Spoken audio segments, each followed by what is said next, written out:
the deep night sky sparkling with millions of distant stars. Amidst the vast universe, a star shone brilliantly like a diamond, and a meteor suddenly streaked by, leaving a faint luminous trail before fading away. The full moon shone brightly, piercing through wispy clouds, dyeing the entire space with an ethereal silver-blue hue. Below, the rolling mountain ranges were immersed in the tranquil night. Mist drifted slowly like white rivers winding around the mountain slopes and filling the valleys, creating a scene both peaceful and wild. Suddenly, the stillness was torn apart by a tender cry. Wah, wah. The infant's cries echoed throughout the mountains and forests, sounding so lonely and fragile in the wilderness. Around the house, a wooden fence was carefully reinforced with sharp barbed wire coils. Just outside, hidden in the overgrown grass, a metal bear trap lay with its serrated jaws wide open, ready to snap shut at any moment. That faint sound crept into the wooden house, waking the sleeping hunter. Vincent frowned, trying to listen in the thick darkness. Am I mistaken? A child's cry? Here in the depths of the forest? He mumbled, his eyes glancing towards the hunting trophies on the wall. Another thought suddenly flashed in his mind, dispelling his initial doubt. It's probably just a mouse that snuck in, but if it's someone here to steal, they're really unlucky.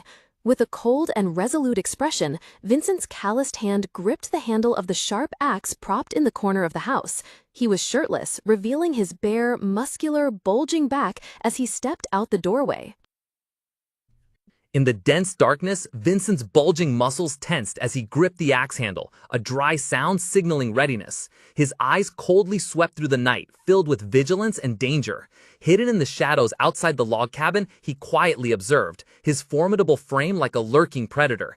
Calculations raced through his mind like lightning. It seems they evaded all traps and concealed their presence. These are no ordinary thieves, but they cannot deceive my ears. I will finish you in the blink of an eye. Without hesitation, Vincent poured all his strength into his legs, lunging forward. His face hardened, eyes blazing with brutal determination. The axe swung high, tearing through the silent night, then descended with terrifying force. A deafening crack of splintering wood echoed, signaling a sudden, merciless attack.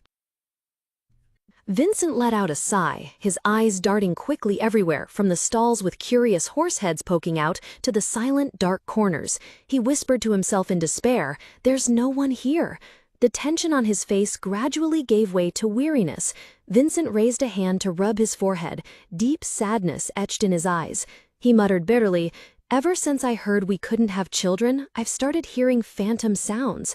But just as he was about to give up, assuming it was another trick of his mind, something made him stop dead. Huh? Vincent's eyes widened, skepticism quickly turning into utter astonishment as he stared into the space before him. What?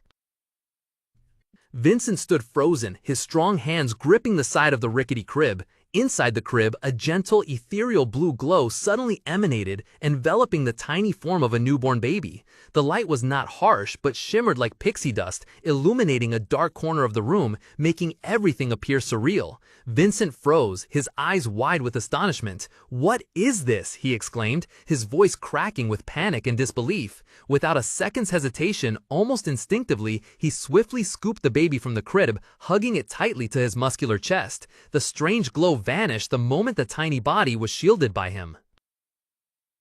Vincent's heart pounded, each beat strong and rapid. Under the ethereal moonlight glow, he stood, his bare chest rising and falling with each breath, gently cradling a tiny life wrapped in a white blanket. A sudden noise broke the quiet. Vincent startled and turned around. Olena, wrapped in a thick blanket, stood at the doorway, her sleepy face etched with worry. "What's going on, Vincent? Why is it so noisy?" Vincent flinched slightly upon seeing his wife, and quickly asked, "Olena, did I wake you?" As her eyes adjusted to the dimness, Olena froze, her gaze fixed on the white bundle in her husband's arms. Her sleepiness completely vanished, replaced by utter astonishment. "Why are you holding a baby?" she blurted out, her voice filled with bewilderment. Vincent was flustered, his eyes darting away, sweat beading on his temples. He awkwardly looked at his wife, then at the sleeping child, stammering, "Well, it's like this." Sweat beaded on his temples. Vincent was lost in thought, his eyes fixed on the tiny creature he held nestled in his arms. An overwhelming sensation, both bewildering and sacred, surged within the hunter's chest. The room was immersed in gentle silence, bathed in the ethereal blue moonlight streaming in from the large window. Outside, the deep night sky sparkled with countless stars. Tiny dust motes danced in the light beam like fairy sparks flitting around the couple. Olena, wrapped in her shawl, stood silently beside them, her gaze unwavering from her husband and the tiny child. Amidst that quiet and emotional space, Vincent struggled to speak, his voice hoarse with emotion. I think that's our child. The image of a lullaby appeared, with warm, gentle verses and fairy tales. Clouds from all directions swirled in, gathering into a giant vortex, obscuring the twinkling stars. Soon after, from those dense cloud layers, rain began to pour down. Beneath the torrential rain, the figure of the wizard stood firm on the hill, his staff in hand emitting warm, golden streaks of light. Below, the villagers burst into joy, raising their hands and tilting their faces skyward to receive the precious drops of water. The long-parched land was reborn, becoming lush and green. Amidst that space, the villagers together raised their voices in song, melodies of happiness and gratitude echoing everywhere. Under a night sky sparkling with streaking meteors, he also protected the village from ever-looming dangers. When fierce shadow beasts attacked, he stood before the villagers wielding his staff to create a brilliant magical wall of fire, repelling the monsters and keeping everyone safe. Thanks to his mystical power, peace returned to the village. A brilliant star of hope shone in the sky, signaling a new era. The villagers no longer suffered from hunger. Life became prosperous and abundant. But he never ceased his research for the villagers. At night, in his room filled with books, under the dim yellow light, he still worked diligently. The villagers regarded his abilities as magic, and therefore... Vincent's deep, warm voice suddenly echoed, breaking the tranquility on the sunny hill. "Are you reading, Sharon?" Startled, Sharon quickly snapped the thick, red-covered book shut, creating a soft thump. The boy looked up, his clear blue eyes sparkling with joy as he recognized his father. A bright smile immediately replaced his earlier confusion. Leaning back against the rough tree trunk, he joyfully exclaimed, "Dad!" Vincent Arion wore a satisfied expression after completing his work. The firewood basket was fully stacked, and the forest's gentle breeze carried the scent of damp earth and leaves. Suddenly, a clear voice rang out. "Daddy is so sweet! I finished splitting the firewood. Let's go home for dinner." Vincent burst into hearty laughter, spreading his arms wide as little Sharon ran towards him. He lifted his son into the air and spun him around in delight. Sharon's giggles mingled with his shouts of "Whoa!" echoing through the space. After a playful moment, Vincent held Sharon close. The boy snuggled into his father, his bright blue eyes gleaming with curiosity. "Daddy, I have a question. How do people use magic?" Vincent paused, a hint of surprise on his face at the unexpected question. He thought, did I buy the wrong kind of book for him? Looking down at his expectant son, he casually replied, magic? It's nothing too special. If you can take down a bear with just one arrow." Bathed in the warm sunlight, Vincent and Sharon walked together on a path through the forest. The valley scene below appeared truly peaceful, with a glistening river and a small village nestled among the green trees. Vincent's hearty laughter rang out, breaking the silence. He squeezed his son's small hand. The axe tucked behind his backpack looked very powerful. Or, if you could fell a tree with just one swing of an axe, that's magic too. Ha ha! Sharon silently followed his father, one hand still clutching a thick book, his calm face showing no emotion. At another turn of the path, near the forest's edge, a group of playing children suddenly stopped.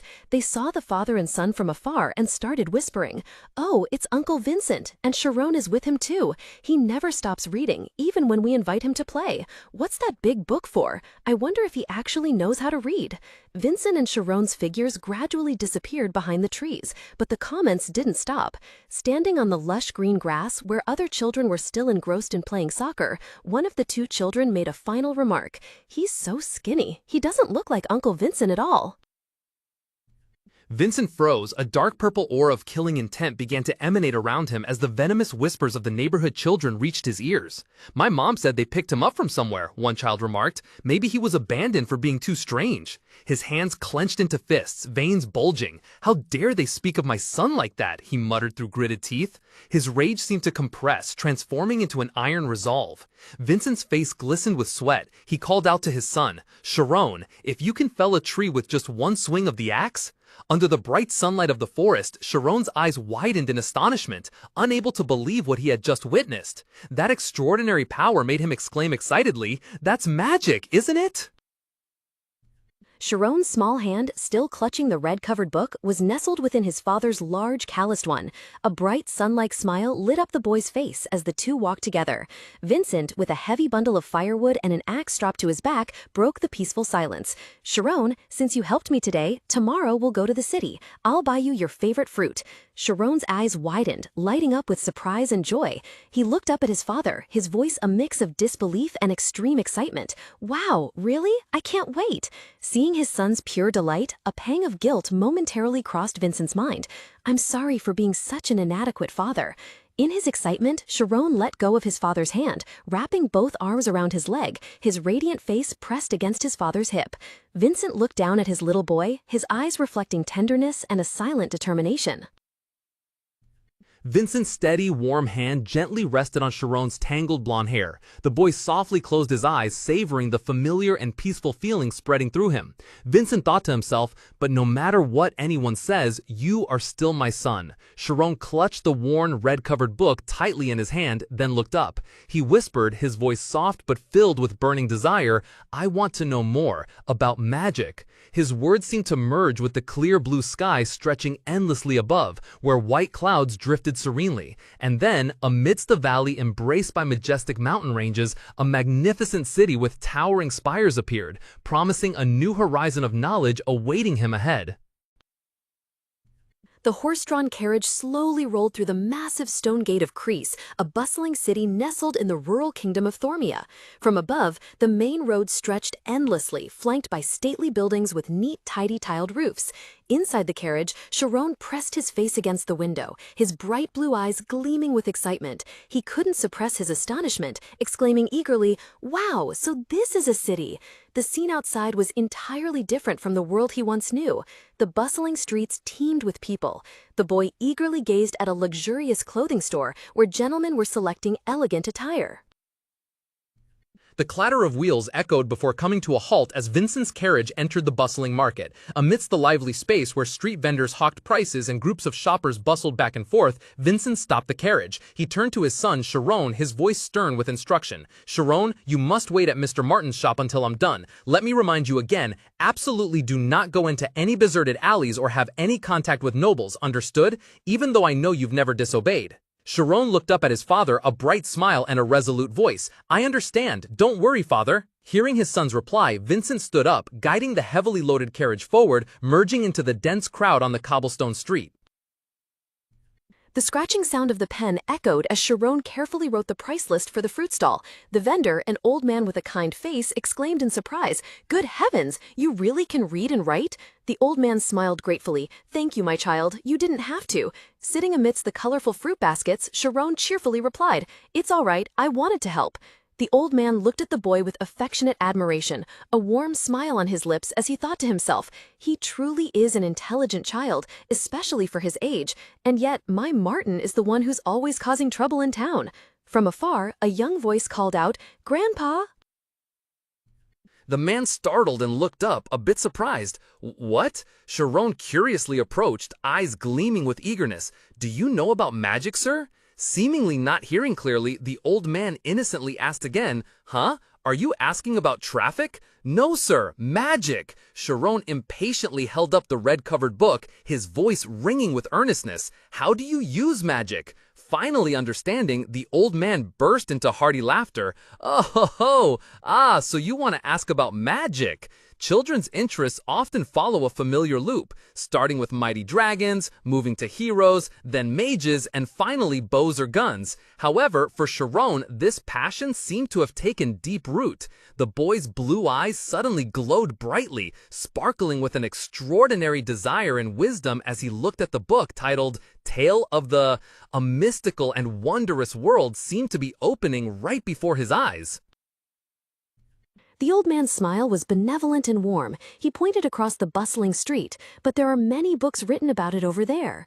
Sharon's gaze followed his finger, landing on an elegant building with a clear sign. The boy's eyes immediately lit up with excitement. Is that a bookstore? Seeing the boy's unconcealable eagerness, the old man chuckled. Would you like to go have a look? Remember to come right back after you're done, okay? Really? I can go? I'll be right back, Sharon exclaimed, joy clearly visible on his face. Without a moment's hesitation, the boy turned and eagerly ran towards the bookstore, his small back quickly disappearing into the crowd. Watching Sharon, the old man smiled nostalgically. He casually picked up a thick, red-covered book nearby. Oh, ho, ho! I used to read fairy tales like this when I was little. So nostalgic. Let's see. But then he froze, eyes wide, staring intently at the ancient pages. Intricate drawings, bizarre magical diagrams, and incomprehensible scribbles appeared before him, filling him with astonishment. "Huh? What is this?" he murmured, his voice full of doubts. A memory flashed in his mind, taking him back to a brief moment earlier. He recalled Sharon holding a thick, red-bound book titled The Story of the Benevolent Sorcerer. Wait, just now? He whispered to himself. Then confusion clouded his face as he remembered the boy's question. He asked me how to use magic inside the bookstore. Suddenly, a voice filled with disdain and anger when he saw Sharon's grimy hand reaching for a precious book on the shelf. "No! What do you think you're touching with those filthy hands?" A dry smack echoed in the quiet space. The large hand had bluntly slapped Sharon's small hand, knocking it away from the spines of the valuable books on the shelf. Standing amidst the vast knowledge, Sharon looked up at the shop owner with clear eyes, curiously asking, "May I take a quick look at these books?" The plump woman immediately put her hands on her hips, scowling and snapping. "These expensive books are not for common folk. They're not like those moralizing books sold at the general store. I can't let you dirty the books and make them look old." Rebuked, Sharon could only bow her head, thinking to herself, "Books are truly expensive. I wonder where father bought my books." Just then, the doorbell ding-donged. A dapper man in a luxurious suit and a fedora hat entered. He asked the shop owner, "Are all the books I ordered here yet?" The cheerful saleswoman greeted, "Oh, head butler, you're here. Of course they've arrived. How would you like me to process the payment?" Standing beside her, Sharon listened in silence, a hint of confusion on his face. Amidst the towering bookshelves, Sharon flipped through a book at dizzying speed. The rustling of pages echoed ceaselessly as his blue eyes scanned each one. He slightly furrowed his brow, thinking, "This book too, there isn't much valuable content." A dry clack sounded as he was led out of the bookstore. "I never thought reading would be this difficult, and I even washed my hands." Sharon's eyes suddenly lit up. In the middle of the vast paved courtyard, a man in a dapper suit wearing a fedora was carrying a cardboard box full of books. To the boy, it was a true treasure. Sharon couldn't take his eyes off him. "He looks like a nobleman. I wonder where he's taking them." With that thought, the boy's feet instinctively quickened. Then he hurriedly ran after him, drawn by the precious books. Just as he got close enough, the man dumped all the books from the box onto the ground. Sharon's blue eyes widened, glowing brightly in the dark, reflecting unconcealed horror. Before him, in the cold stone courtyard, lay a colossal trash pit. Amidst the pitch-black garbage bags and all sorts of filthy waste, countless books, the treasures of knowledge he held dear, were mercilessly discarded, lying pitifully scattered. Cold sweat beaded on Sharon's temples as he bowed his head, his trembling hand clutching an old book. "So, this is where father got the books for me." The thought pierced deep into his mind, both painful and bitter. Amidst the refreshing green space and the cobblestone path, clear giggles rang out, making Sharon startle and look up from the book he was intently reading. Not far from him stood two women, their demeanor exuding a distinct aura. Nobles, the thought flashed through Sharon's mind. He instinctively observed them. Their elaborate dresses, elegant hats, and graceful high heels seemed to radiate a brilliant halo, creating a completely distant world. A sense of curiosity and unfamiliarity rose within him, and he subconsciously wondered, I wonder what the difference between them and me is. That question suddenly brought back a distant memory to his mind. The image of his father Vincent with a stern face reappeared, his sharp voice echoing as he strictly admonished young Sharon back then, never meddle with the nobles. Sharon walked with heavy steps, a question gnawing deep in his mind. Why do they get to and I don't? He hung his head, his small figure appearing utterly alone between the two towering stone walls. Two elegantly dressed women passed him, their joyful laughter seemingly belonging to another world, a world he could not reach. "Hey kid," a strange voice suddenly rang out right behind him. At the same moment, a large, firm hand grasped his shoulder, holding him tightly. Sharon started in terror, his blue eyes wide with fright. Suddenly, a rough hand clutched Sharon's shoulder, pulling him back. The guard's stern voice boomed from above. "This is no place for a child like you to wander alone. Beyond this gate is an area exclusively for nobles. Where are you from? Where are your parents?" Sharon startled in fright, looking up at the large man in uniform holding him. The blonde-haired boy stammered in reply, his wide blue eyes filled with fear. Oh, my father is just nearby." Seemingly disbelieving the boy, the guard began pulling him along the paved road, but then he suddenly stopped. "Hey, wait a minute." The beret-wearing guard nudged his comrade, lowering his voice to a probing whisper. "That kid looks really suspicious, doesn't he? He doesn't look like a child living in this area." The whispers reached Sharon's ears, making him flinch slightly. His blue eyes widened, momentarily reflecting confusion and anxiety. The other guard sneered meaningfully. "Probably just an orphan. Who knows? He might even be a kid running errands for the bandits." He walked straight towards Sharon, his voice commanding and imposing. "Boy, I need you to come with me for a moment." Sharon was completely stunned, unable to grasp what was happening. Huh? Before he could react further, Sharon immediately ran for it. The two guards, panicking, exclaimed, "Where did he go? You idiots, go find him! Let a kid outsmart us? How disgraceful!" Meanwhile, hidden just below, amidst a vibrant flower bed, Sharon held his breath, listening. His heart pounded in his chest, his breath ragged after his desperate escape. He carefully peeked through the leaves, silently wondering, have they gone yet? As the footsteps and curses above gradually faded into silence, Sharon finally dared to slowly sit up. A few green leaves, flower petals, and tiny bugs sprinkled down from his messy golden hair. Finally, certain he was safe, he let out a sigh of relief. Phew! The boy nervously clutched the dirty hem of his shirt, muttering, "I'm definitely gonna get scolded by Dad when I get home." Sharon noticed one of his shoes had fallen off near the wall. Sharon scrambled to his feet, quickly brushing off the dust. He hurried over to pick up the shoe and slipped it on, without time to adjust it properly. Behind the ancient stone wall, a majestic voice echoed from above. What is magic? That will be the topic of today's discussion. Sharon, still bewildered on the cold stone ground, snapped his head up. A few leaves and small pebbles still clung to his messy blonde hair. Magic? The word struck his mind like a lightning bolt, leaving him stunned.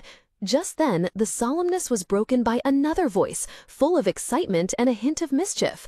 "Come on, headmaster. Instead, show us how you shoot fire." Sharon lifted his wide azure eyes, trying to take in the unfamiliar surroundings. He sensed vitality and a strange energy emanating from this place. This place could be... The thought flashed in his mind, filled with bewilderment yet equally curious.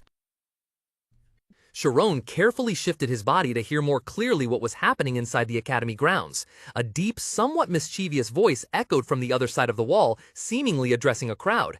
"Setting fires in school can get you into trouble. However, if you answer my question correctly, I'll show you a little magic. In your opinion, what is the most important talent for learning magic?"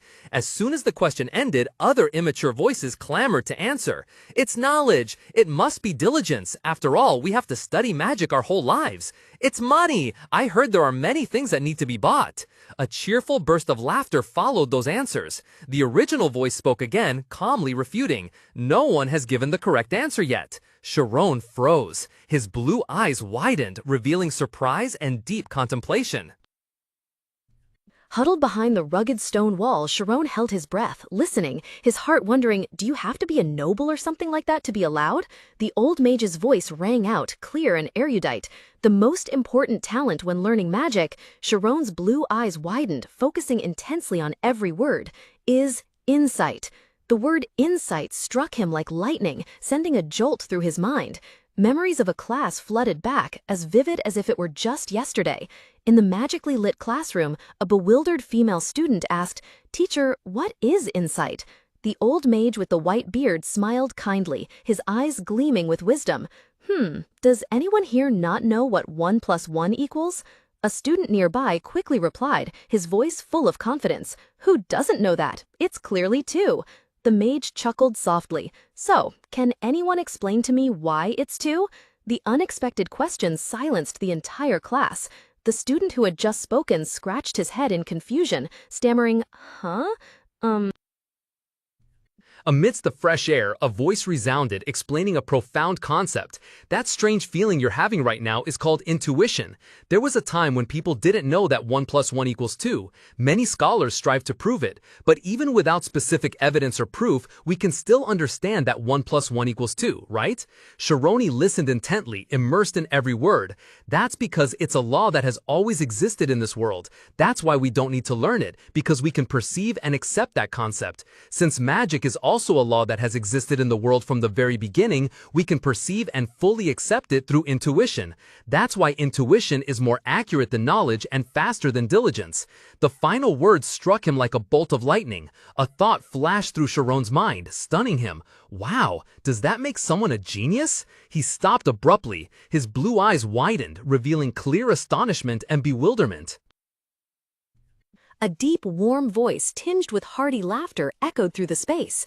Ah ha ha! That's right. And if you hone your talents, you too can become such a mage. Those words sowed a faint hope in Sharon's heart. Becoming a mage, he thought to himself, that distant dream glimmering in his mind. Would such an opportunity ever come to him? Lost in his thoughts, Sharon was startled when the voice addressed him directly. Isn't that right, child behind the wall? I want to hear your thoughts. Sharon flinched, his whole body stiff, his heart pounding in his chest. He couldn't believe he had been discovered. Oh, he saw me? He thought in a panic. The boy stood still, unmoving, his trembling hands raised before him, his mind a chaotic mess of questions. Should I run or answer? He looked in dismay at his appearance, disheveled clothes, messy blonde hair still tangled with a few leaves. I look so pathetic now. Who knows what they'll do to me, he thought in despair. Fear permeated every cell, making his whole body tremble. In that moment, as terror nearly swallowed him whole, a spark of determination suddenly flickered in his sapphire eyes. A single thought, clear and urgent, cut through his panicked musings. If I don't get past this wall now... A dry thump resounded as Sharon immediately scaled the wall. If not, I'll regret this forever. Yet, in that very moment of despair, something made him pause. Sharon's blue eyes suddenly widened, strangely sparkling, reflecting an unbelievable sight.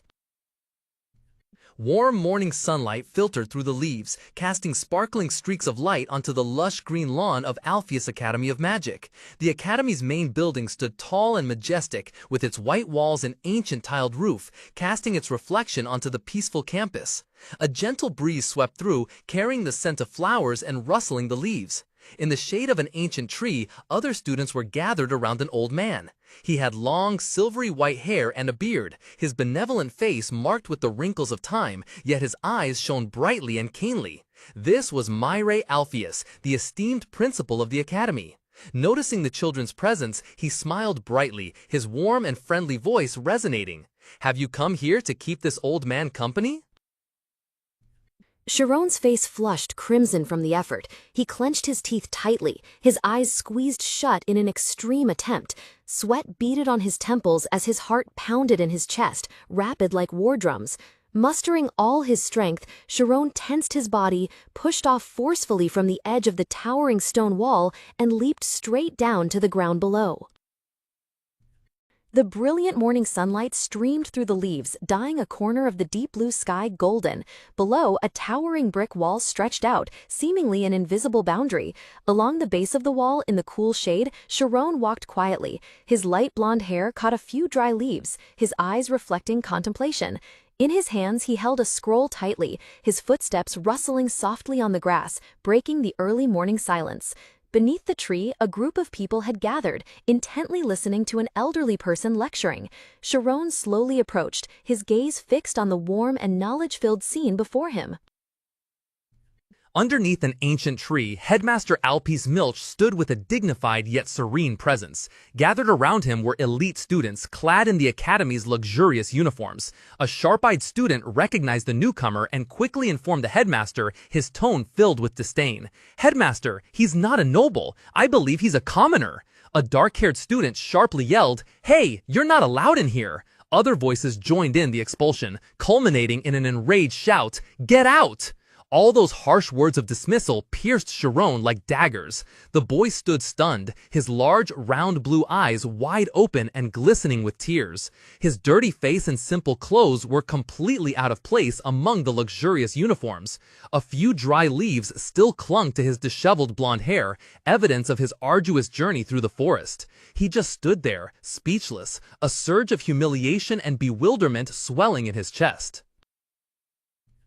Alpa smiled kindly, wrinkles around his amber eyes glowing with warmth. His voice was deep and gentle. "It's all right. Come closer. What did this old man say that piqued your interest?" Facing the headmaster, Sharon looked up, his azure eyes shining with intense longing. A few dry leaves still clung to his messy, pale blonde hair. After a moment of hesitation, the boy spoke, his voice small but resolute. "I want to see magic." Alpus chuckled softly, looking a little surprised. "Have you never seen magic before?" "Yes, sir," Sharon replied honestly. "I've read about it in books, but I've never seen it with my own eyes." The boy's confession seemed to stir an unpleasant memory. The scene suddenly shifted. Sharon stood alone, awkwardly amidst the vast lawn, his hands clasped nervously. From the crowd, a malevolent voice rang out, shattering the silence. "Liar! Commoners don't know how to read." Amidst the lush green meadow, Sharon bowed solemnly, his voice resounding with urgency and excitement. "Anything at all, please, master, let me see." Sitting under the shade of an ancient tree, surrounded by his students, Headmaster Alpice burst into hearty laughter. His kind smile made his silver beard tremble. "That's no trouble at all. I will show you a spell that can create wind." As he finished speaking, a refreshing breeze suddenly swept in from nowhere, caressing their skin. The children around cheered excitedly in amazement. "Oh, it's the wind, it's the wind!" But no one was more overwhelmed than Sharon. The boy slowly straightened up, his blue eyes wide, marveling at the wind playing through his golden hair, leaving a few green leaves behind. His fists clenched tightly, his heart filled with an indescribable, intense emotion. Wind? Suddenly, a strange gust of wind unexpectedly arose, disheveling his golden hair. He wondered blankly to himself, why is there wind like this? His surprise quickly turned into bewilderment as the wind inexplicably grew stronger. He only managed to utter a confused, "Huh?" before the ground beneath his feet began to shake. A gigantic, terrifying column of blue light suddenly erupted from the ground, flinging everything high into the sky. Sharon felt his body become weightless, losing all gravity, and was hurled straight into the air. Around him, the other students shared the same fate, tumbling chaotically, their terrified screams echoing everywhere. Swept away in the furious magical vortex, Sharon could only scream in despair, "Ah!" The world beneath him spun momentarily, the city skyline and green patches of trees rapidly shrinking. The wind howled in his ears, but instead of fear, an overwhelming sense of exhilaration swelled in his chest. The other students cheered excitedly. "Woohoo! Ha-ha! This is so much fun!" He and the other trainees soared upwards, appearing as tiny black dots against the vast blue sky, gliding past fluffy white clouds. Upon reaching the apex of their trajectory, a brief moment of weightlessness enveloped them all. Immediately after, gravity pulled them plummeting straight down towards the ground. Sharon and his classmates dove headfirst, their bodies unconsciously arranging themselves into a strange circle in midair, hurtling towards the distant ground below. A feeling of disorientation and emptiness overwhelmed Sharon as he realized his body was plummeting downwards at a terrifying speed. The wind shrieked fiercely in his ears, his golden hair wildly disheveled in the air.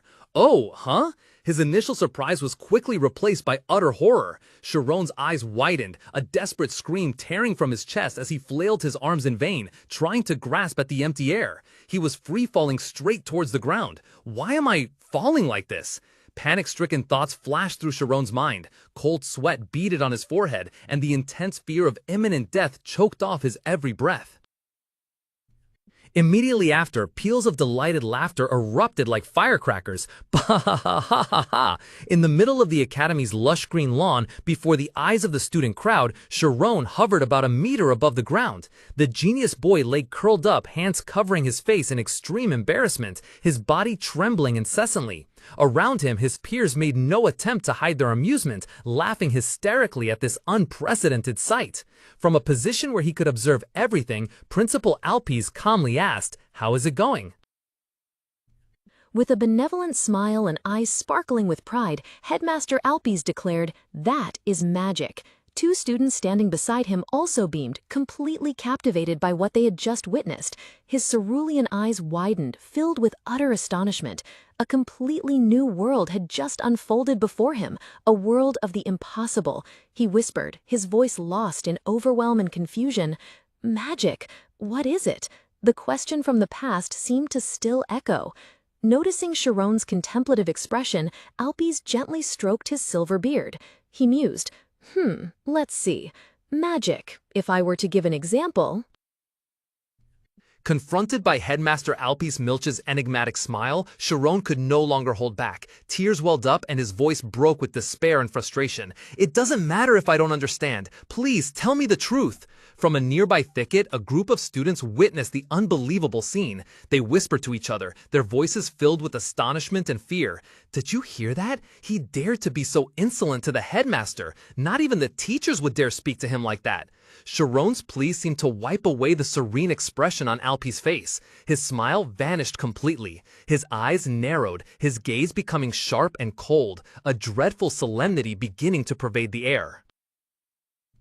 Sharon stood there, his slightly disheveled golden hair fluttering in the wind, his cerulean eyes reflecting a contemplative, serene gaze. Suddenly, Alpes Milch's mischievous cackle echoed, shattering the tranquility. His eyes crinkled in a knowing smile. "Ki. In that case, I shall explain it a bit more complexly. Magic is precisely that which operates outside ordinary laws. Or, to put it another way, it is an activity of the mind aimed at discovering the truth of reality." The principal's words shot through Sharon's mind like a bolt of lightning. His usual calm expression shattered, replaced by utter astonishment, his eyes wide and cold sweat beginning to pour. He stammered, a bold thought flashing through his mind. If this is too difficult, an illogical reality, but perhaps precisely because of that, it is even closer to the truth? Sharon stood alone in the center, his back turned, becoming the focal point of all eyes from the students standing and sitting around. A deep, raspy laugh, full of amusement and mischief, echoed from the principal's side. "Ha ha ha, is that also written in a book?" Sharon, with a face full of both surprise and eagerness, quickly replied, his voice resolute and passionate, "No, sir. I merely saw the similarities between the books. Many ideas from great individuals were once considered absurd and ostracized, but eventually they were accepted as new information, new truths." Amidst his meandering thoughts, a flash of insight ignited in Sharon's mind. Then, perhaps the true truth is hidden within the irrationality. Standing amidst the bewildered students, Principal Alpes nodded slightly, stroking his white beard with a satisfied smile. "Just as I thought," he murmured with delight, "perhaps."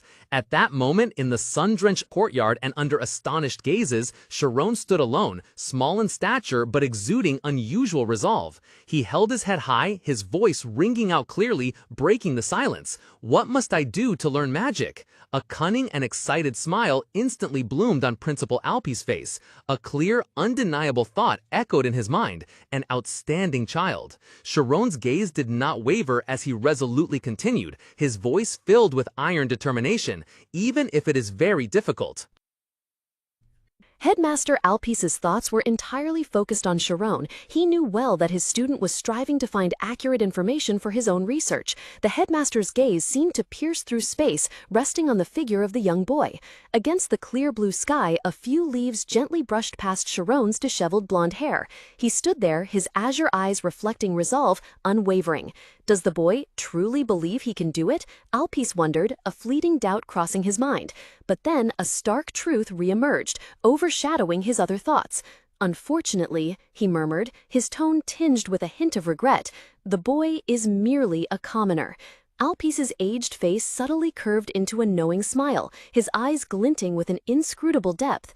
He turned to the person opposite him, stating decisively, "Instead of a lengthy explanation, it's better for me to show you. Shuamin, enter the spirit zone."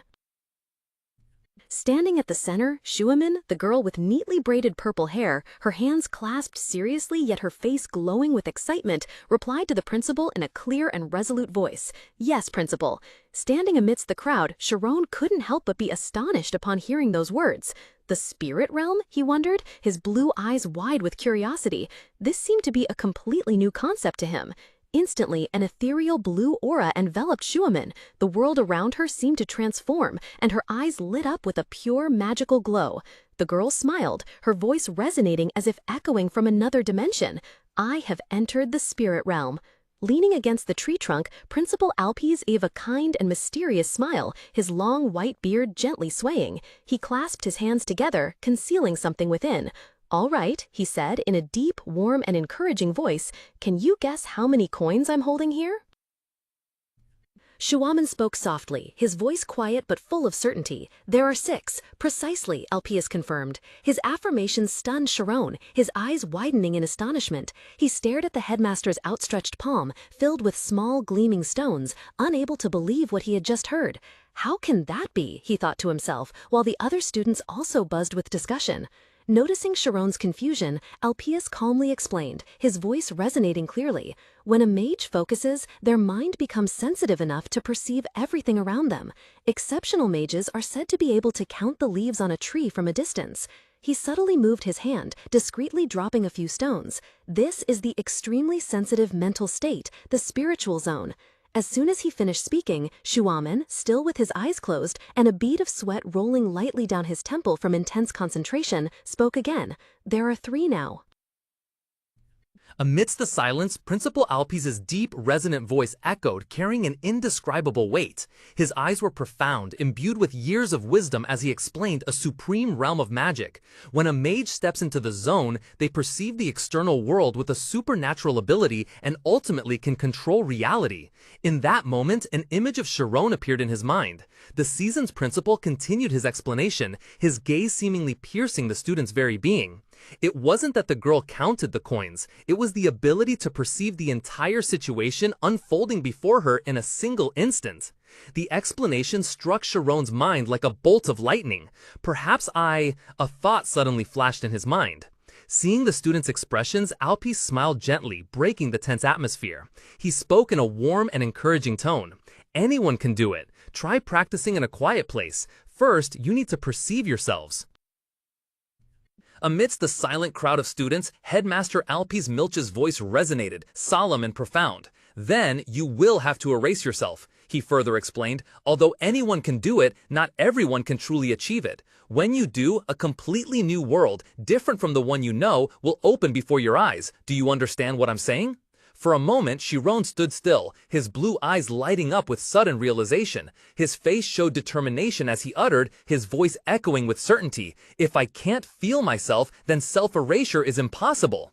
A delighted smile spread across Alpi's lips. He let out a low chuckle, thinking, he still doesn't cease to amaze me." Then, with eyes sparkling with anticipation, he leaned forward, posing the final challenge. "Will you try it? Right here." Principal Alpes admitted a harsh truth to himself. After all, if the boy cannot enter the spirit region, he will never learn magic. Despite that invisible pressure, Sharon remained motionless in the silent space, eyes tightly shut. A few fresh green leaves gently drifted by, carried away by a light breeze, twirling around his highly concentrated form. The outer world faded, making way for the deep void within his consciousness. In the endless darkness, a faint image of Sharon himself appeared in blue light, standing firm on radiating energy circles. He told himself, beginning the journey of self-discovery, "Feel myself." But what is myself? Is it the brain? No, that's just an organ. His thoughts turned in another, deeper direction as he began to redefine the concept of existence. It was the entirety of the senses and reality that he perceived. In the boundless space of the mind, Sharon's consciousness floated amidst brilliant light spheres and shimmering orbits. At the center of this inner cosmos was a glowing brain, symbolizing the limits of logical thought. He realized it's impossible to transcend the concept of the brain, and enlightenment flashed in his mind, completely altering his approach. He mused, "This is not about defining it, but feeling it." An ethereal hand, formed from lines of blue light, slowly reached out, gently touching one of the surrounding energy arcs. Sharon began the process of purifying his ego. The hand of light grasped the arc, and a determined thought flowed. Slowly, little by little, erase what I perceive as myself. As the concepts of self gradually dissolved, the hand of light blazed into a dazzling source, and Sharon reached the final conclusion. It's not that my existence becomes more sensitive, he contemplated as the energy peaked, but only pure perceptive mind will remain. The space was plunged into a thick, suffocating darkness, then suddenly ripped apart by a piercing shriek. From the epicenter of the light, energy rapidly condensed, shaping a sturdy, sharply defined fist entirely formed from pure magic. In the quiet space beneath the ancient tree, among his students, Headmaster Alpes leaned against the gnarled trunk, his benevolent gaze observing each child. When the peaceful silence was broken by faint whispers, he softly spoke, his warm, deep voice resonating. "How is it? What have you felt?" A knowing smile spread across the old headmaster's face, his eyes sparkling with curiosity and anticipation as he awaited answers from the future mages. Sharon looked up, his blue eyes wide with astonishment, sweat beginning to bead on his forehead as every distinct sound of the world around him, the wind whistling through the leaves, the buzzing of insects, distant laughter, simultaneously echoed in his ears. "Sound," Sharon uttered in his mind, clearly perceiving every detail. "I heard it all." In the distance, on a lush green lawn, Principal Alpes and the other students were resting in the shade of an ancient tree. Hearing Sharon's words, a few students couldn't help but laugh, their mocking voices ringing out. "Of course you heard it. Anyone would if they just stood still." Principal Alpes, who was leaning against a tree trunk, merely responded with a casual air. Is that so?" His eyes revealed a hidden disappointment. So the boy still couldn't do it, just as I predicted. He began the lesson in a warm, deep voice. Events occurring within the spirit realm belong to another dimension. It's called interconnected senses. That's when you can smell sounds, taste light, and feel the shapes of things on your skin. His words concluded, and reality returned.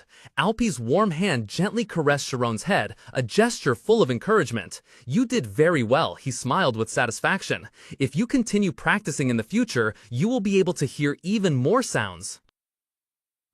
Principal Alpes spoke, breaking the silence in the sparse forest. "All right, today's special lesson ends here. Let's head back to school." Immediately, the students huddled around him cheered excitedly. Shumeen happily replied, "Yes, Principal." The whole group eagerly followed the principal back to the magnificent academy in the distance. But Sharon alone remained silent, his small back looking somewhat lonely amidst the green grass. He turned his head to watch their figures disappear, his blue eyes filled with an indescribable emotion.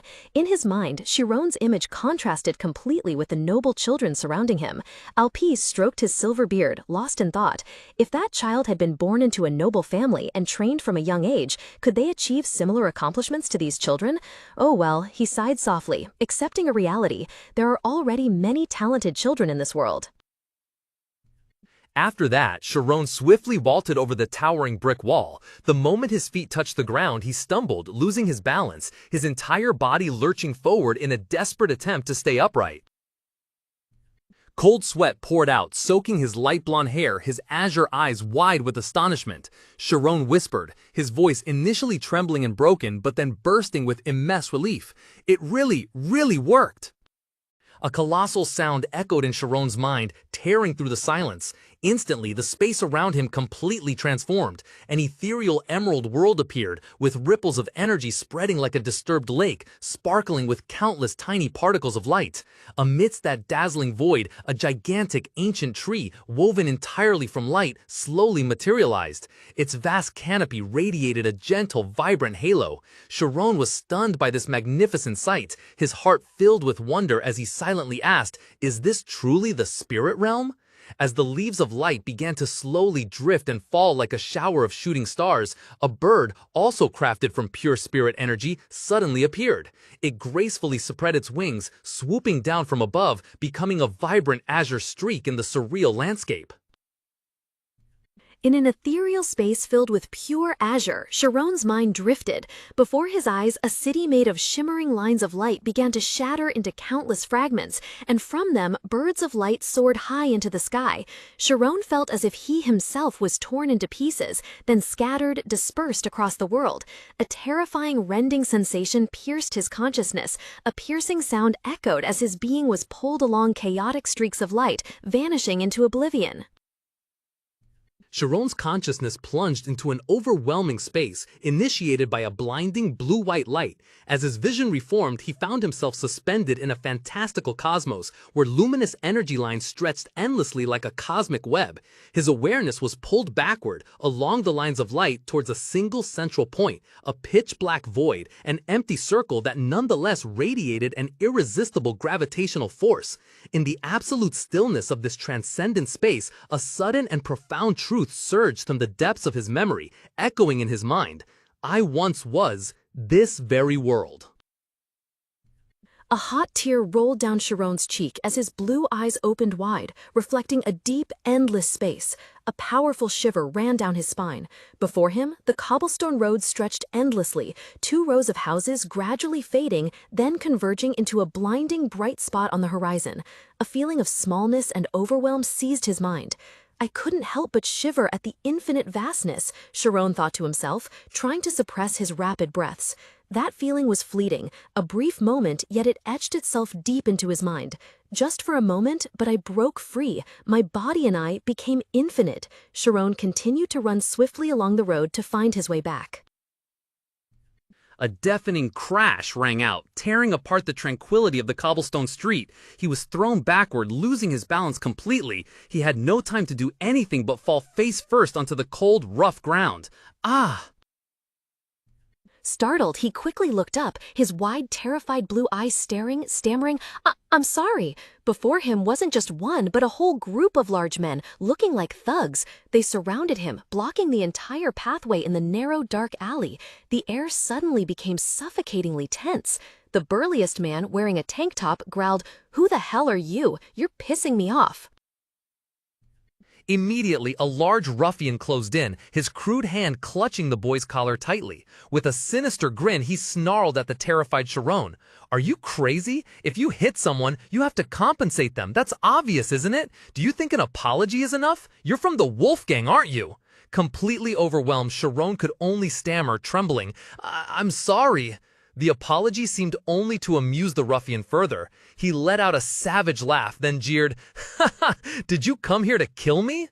Suddenly, an unfamiliar voice rang out, cutting through the tense atmosphere. "What are you all doing? Is something interesting happening?" Suddenly, the thug's attention shifted to another direction. One of them spoke with surprise and mockery. "Lady Amy, what brings you here? Bored again?" Following their gaze, Sharon saw a small figure approaching. A girl with vivid red hair stood out against the gloomy backdrop. A flicker of hope ignited in Sharon's heart as he desperately thought, "A lady, I must ask her for help." But then he froze. Huh? The girl wore a luxurious, pure black dress with exquisite lace trim, an outfit clearly out of place here. A noble? Sharon wondered in astonishment. What stunned him even more was her demeanor. Though very young, the girl stood with her arms crossed, her eyes calm and sharp, showing no signs of wavering before the aggressive thugs surrounding them. She's so young. The man grinned hideously, loudly explaining to the person standing opposite, "This bastard intended to kill someone, understand? I was just gonna teach him a lesson." "That's not true," Sharon yelled in panic, desperately trying to explain. "I just accidentally bumped into him." His explanation was met only with derision. "Huh?" Another thug roared, his voice full of contempt. "Stop your bullshit. Do you think we'll believe you?" Without giving Sharon another chance to speak, the man swung his leg, delivering a brutal kick to him. A dry thud echoed. The powerful impact sent Sharon crumbling to the cold stone floor. He lay curled up, clutching his aching side with both hands, only able to cough violently as the thugs encircled him, looking down coldly. One of the thugs standing above sneered, his tone full of mockery and menace. "You'll have to compensate us, you bastard. Where's your mother? Drag that old hag out here, the one who gave birth to a degenerate like you. Huh? Look at this kid." Sharon hung his head, his light blonde hair disheveled, covering his eyes. He tried to endure the venomous insults, but when they mentioned his mother, something inside him seemed to shatter. The thug paused for a moment, then curled his lip into a sneer. "Your eyes have changed. What's wrong? Are you angry?" His response was not words, but a blazing stare. "You arrogant bastard! Why don't you do it again, huh?" Not giving Sharon a second to respond, the thugs swarmed him. Punches and kicks rained down mercilessly on his body. Amidst the brutal impacts, another one spoke up, reminding his companions in a taunting yet commanding tone, Hey, be careful not to bruise his face." Just then, a panicked voice echoed from afar, piercing the violent atmosphere. Amy Karmas stood there, coldly ordering, Stop, you'll kill him like this."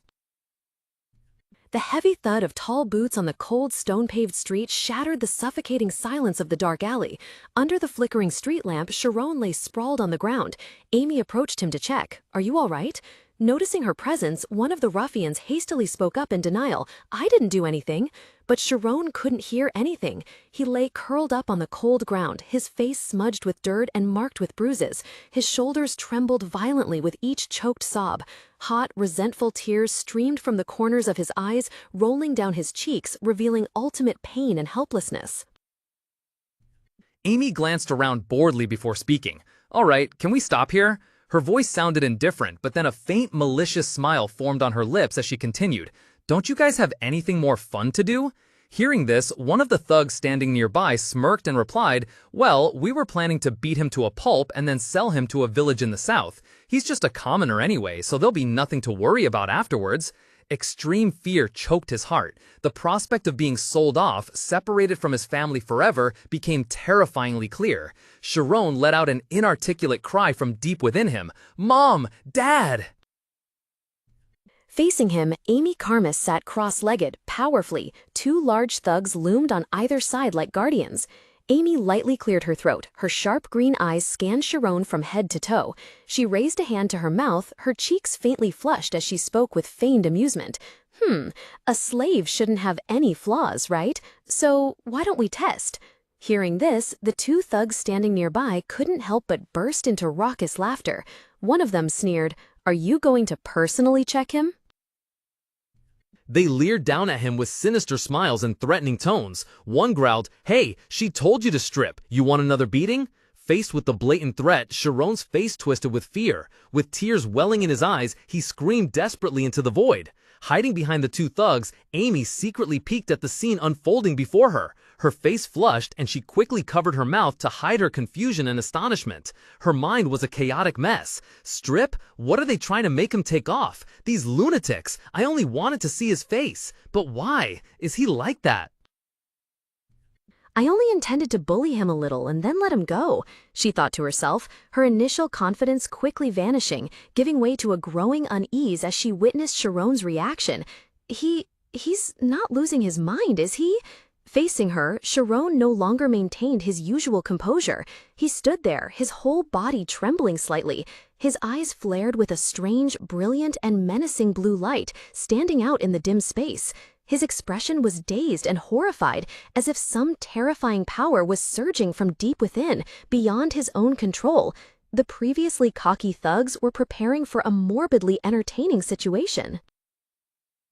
Space seemed to freeze in Sharon's eyes. The fly, with its glowing red compound eyes, had stopped mid-flight. It hung motionless in the air as if held by some invisible force. This strange stasis spread throughout space. A bird swooping down also froze mid-air, its wings spread wide, talons extended but unable to reach the ground. Below, the chattering mice were also motionless like statues, their mouths still agape in a silent cry. The entire alley plunged into absolute stillness, as if time had stopped. A surreal world suddenly opened, submerging everything in a fantastical blue. Glowing magical lines intricately intertwined, forming an infinite space. Suspended within that magical realm were the thugs who had just been ferocious. Now they were completely helpless, their bodies imprisoned in a stream of energy, their faces still etched with extreme terror before losing consciousness. Standing at the epicenter of that power, Sharon was stunned. His breath caught, he mumbled in utter astonishment. This is... A brilliant blue aura suddenly emanated from his body. The surrounding space seemed to distort as mana converged, growing ever denser. A blinding blue light fiercely erupted, swallowing everything in sight, turning the night into a powerful white expanse. The magic storm subsided, replaced by ferocious purplish-blue magical lightning bolts, tearing through the air as they struck. A bolt of lightning struck a solitary ancient tree directly, its power seeming to shake the very space. Below the tree, a group of people sat huddled, silently witnessing the majestic scene. This space felt familiar, yet so distant. Sharon's mind sank deep into an illusory dream, realizing he was in his own memory. In the stream of recollection, the image of a benevolent old man with white hair and beard emerged clearly. He smiled, palm outstretched, a brilliant blue energy sphere slowly forming. The warm and powerful voice of his old master echoed in Sharon's mind. "I will show you a spell that can create wind." In an illusory space, Alpes Milch gently raised his hand and a radiant turquoise energy orb began to condense in his palm. The orb glowed intensely before shattering into a data torrent composed of countless square light particles cascading down. That blinding stream of light pierced directly into Sharon's mind. He froze, his entire body immobile. His eyes widened, now also glowing with the mystical turquoise light, reflecting extreme awe and astonishment. He seemed to be completely immersed in another world, no longer aware of his surroundings. Amidst that, a rude and angry voice spoke up, trying to pull him out of his daze. One of the thugs roared, "This bastard, are you deaf?" One of the thugs reached out and grabbed Sharon's collar, his brute strength lifting him off the ground. He snarled right in Sharon's face, his foul breath hitting him.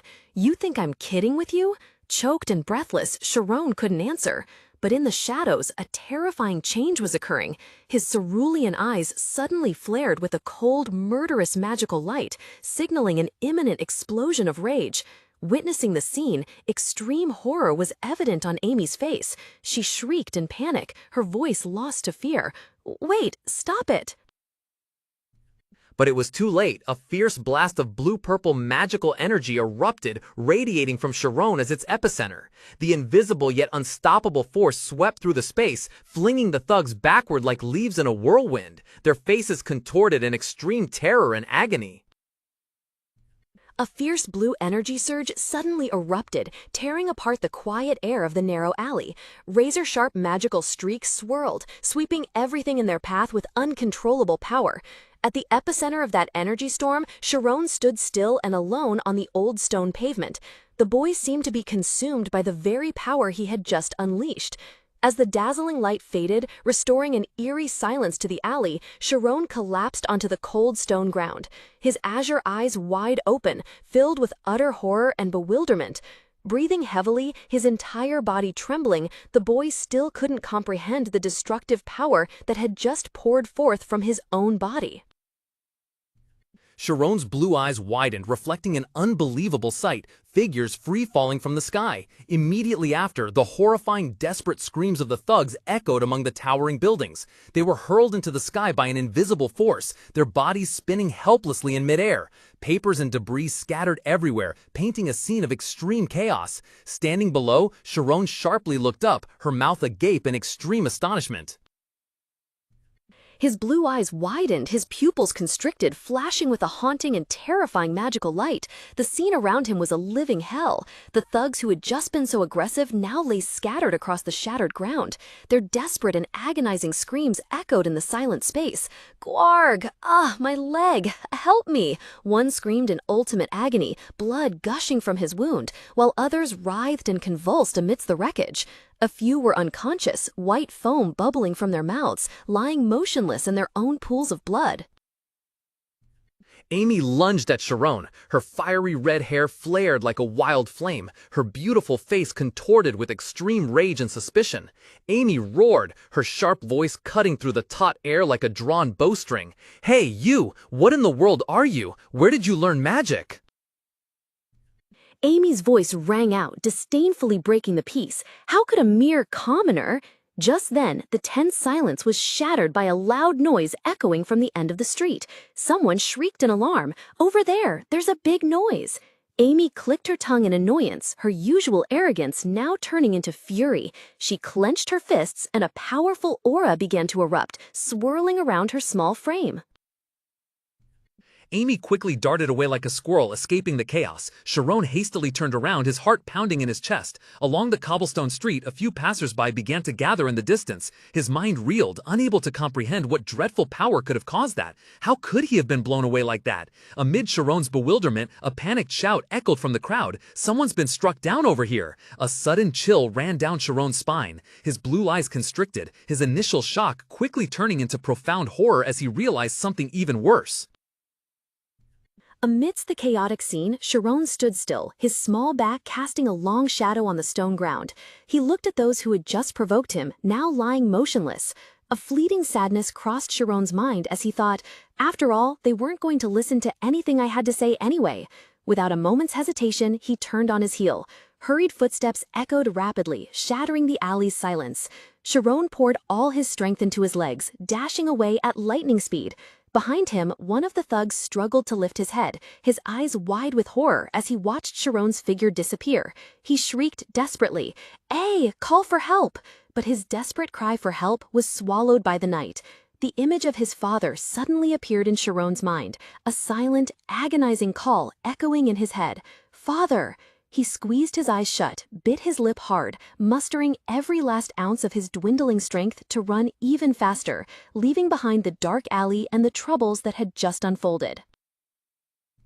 This world is so cold. Under the silver-blue moonlight, the entire vast city was plunged into near absolute silence. The space was so desolate that the faint whisper of wind could be heard winding through every street corner. Sharon was running quickly away from the scene with all his remaining strength. Under the glorious sunset, the Karmas family mansion appeared grand and magnificent, nestled against the majestic mountainside. The carefully manicured garden, the stone-paved path leading directly to the splendid main building all exuded the nobility and power of a first-class family. Perfect serenity and beauty enveloped the entire scene. Crash! The sudden silence was broken by a loud noise echoing from within. Amy screamed, her voice filled with indignation and disbelief. "Damn it! I can't believe they were defeated by a mere kid." In the luxurious room with intricate decorative patterns, Shakura Karmas sat leisurely on the leather sofa, holding a newspaper in one hand and sipping tea with the other. He looked up at the sound, realizing his daughter had returned. "You're home early today?" he asked, his eyes narrowing probingly. "Amy, you skipped school again today, didn't you?" Caught red-handed, Amy showed her annoyance, her delicate face furrowing. She crossed her arms and stubbornly replied, "I've learned everything there is to learn there. Besides, it's no fun." With that, she turned her back and walked away, the clatter of her heels resounding on the steps of the grand staircase, no longer paying attention to her father. Watching his daughter's annoyed figure ascend the stairs, Shakura could only let out a resigned sigh. "I wonder when that girl will finally grow up," he muttered, his voice full of worry. "Even if you are a genius, if you keep being so careless, there will come a day when you'll be defeated." On the staircase, Amy's steps paused for a moment as her father's warning reached her ears. A resolute expression flashed across her face, then she continued to ascend. This silence bothered him a little, making him wonder, why is she so quiet today? Suddenly, a firm "Father" echoed from the stairs, breaking the quietude. Shakura looked up from his newspaper, meeting his daughter's gaze. Amy's green eyes glowed with steady resolve as she spoke, her voice filled with determination. "Magic." "What? What about magic?" Shakura asked, surprised, before he could finish. Standing at the top of the grand staircase, hands lightly on the banister, Amy bravely continued. Though her eyes held a hint of hesitation, her voice remained very clear. "If you know anyone who works at a magic academy, could you introduce me to them?"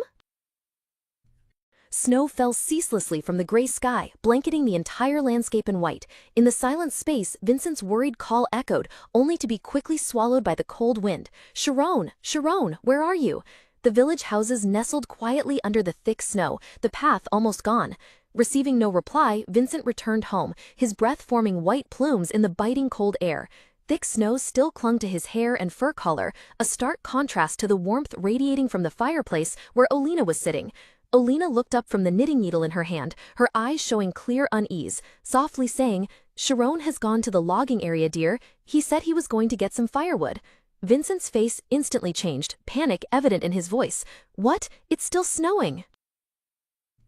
Amidst the cozy interior of the house, Olina's question rang out, tinged with worry. "And did it go chop wood?" Vincent remained silent, his angular face hardening. The snowflakes still clinging to his fur collar were testament to the biting cold outside. He clutched the book in his hand tightly, his gaze becoming resolute. "I will go find it." Without a moment's hesitation, he turned and walked outside. His boots sank deep into the thick snow, creating heavy crunching sounds in the silent night. His footsteps in the cold snow involuntarily brought back a memory that tightened his chest. Vincent thought to himself, his inner voice etched with old fear. "In spring, the first time I brought Chiron to the city, I almost lost him. He simply said he was lost, but..."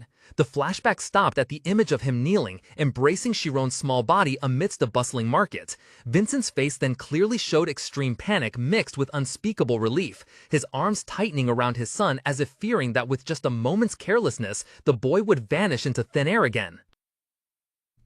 Vincent writhed in his memories as Sharon collapsed into his arms with a look of extreme terror.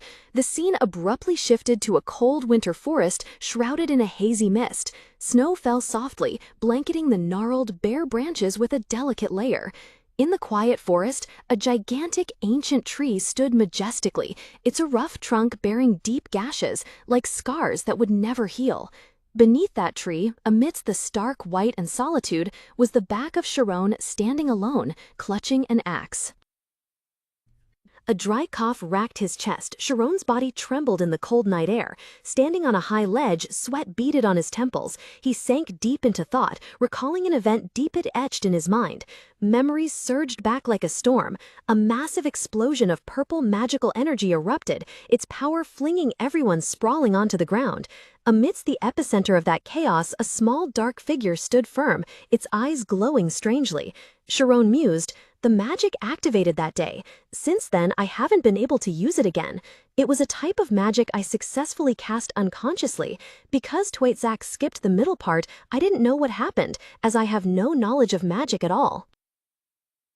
Sweat dotted his forehead. Sharon bowed his head, eyes tightly shut, focusing his entire mind on a single goal. Sharon's eyes suddenly flew open, no longer their usual blue, but glowing with an ethereal azure filled with astonishment and disbelief. He gasped, struggling to draw in each breath as drops of sweat streamed down his cheeks. "But I can enter the spirit realm," he whispered, his voice trembling with emotion and exhaustion. Immediately, the world around him transformed. Sharon found himself standing in the midst of an unreal forest. Bare trees, formed from glowing blue lines of energy, stretched high into the mystical sky. In the center of this strange space, a giant tree of pure energy was shining brilliantly. Suddenly, unrealization flashed in Sharon's mind. "If I'm in the soul domain, I can perceive everything," he realized in astonishment. "Touch, shape, scent, I can fully feel every detail of this tree in a single moment." But then, amidst the flow of energy, another silhouette unexpectedly appeared, a human form also composed of pure light. Sharon was stunned, a question echoing in his head. "What is this?" He clenched his hand tighter, his fingers pressing into the wood grain. "I can't explain it, but I can feel it." Mustering all his strength, Sharon spun, building momentum. A brilliant blue energy enveloped his body and converged on his massive axe. With a suppressed roar, he powerfully swung the axe down, aiming directly at the target before him. A thunderous boom reverberated through the heavens and earth. The axe blade made a powerful impact, unleashing an enormous shockwave of energy. With a single mighty blow, Sharon cleaved the colossal tree trunk before him. Shards of ice and wood splinters scattered in the air, reflecting the wondrous blue energy radiating from the split. He stood there, hands still gripping the axe handle, breath puffing out in thin wisps in the biting cold. Even though I felled the tree with just one strike, Sharon thought to himself, but his attention was no longer on the physical feat he had just accomplished. Sharon's cerulean eyes widened, sparkling with profound astonishment. A bead of anxious sweat trickled down his temple, yet a smile of pure fascination and excitement blossomed on his lips. A single word echoed, consuming his mind at that moment: magic. Hidden behind a tree in the snow-covered forest, Vincent stood frozen, eyes wide with astonishment at the scene that had just unfolded. What did I just see? That was Thunderstrike. Meanwhile, in the distance, Sharon quietly stood beside the recently felled tree. The boy bent down, intently gazing at the clean cut, his expression completely calm and focused, seemingly oblivious to his father's astonished presence. Sweat beaded on his temples. Sharon panted, his cerulean eyes fixed on the result before him. After hundreds of failures, he had finally done it. The cut on the smooth surface shimmered magically, just like the magic of that day. From a distance, Vincent silently witnessed it all. The veteran hunter's eyes suddenly welled up with tears. Extreme astonishment, mixed with overwhelming pride, surged within him. Vincent's calloused hand clenched tight before decisively pressing down hard on the cover of the thick, dark red book. He told himself he didn't need success born of luck. What he needed was a solid foundation of knowledge. The undulating mountain range, stark white with chilling snow. Amidst that vast landscape, a silent and persistent promise echoed in Sharon's mind. He told himself, tomorrow and the day after that too, I will repeat this tirelessly, just for an opportunity that might come one day in the future. 3 years had passed. Under the warm, sunset-hued sky, faded red maple leaves gently swayed in the chilly autumn breeze. Sharon sat quietly on a large tree root, his back firm yet exuding a pensive, lonely air. He seemed to have been sitting there for a long while, deeply immersed in his own rambling thoughts. Suddenly, he sprang to his feet, carrying a sharp axe. In his mind, a distinct train of thought emerged, a core principle. You don't see it with your naked eye, but with feeling. The moment that thought concluded, Sharon's entire body suddenly tensed. His blue eyes widened, reflecting a terrifyingly intense focus. A deafening crash resounded. A dazzling blue energy mass began to gather, emitting fierce rays of light. Instantly, the colossal energy was unleashed, surging along the tree trunk with terrifying power. The young man murmured softly to himself, his voice tinged with surprise. I almost went home after just meditating. Have 5 hours truly passed? In that ethereal spiritual realm, Sharon's body felt weightless, drifting amidst endless magical currents, completely absorbed in the power he had just touched. The world around Sharon disintegrated, transforming into a sea of brilliant blue energy. He felt his mind spreading out, connecting with all things. Sharon thought to himself, this feeling was truly wondrous, as if he had completely merged with nature. Every rustle of the bushes, the wriggling of earthworms in the damp soil, even the sound of tree roots diligently drawing in every drop of moisture, all resonated clearly in his mind like a symphony of life. This immersive sensation was so intense that Sharon felt even if 5 hours passed, he still wouldn't be able to fully appreciate it. Standing opposite him, the figure of Principal Alpice Milch quietly observed, his aged face revealing deep seriousness and profound contemplation. In the silent space, Sharon's voice rang out, breaking the quietude. If that were possible... He mumbled to himself, another world will open up. Another world is truly a fitting description. Snapping out of his thoughts, Sharon stood up, carrying a heavy wooden basket on his back, and began to walk briskly. Well, time to go home. His steps continued steadily forward, accompanied by the steady crunch of dry biscuits echoing in the vast evening glow. Suddenly, the path ahead was blocked by two large white horses bowing their heads and grazing on the tender grass left on the ground. Sharon stopped in surprise, thinking to himself, white horses? As he got closer to home, the sight of a luxurious, deep blue horse-drawn carriage with shimmering gold details parked neatly astonished him. Sharon placed his bundle of firewood on the ground, his eyes filled with curiosity mixed with confusion. What a splendid carriage! Do we have guests? He wondered. With many questions in his mind, Sharon approached the main door. He gently pushed the slightly ajar door open, peeked his head inside, and announced, "I'm home." Sharon's deep blue eyes widened, a strange light gleaming as he stood stunned at the door. He hesitated, his voice mixed with surprise. "Dad?" In the cozy wooden room, Vincent sat opposite an unfamiliar guest. The atmosphere was somewhat formal, unlike usual. Seeing his son return, Vincent looked up, his deep, warm voice resonating. "You're back, Sharon. Come over and greet him. This is the deputy butler of the Ogent family." The older man with well-groomed silver hair and a golden monocle turned to look at him. His face held a serious expression, yet he spoke politely. "It's a pleasure to meet you. Please call me Temurin." Standing before an elegantly dressed elderly man, Sharon bowed respectfully, his light blonde hair falling to cover his face. The boy spoke, breaking the silence. "Pleased to meet you. My name is Sharon." The man, Temurin, replied in a formal tone, "I am here to see you." Upon hearing this, Sharon abruptly lifted his head, his azure eyes wide with surprise. He couldn't help but wonder, the Ogent family is a second-tier noble house in the kingdom. Why would someone working for a noble seek me out? While Sharon was still bewildered, Temurin suddenly reached out, his calloused yet strong fingers gripping his chin, forcing him to look straight at him. Sharon was completely stunned by this unexpected action. Temurin leaned in, his sharp gaze behind gold-rimmed glasses scrutinizing every feature on the boy's face as if appraising an object. He spoke, his voice steady yet authoritative. "Let me see. Can you read and write?" Held firmly, Sharon faltered slightly under the stranger's piercing gaze, but still mumbled in reply, "I read a little since I was young." Temurin's firm hand suddenly gripped Sharon's small shoulders, making the boy flinch in extreme surprise. "Sharon," the vice steward's deep, stern voice resonated, "can you explain what you are doing?" Temurin's gaze, sharp behind his gold-rimmed glasses, looked straight at the boy scrutinizingly. He seemed to have been observing Sharon for a long time. "I heard you have a good reputation," Temurin continued, his tone both praising and interrogative. "The son of a woodcutter, yet literate. You are also a well-behaved child."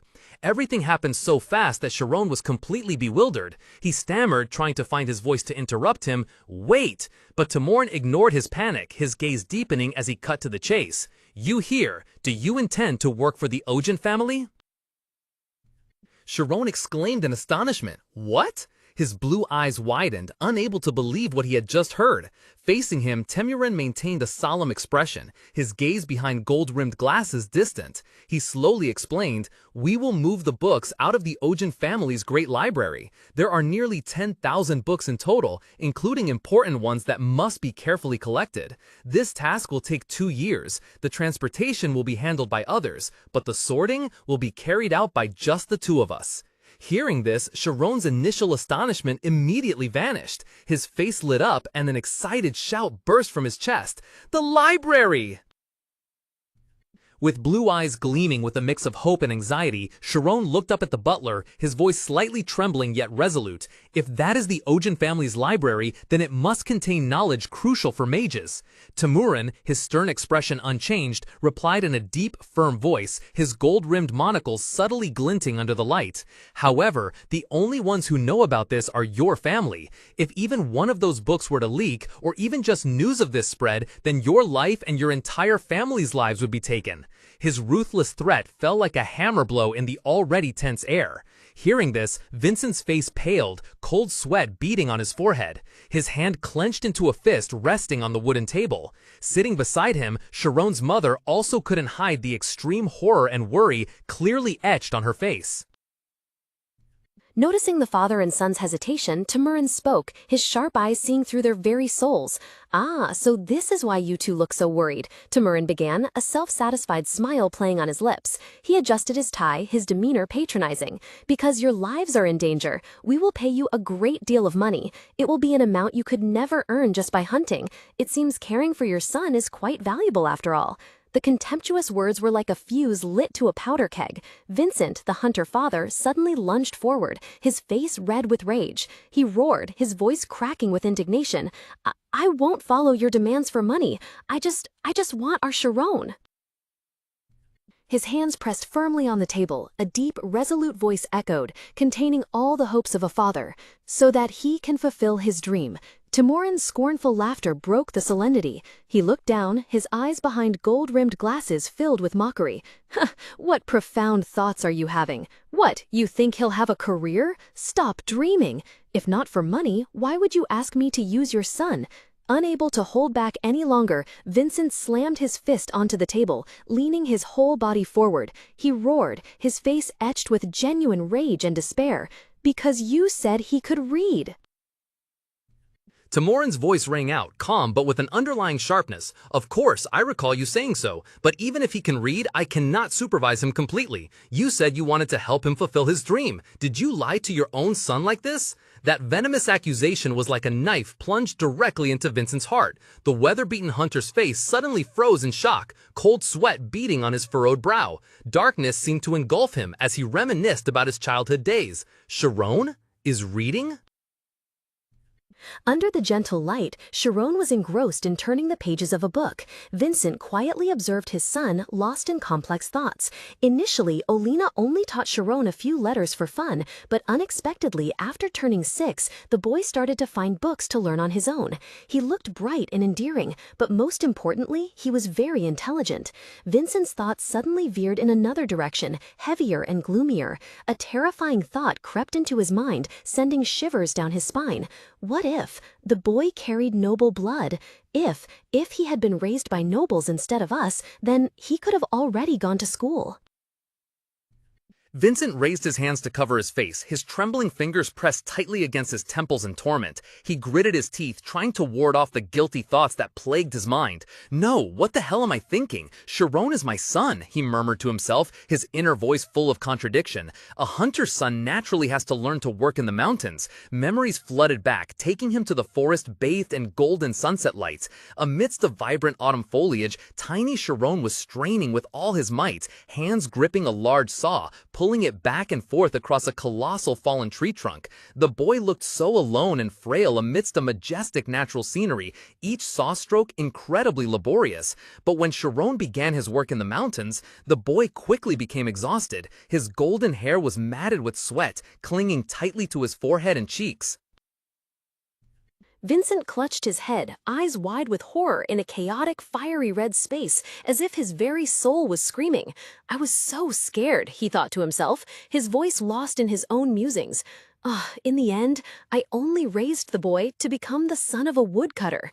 The memory of Vincent's first encounter with Timora, he knelt down. "Do you need a literate commoner?" With all his earnestness, he pleaded, his voice full of hope and urgency. "Please, sir, use my son. He has read books since he was little, and he is very intelligent, too." Vincent's voice broke into sobs, hot tears streaming down the hunter's weathered face. He nearly collapsed, words catching in his throat before erupting into a desperate plea. "But please, can you? Just let the boy read some books. I don't need money. If I had known this would happen, I wouldn't have begged like that." His words echoed, filled with regret and anger, like an accusation against the decision he once thought was best for his son. Timorin just listened in silence, his sharp gaze behind the monocle betraying no emotion. The air in the small house grew thick and heavy, to the point of suffocation. Vincent mustered all his strength, screaming in a voice hoarse with pain and rage, "Get out of my house immediately!" In the simple wooden house, the air was so heavy it felt about to burst. Vincent, his face red with fury, growled at his guest. "I don't need your money. If I'd known it would come to this, I wouldn't have begged like that. Get out of my house now." He waved his hand, pointing straight to the door, his rage making his whole body tremble. Chased away, Timorin merely tilted his head slightly, his hand still gripping his fedora, a condescending half-smile flickering on his lips. "How dare you mock my family's poverty?" Vincent roared, his voice hoarse with indignation. Timorin slowly replied, his tone patronizing. "Well, you have no choice. Those who don't know their place—" "No, father." Sharon's unexpectedly calm voice cut across Temeron's taunts and his father's rage. The boy stepped forward, his blue eyes fixed straight ahead, full of conviction. "I'll do it." Sharon's intervention made everything seem to stop. Temeron froze, his sharp eyes behind his monocle boring into the boy, his smug look replaced by astonishment. "Sharon!" Vincent cried out in alarm, trying to stop his son, but Sharon stood firm, shielding him. Temeron adjusted his hat, his gaze now cold and stern. He looked directly at Sharon, his voice carrying the full weight of a threat.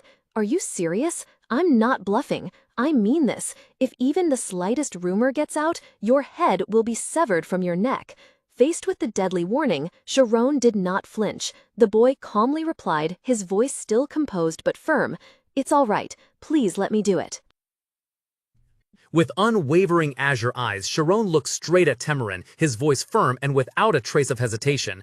"I will never reveal it, and even if things turn for the worse, I will not resent you for it." Temeron's lips twitched slightly, an inscrutable smile appearing on his stern face.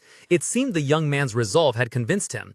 "If you are that determined, then so be it. I will come to pick you up in a week. You may change your mind before then, but once you step into the mansion, know that you will never be able to leave until everything is concluded." With that, he turned, his back draped in a long cloak gradually disappearing behind the wooden door, leaving the silent space immersed in the falling twilight.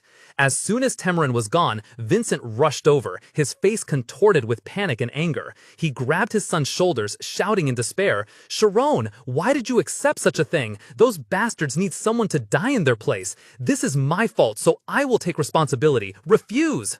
"Father." Sharon's gentle but weighty call made Vincent freeze.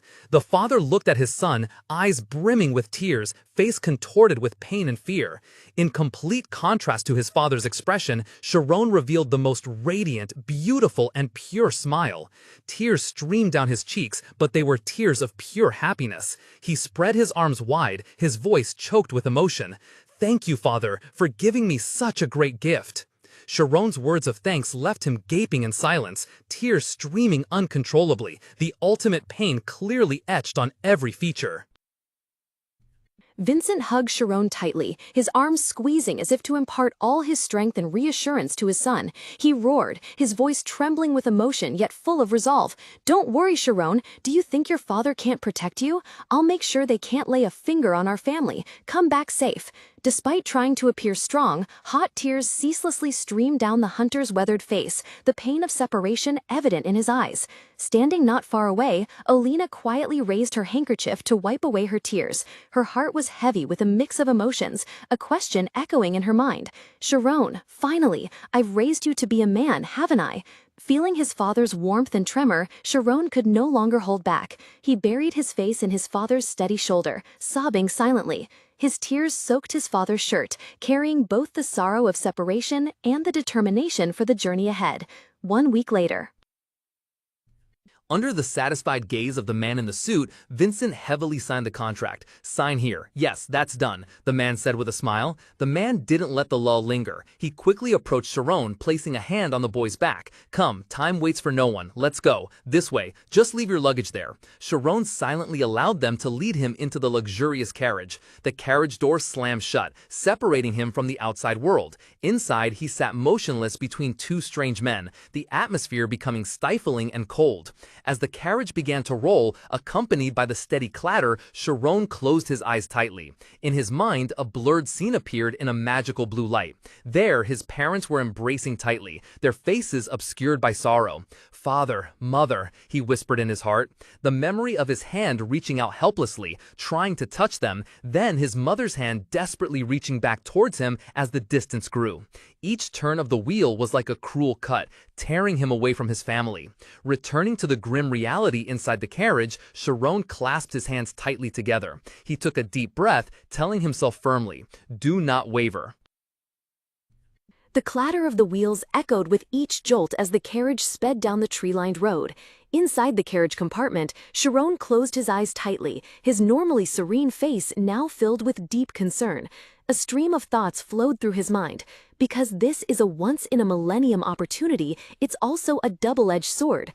Among people who possess extraordinary power, will I be able to survive these 2 years in peace? For a moment, the real scenery seemed to fade away, giving way to a fantastical vision that appeared in his mind. In the majestic landscape of the kingdom of Thormia, the man in the fedora began to explain to Chiron. His voice was steady as the carriage rolled along. The Ogent family, a renowned warrior clan specializing in training official swordsmen, is located in the city of Kreese. The previous head of the family was a third-rank swordsman, and the current head, Bishop Ogent, is a fourth-rank knight. In short, they hold all the power in this city. Chiron involuntarily shivered, his face reflecting concern at the formidable status of the family he was about to face. The man smiled, concluding his introduction with a dramatic statement. And that is the Ogent family's famous landmark, the Grand Avenue. The carriage door opened, and before Chiron was a breathtaking sight. A vast road stretched out, flanked by 2 rows of trees in their autumn colors, vibrant yellow and orange under the warm sunset. The leaves swayed in the wind, creating a beautiful, soul-stirring dance. He stepped down, unable to suppress a gasp of wonder. Wow!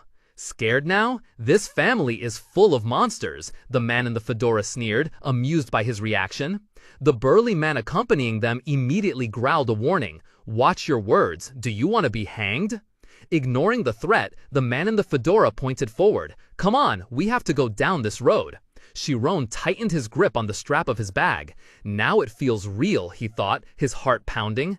He looked up at the magnificent, imposing mansion standing proudly at the end of the road. This is the second-rank nobility, the Ogent family. The 3 began to stroll along the splendid road, passing a large fountain with a marble statue of a warhorse proudly rearing.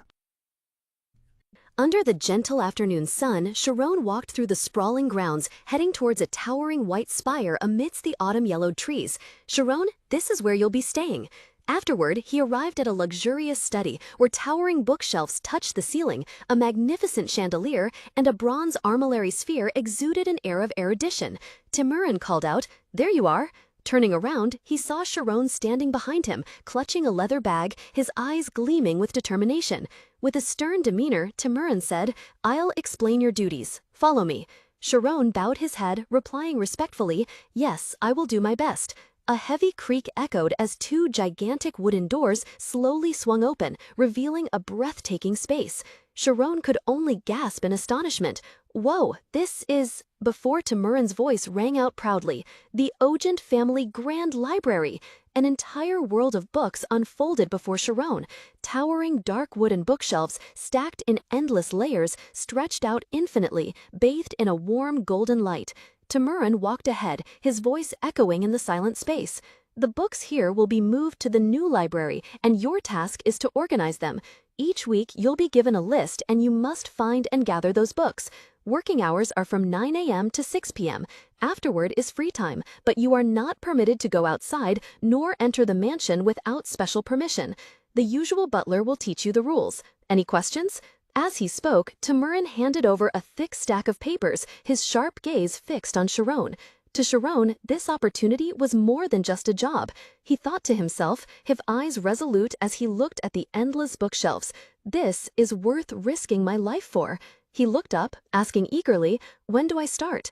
Under the clear blue sky, Timurin's voice resonated, decisive and clear. "Starting tomorrow." The next morning, Chiron entered his sun-drenched study carrying a thick stack of papers. He gently placed the documents onto the wooden desk, creating a soft thud. He sat down, his gaze intently fixed on the pages before him, lost in thought. Now I understand why only one person was assigned the task of arranging books, Chiron mused. The sorting standards must be truly consistent. For example, if I were to categorize a book titled The History of Swordsmanship, everyone would have a different opinion on whether it should belong to the professional swordsmanship category or the general history category. And there's one more thing I realized when examining organizational systems. All knowledge is interconnected. A knowing and confident smile spread across Chiron's face. He picked up his pen, his eyes sharp and filled with excitement as he discovered a profound truth. And the backbone connecting them all is... History. Knowledge is cultivated on a straight line called history. History is the backbone of knowledge. Chiron was lost in thought. He understood that once he mastered history and used it to strengthen other fields, learning would become faster. Among the 10,000 books here, about 850 were history books. I will read them all in my 2 years here to achieve my dream of becoming a mage, he told himself with steely determination. Suddenly, footsteps echoed from afar, startling Sharon. Is it the deputy butler? He panicked, his eyes flashing with worry. He couldn't be caught reading, as it was strictly forbidden. Quick as a flash, he closed the book, placing his hand on the cover as if to hide it. Deputy Butler Temurin looked down with a stern expression, a stack of papers in his hand. He spoke. Are you finished arranging everything? Are you working overtime again? Standing straight in his uniform, Sharon looked up, trying to remain calm even though his heart was pounding. Yes, sir. As Temurin turned and walked away down the long corridor, he called back one final piece of advice. You still have a long way ahead of you. Don't ruin your health too soon. You must bear all responsibilities. I won't, sir, Sharon replied softly, watching the deputy butler's back until he disappeared behind the large door. Suddenly, a firm hand on his shoulder startled Sharon awake. He panicked, his heart pounding as he realized Deputy Butler Temurin was standing right behind him. Oh no, Sharon thought anxiously, was I caught reading past bedtime? Temurin, with his usual stern expression, said nothing, but quietly adjusted the tie on Sharon's uniform collar. Then he spoke in a low, steady, yet authoritative voice. This library is not only frequented by butlers, but also by the head of the family and the young masters. Take good care of your uniform, and do not degrade the dignity of the Ogen family, and also do something about this long hair. Sharon, his forehead beaded with sweat, mumbled in reply, Yes, I will do it right away. Left alone, Sharon breathed a sigh of relief, a wry smile spreading across his lips. Phew, so that's all it was. I need to focus for the next 2 years. I must be careful not to cause any trouble. He looked out the window, admiring the magnificent mansion under the night sky, and idly thought, maybe I should tie my hair up like father? But when he returned to his desk, his relief quickly vanished. A much bigger problem awaited him. But the bigger problem is, it's just too difficult. Sharon ruffled his hair, feeling overwhelmed by the immense volume of knowledge. 3 emperors, 7 kingdoms. Thonmi alone is already tough. How am I supposed to understand all of this? He asked himself, do I need to memorize more? Then immediately dismissed it. No, if I want to access knowledge at any time, I must understand each event thoroughly. With a newfound determination, Sharon fixed his gaze on the book, concentrating intensely on every word. Just one more line. However, fatigue won once again. Despite his strong will, his body had reached its limit. Sharon slumped onto the desk, falling asleep amidst the scattered books and papers, the lantern still quietly illuminating his ceaseless efforts. The serene silence was only broken by a soft thud as Temurin closed the book in his hand. Under the dim yellow light of the hurricane lamp, he sighed, a weary breath echoing in the empty room. How tedious. His gaze, sharp behind his monocle, fell upon Sharon's slumped figure fast asleep at the desk. Temurin stared at the boy, a faint sneer gracing his stern lips. Clutching this book for an entire full moon cycle? Do you think you can succeed merely by studying? If you were studying practical books, I would have forbidden you from coming here after hours. But what a relief.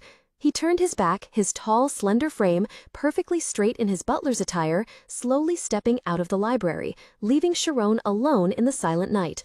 Just a fool with pipe dreams. That's all. Temurin's final thought dissolved into the air, cold and definitive. 3 months had passed since Sharon began working at the Ogen family's grand library. In the tranquil, sun-drenched space, a senior servant approached Sharon. Sharon, these are the books you've sorted today, aren't they? With a gentle smile and professional demeanor, Sharon replied, Yes, please take this entire stack. Sharon gradually got used to sorting books, and through other male servants, he gathered quite a bit of information. The servant picked up a red-covered book from the stack on the table. I'll borrow this book, he said, sighing. The second young master is borrowing this one again, but they haven't returned the one from last time. It would be troublesome if it got lost. Hearing this, Sharon flinched slightly. The servant, seeing this, scratched his head and continued confidentially. You're right. I keep asking, but they insist on doing it themselves. In truth, nobles don't care if a book is lost. Only housekeepers like us worry. He clicked his tongue, his voice full of weariness. The most astonishing thing is that nobles don't even care if books are leaked. Sharon's face grew pensive, his blue eyes showing a hint of worry. He quietly said, To be fair, a library like this probably won't have any truly important books, but don't let anyone know I said that. I'm off now. Take care. The servant waved goodbye and turned to leave, leaving Sharon alone with his wandering thoughts. But that doesn't mean I'm less in danger, Sharon thought to himself. A noble can only be at ease when they have the loyalty of commoners. Commoners, however, must risk their lives for things nobles don't even bother to remember. In Sharon's mind, Tamorin's image appeared, cold and severe, along with his terrifying warning, "Your neck will fly off." To prevent even the slightest mistake, servants can become cold and ruthless.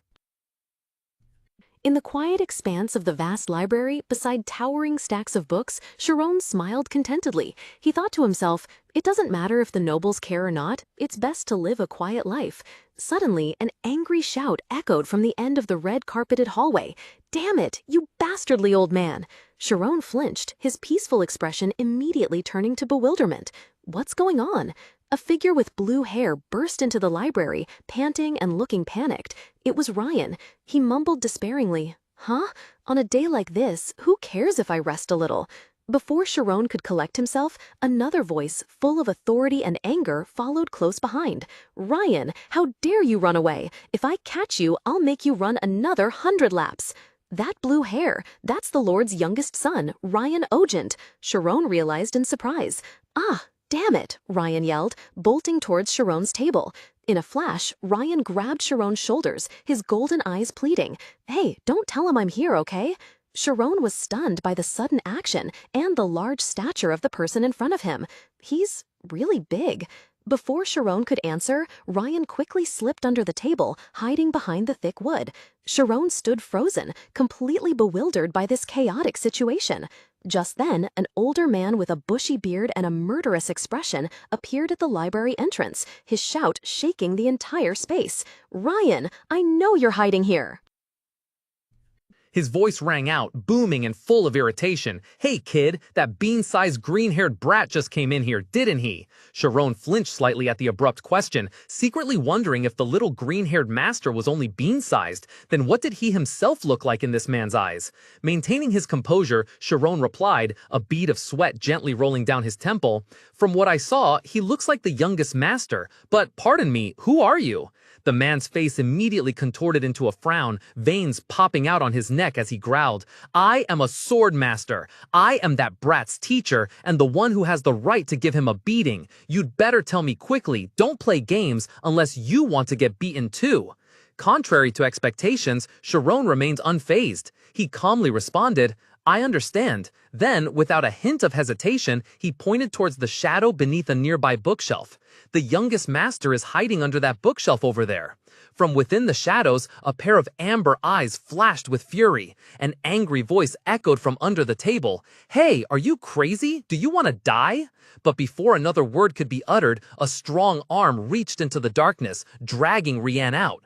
Grabbed by the collar, Rian cried out in panic, "Teacher, it's just a misunderstanding." The swordmaster paid no mind, his voice menacingly low. "Misunderstanding?" Sharon stood frozen, watching the chaotic scene before him in astonishment. A frenzied, savage scream tore through the quiet atmosphere. "Arr!" Ryan was dragged forward like a wild beast out of control. Standing in a corner, Sharon could only widen his azure eyes, astonished and panicked by Ryan's sudden outburst. The blonde boy shivered slightly, a bead of cold sweat rolling down his temple. His expression was a mix of awkwardness and anxiety as he glanced at Ryan, unsure what to do in this tense situation. The swordmaster, without a word, seized Ryan's ankle. "Follow me, you confounded brat," the teacher growled, beginning to roughly drag his unruly student down the long corridor. "Forget training. You need to be disciplined mentally." Ryan's spiky blue hair now hung down, his usual arrogant face distorted with shock and panic. The shock quickly gave way to extreme rage. He growled out each word, hateful words spilling from between his teeth. "You will pay for this." In an elegant corridor of the mansion, Sharon stood there, his face a mix of slight confusion and worry. He thought to himself, sweat beading on his forehead. The swordmaster possesses more authority than the family head, so that was my sole option. As rumor has it, his teacher caught him and took him to the mountains for arduous training for a whole month. The first book took Sharon 20 full days. However, once he had completely grasped the foundational knowledge within it, his speed increased dramatically. In the quiet study under the warm yellow light, Sharon sat upright behind the massive wooden desk, surrounded by towering stacks of books. 4 months had passed, and he had read a total of 82 books. The rustling sound of turning pages echoed steadily. Sharon flipped to a new page, his azure eyes fixed on the words, thinking to himself, "It's exactly as I predicted. Only the initial stage is difficult. None of the books contain entirely new information. If I build a solid foundation with the first 200 books, absorbing the remaining 650 will be much easier." Yet, the deeper he immersed himself in the flow of history, a doubt began to creep into Sharon's mind. He looked up from the page, his gaze slightly unfocused, questioning himself, is studying history at this moment truly the right choice? That doubt quickly vanished as he pondered deeper. But the more I learn about the activities of mages in the past, the more certain I become that my decision is absolutely correct.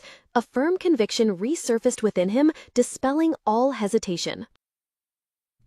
In the midst of his endless contemplation, a clear truth emerged. If a scholar invents a theory, then a mage is the one who actualizes that theory into reality. Essentially, they are one. However, not every scholar can become a mage, because they cannot enter an extremely sharp state of mind, a place called the spirit region. Sharon, however, was different. His mind was a vast library, where books of knowledge emitted mysterious blue light, floating in endless space. Standing in his own inner world, Sharon's face shone with intense concentration as he immersed himself in the sea of knowledge. Back in the quiet room, Sharon gently closed the half-read book on the table. A spark of determination gleamed in his cerulean eyes, and the confident smile slowly formed on his lips. He thought to himself, so, with my spirit region, if I add an immense amount of knowledge to form a knowledge backbone, perhaps I can even become a true mage. The very moment Sharon's resolve reached its peak, an earth-shattering scream suddenly shattered the quiet atmosphere. From the main door, Rian was already standing there, arms wide open in arrogance. "Hey, you bastard!" Sharon flinched, his whole body stiff. All his previous thoughts and concentration vanished into thin air. Rian tensed, roaring with rage, his wild eyes burning. "I've been through hell waiting for this day." Sharon mumbled to himself, "How persistent." At that moment, Rian stormed straight into the library, shattering the quiet. Sharon stared in surprise at the uninvited intruder, asking, "Did you really come here for that?" "Of course," Rian yelled, his face flushing red with anger. "Do you know how much suffering I've endured? I've climbed cliffs countless times. Every time my strength left my fingers and I thought I was about to die, I clung on with only the thought of revenge." Looking into his opponent's burning eyes, Sharon thought to himself, "It's worse than I thought. His anger must have reached its peak." Seeing Sharon's silence, Rian grew even more furious, growling, "Why aren't you answering? Do you think I'm doing this just because I faced a little hardship?" Rian roared, his face contorted with a sense of betrayal. "I asked you and trusted you, yet you still went and tattled? Seeing despicable people like you, I'm truly disgusted." Facing the fury, Sharon merely lowered his gaze slightly, a cold drop of sweat trickling down his temple. He calmly replied, his voice even and devoid of fear, "I didn't tattle, I merely spoke the truth." The answer was like adding fuel to the fire. Rian bellowed in anger, his hand reaching out to grab Sharon's collar violently. "Don't pretend you're in the right. If so, you should have told me from the start that you wouldn't follow my request." Pressed close, Sharon maintained an unusual composure, raising his clear blue eyes to look directly at Rian. The powerful always readily follow logic that aligns with their own self-interest. The words, sharp as daggers, made Rian falter, but for Sharon, this confrontation was truly exhausting. He sighed softly, a feeling of helplessness swirling within him. What should I do? Sharon's composure irritated Rian even more. What? He's clearly just a new butler working for my family, Rian thought, his eyes narrowing critically. But what's with this calm attitude? His arrogance would not allow a servant to maintain such an expression in the face of their master's anger. A malicious and cruel smile slowly spread across his lips. Rian growled, each word laced with killing intent. "All right then, you're looking down on me too, aren't you?" Under the starlit night sky and the bright full moon, Rian spoke challengingly. "Let me show you who I really am. Follow me." Ryan decisively turned and walked away, leaving Sharon frozen, his heart filled with confusion and worry. He silently followed Ryan's retreating back through the cold corridors. Soon, they arrived at a large courtyard, and Sharon's heart suddenly tightened as he recognized the place. This is... The silver moonlight illuminated the Ogent family training ground, where Ryan stood with his back to him, his posture menacing. Sharon's eyes scanned the neatly arranged wooden weapon racks nearby, and a terrifying thought crept into his mind. This is the training ground? He's going to beat me to vent his anger. Facing the dangerous situation, Sharon clenched his fists, cold sweat running down his temples. He resolved in his heart, "I'll just take the beating then. It's better than losing my life. I can't ruin the opportunity my parents risked their lives to give me." At that very moment, Ryan suddenly spun around, roaring furiously, "Take this!" A wooden sword flew through the air, spinning rapidly and hurtling straight towards Sharon. By reflex, Sharon reached out and grabbed it, surprised to realize it was a wooden sword. A wooden sword? Before his thoughts could fully form, Rian's challenging voice echoed from the opposite side. In the spacious hall, Rian stood there, his blue hair disheveled, clothes rumpled, but his amber eyes blazed with a combative fire. He clutched the wooden sword tightly, his voice sharp and resounding. "This is a duel. I am not a coward like you. To pay for daring to disrespect me, the fated one who will become the greatest swordsman, you shall endure my sword strikes." Sharon was utterly stunned by the baseless accusation. His delicate face instantly turned pale, cold sweat beading. Unable to contain his indignation, he loudly retorted, "What? What did I do to be considered a coward?" Rian snarled, his words carrying the weight of an undeniable command. "As a servant of the Ogent family, it is your duty to protect the Ogent household." Ryan's voice was low and menacing, his sharp amber eyes blazing with fury. "You betrayed me to Master just because you were afraid of a beating. How could you do that when you saw someone else in trouble?" Sharon flinched, a silent dread creeping into his heart. His eyes have changed. Ryan's hand tightened around the wooden sword, his voice filled with wounded pride. "No matter how much my family looks down on me, I cannot let someone like you treat me this way." A powerful blue aura erupted around Ryan, making his green hair stand on end. With an arrogant smile on his face, he took a defensive stance and roared a defiant challenge. "Come on, considering the gap between us, I'll let you attack 3 times before I make my move." Looking into those eyes blazing with fighting spirit, Sharon couldn't help but shiver. Those eyes, they definitely belonged to an Ogent. Sharon's whole body trembled, his mind in a chaotic panic. What should I do? What can I even do? Sharon thought to himself, "What I can do is, that's right, I'll just try. I have 3 chances." With that, he let out a wild roar, pouring all his strength into swinging the wooden sword towards Rian. Clang! A deafening clash echoed through the hall as the 2 swords struck each other. A powerful force exploded from the point of contact, pushing both of them back across the gleaming marble floor. "One!" Sharon gritted in his mind, struggling to hold on. However, a terrifying recoil force transferred from Rian's sword directly into his hand. Sharon gritted his teeth, his whole body trembling as he felt his opponent's incredible strength. Ugh, what kind of power is this? His arm went numb. The sword vibrated violently as if wanting to fly from his grasp. He braced himself, pouring all his strength into his hands, gripping the hilt, desperately fending off the attack. Sharon poured all his strength into the attack, his body twisting as he powerfully swung the wooden sword. Clang! Rian's sword was easily raised, blocking the thunderous blow. A harsh clang echoed and small wood splinters flew everywhere. Despite Sharon's powerful attack, Rian stood firm, unmoved. A dangerous and smug sneer appeared on his lips.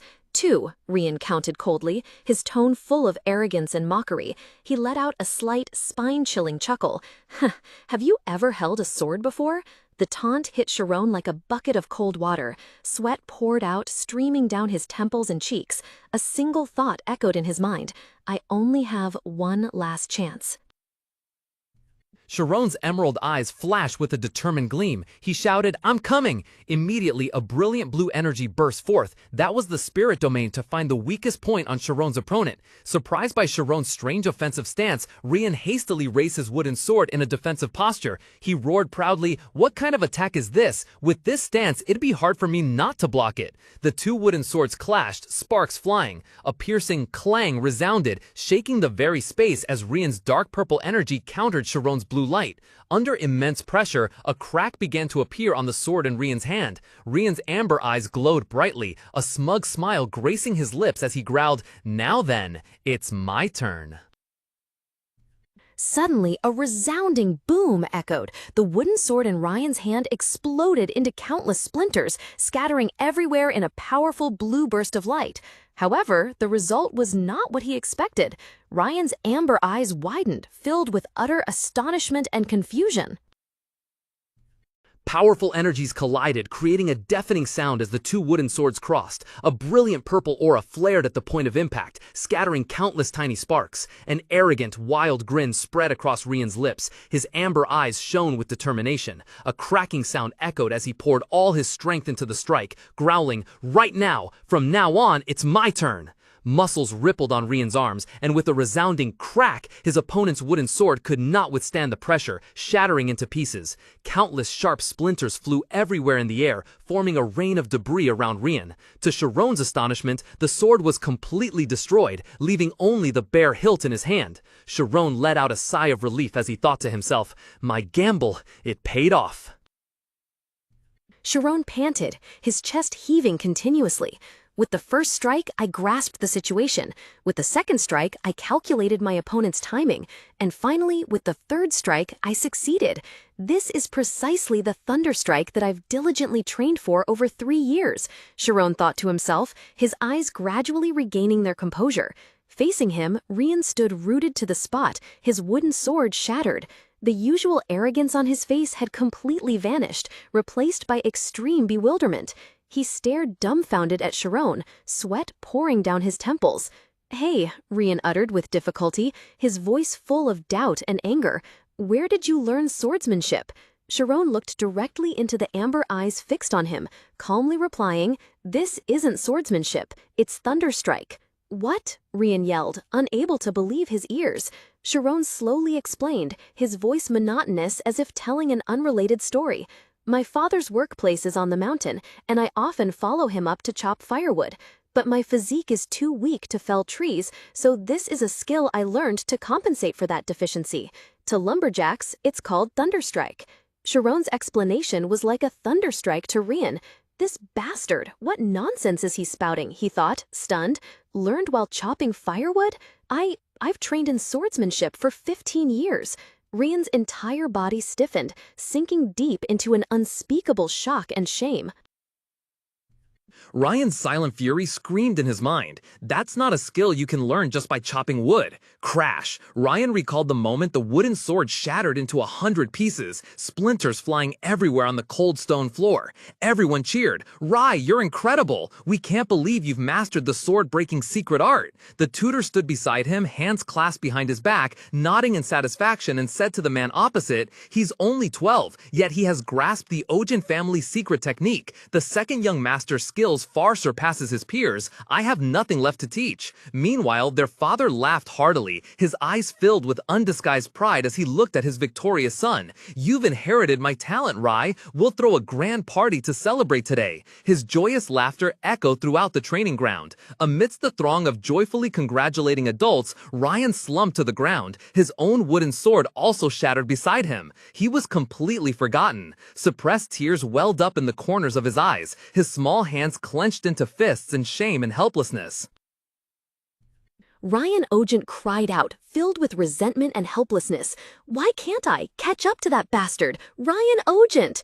The unconscious roar seemed to have escaped, causing Sharon to call out anxiously from behind, young master?" But Ryan didn't hear. His rage erupted like a fierce blaze, dyeing him purple. "I can't accept this." Seeing Ryan consumed by fury, Sharon cautiously approached, trying to calm the situation. "Young master, if I've done anything disrespectful..." "Shut up!" Ryan interrupted, his harsh shout startling Sharon, a cold drop of sweat trickling down their temple. Without waiting for Sharon to react, Ryan turned and grabbed a real sword from the rack. A clang rang out as he forcibly drew it from its scabbard. His hand gripped the hilt tightly, then, without warning, he threw it straight at Sharon. "Take it!" Sharon flinched, bewildered, completely unable to understand what was happening. Ryan declared decisively, "Since both our weapons have been destroyed, this match isn't over yet." Sharon stood opposite, sweat streaming down his temples, his whole body trembling at Ryan's declaration. "Real swords?" he whispered to himself, his hands gripping the wooden hilt tightly. Utter horror seized his heart. "I might actually die." Fear made Sharon plead, his emerald eyes wide with panic. "Young master, please reconsider. I've never studied swordsmanship." In response to Sharon's plea, Ryan merely looked down coldly, his tone frighteningly calm. "That's why I'm giving you time. If you were talented enough to learn Thunderstrike while chopping wood, you'll find a way." Ryan's gaze sharpened. He pointed directly at Sharon, his voice icy. "1 month from now, right here, we'll have a match using real swords. Don't even think about running away." A threatening vow echoed in the space. "At the very least, I will definitely surpass you." Under the clear sky, warm rays of sunlight illuminated the valley, where the magnificent mansion of the Ogent family stood majestically amidst the rolling hills. Inside a luxurious room amidst towering stacks of books, Sharon buried his head on the gleaming wooden desk, his hands desperately clutching his blonde hair. He let out a long sigh as a bitter truth dawned on him. "Well, I understand what happened now." Sharon's thoughts began to piece together information about this peculiar family. The Ogent household had a unique characteristic. Both black and blue hair colors were inherited through generations. The current head of the family, Bischoff Ogent, with black hair, had 3 sons and 1 daughter. The eldest son, also with black hair, was a certified level 6 swordsman, a true warrior. Meanwhile, the eldest daughter, with flowing blue hair, displayed incredible musical talent and chose to pursue a path as a palace pianist instead of wielding a sword. And finally, the second son, Rai Ogent, who possessed black hair, was hailed by the entire world as a genius. Sharon remembered a servant's smug chuckle as they recounted the old story. Unlike his talented black-haired brothers, young Master Ryan, they even hired a private tutor, but he was still deemed untalented. Who works in this mansion and doesn't know that story? In the sun-drenched study, amidst towering stacks of books, Sharon despairingly ruffled his golden hair, his face buried on the desk. "I've done something truly useless. I should have just silently endured it." Anguish swelled within him. "I never thought I'd hurt the self-esteem of someone who's lived their whole life compared to their siblings. I thought all nobles were extraordinary." A tear trickled down his cheek. Sharon raised his watery blue eyes, clutching a book tightly as if it were his only salvation. He thought bitterly, "If not for these books, I would have thought there was no reason left to live. If I really died, my parents would—" The painful thought hung, sinking into a heavy silence. But then the despondency was quickly replaced by an iron will. Sharon sprang up, his gaze resolute. "I don't have time for this. I must think carefully. After all, I'm going to become a mage. Having lived in the mountains, I'm very confident in my endurance." In the quiet space of the library, under the golden glow of the late afternoon sun, Sharon ran his hand along the spines of thick, leather-bound books. His gaze stopped on titles about swordsmanship, a faint spark of hope flickering within him. "Perhaps I can survive if I learn some kind of self-defense martial art," he thought to himself, determination slowly appearing on his delicate face. Though a bead of anxious sweat trickled down his temple, he resolutely embraced the heavy stack of books, feeling the weight of his choice. "I must do what I can." Outside on the training grounds, the sudden quiet was torn apart by a piercing shriek echoing from beyond.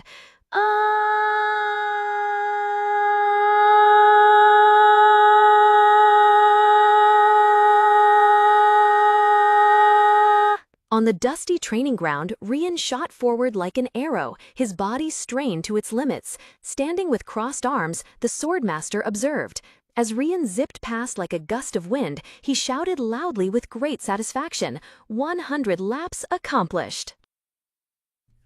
The erudite swordsman observed his student with a mix of surprise and slight satisfaction. His eyes narrowed slightly. "You've broken your own record." Facing him, Rian trembled uncontrollably from exhaustion. He roared, his voice hoarse from the effort. "Damn it, you call this training?" Stunned by Rian's audacious words, the swordsman's eyes widened, his already wrinkled face now furrowed in anger, his mouth agape. "What, you brat?" Rian gritted his teeth, tensing all his protesting muscles to remain standing. He yelled, his shout filled with stubbornness and fierce determination. "I'm still standing on my own 2 feet. Don't you have any harsher exercises?" The wise swordmaster narrowed his eyes at Rian. The teenager's face was drenched in sweat, his breathing heavy, yet his amber eyes still gleamed with stubborn defiance. "Did something happen to you?" Rian lowered his head, his voice testy. "Nothing happened." The student's outright denial didn't escape the swordmaster's keen eyes. He mused, "Is it Rai again? Did that kid learn some new skill? But he's already awakened his schema." After a moment's thought, he declared firmly, "All right then, if you die, it's not my responsibility." The scene shifted to a colossal, silent arena where only the desolate wind howled through the empty stands. From the opposite side, Rian shouted, his voice full of conviction, "Of course not." At the same time, in the family's quiet study, Sharon flipped through an ancient book titled History of Swordsmanship. The words on the page unfolded a completely new world. If mages possessed mental fields to interact with the outside world, a swordsman had schema, a detailed blueprint of their own body. It was the concept of the body image pushed to its extreme, allowing masters to comprehend and control their bodies down to the cellular level. Sharon froze, a spark of insight igniting in his mind. He whispered to himself, "Wait, isn't this the exact opposite of a mental field? Should I try it?" His cyan eyes shone with curiosity and determination, a daring idea just germinating. In a pure and mystical inner space, Shirone delved deep into thought, his entire body enveloped by a radiant sapphire glow. He mused, "First, I must feel myself. This level is still easy, just like the spirit domain. In the spirit domain, I need to erase my ego, but with schema, I have to delve deeper into my own existence. If I can lift the veil at this point, I will have completed a schema page." But then, a moment of hesitation arose. Shirone realized that hastily pouring his efforts into schema, something completely opposite to the spirit domain, was ineffective. His form gradually reappeared, emerging from his deep contemplative state.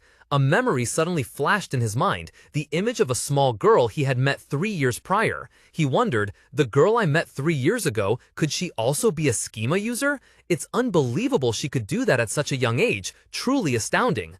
A cold glint flashed from the blade as Shirone drew it from its sheath. Shirone made his final decision, his voice filled with resolve. "It would be better if I used the spirit domain as a foundation to learn swordsmanship. Let's start with the 8-direction slashing exercise." Sharon shouted powerfully, "Hop, first strike," then swung his sword down with a perfect and forceful trajectory. At the same time, at another training ground under the fiery sunset, the atmosphere was extremely tense.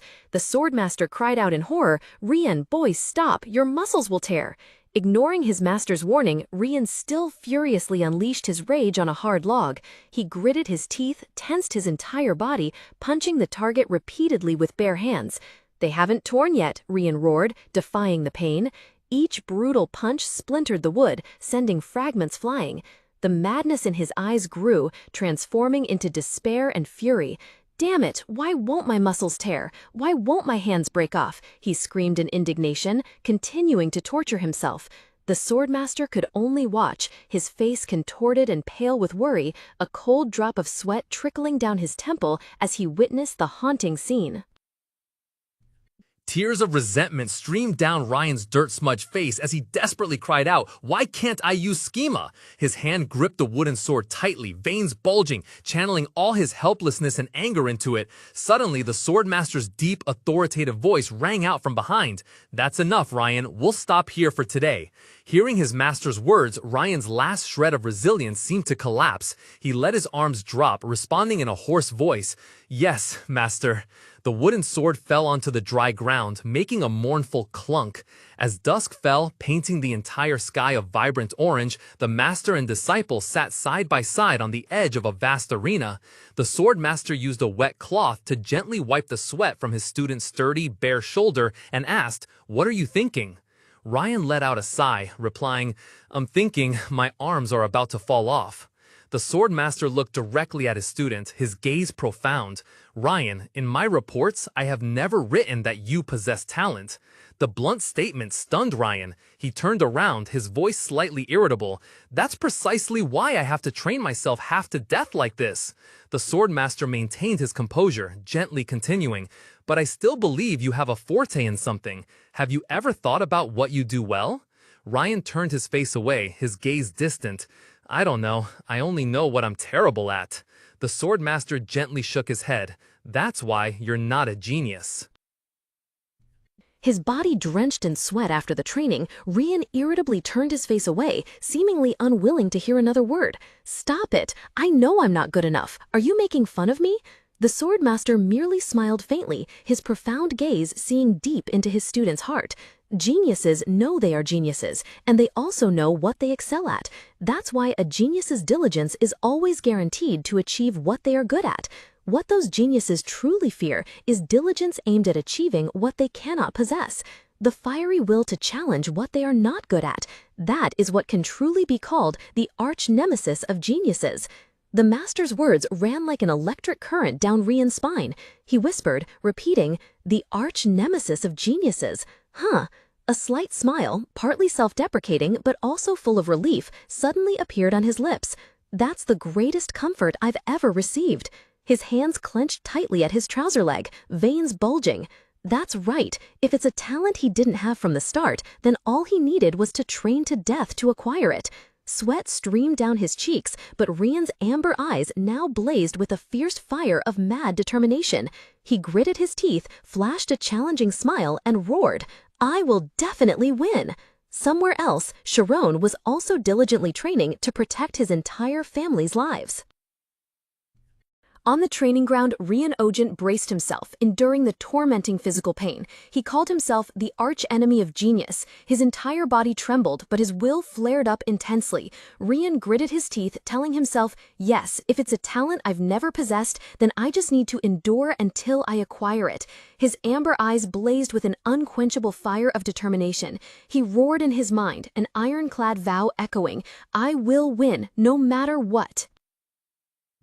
Under the gentle moonlight in the tranquil garden of the Ogent family, Sharon stood contemplatively, tightly gripping his wooden sword. What is swordsmanship? The question echoed in his mind. It was the entire mechanism behind a practice with the ultimate goal of ending a life. But hidden deep within it was a complex psychological foundation, deeply rooted in the boundary between life and death. Sharon closed his eyes, visualizing an opponent in an illusory space. The enemy could attack in countless ways, but ultimately every strike originated from 8 basic directions. Realizing this, he embarked on a month of relentless, arduous training. Day after day, Sharon repeatedly performed only 2 actions, swinging his sword to strike from 8 directions and raising his sword to defend from 8 directions. With every drop of sweat, Sharon's eyes gleamed with determination. Gradually, his sword movements were no longer isolated actions, but blended together, forming a ferocious, spiraling vortex of energy, with Sharon standing firmly at its eye. As the energy vortex dissipated, Sharon lowered his sword, the wooden sword gently falling onto the grass. He suddenly burst into laughter, a refreshing and utterly contented sound.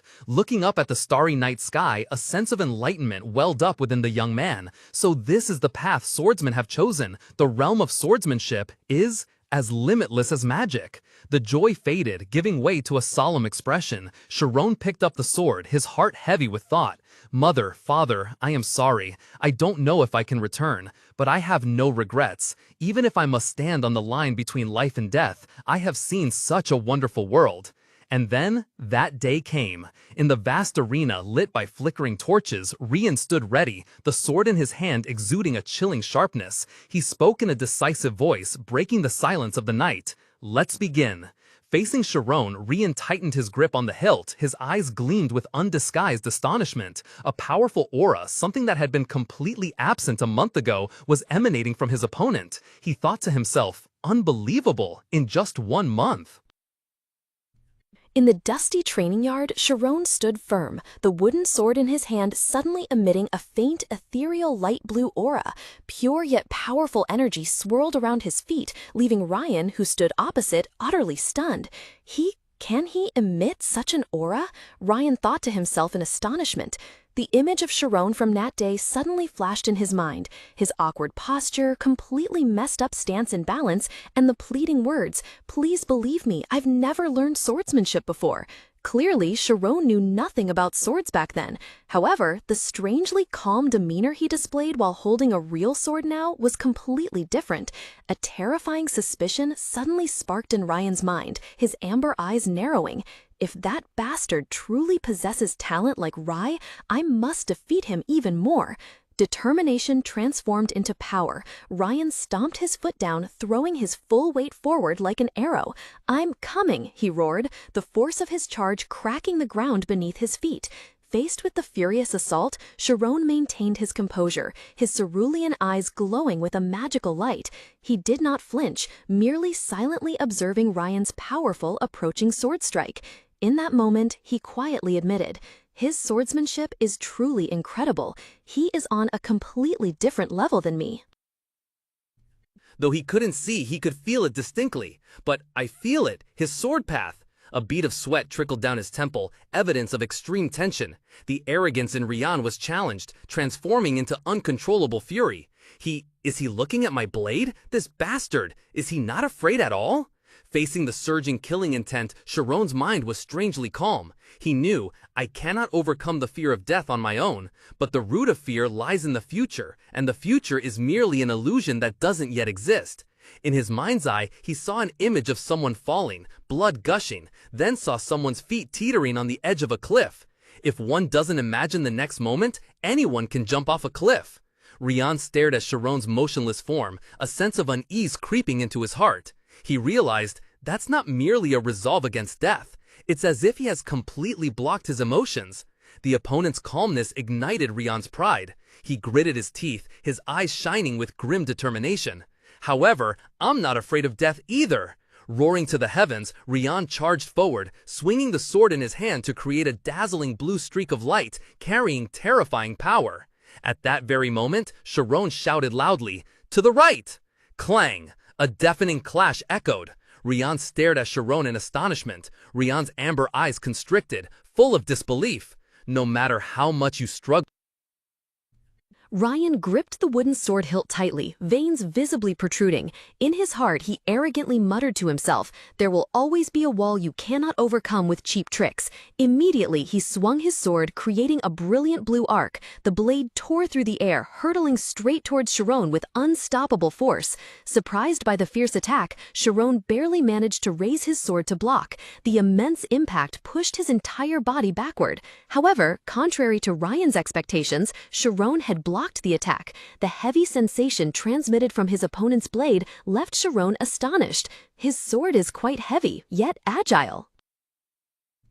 Sharon tensely employed all his senses. His sense of connection was being pushed to its limits, making it increasingly difficult to perceive Ryan's furious attacks. Giving Sharon no moment of respite, Ryan roared and lunged like a beast. A punch grazed him, leaving a burning red streak of blood on Sharon's body. Sharon's azure eyes widened in horror, the line between life and death appearing right before him.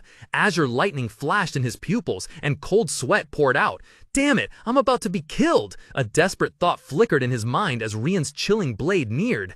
Ryan let out a wild roar, raising his sword high with both hands, pouring all his strength into the finishing blow. The blue light from his blade carved a dazzling path in the air, striking directly at Sharon.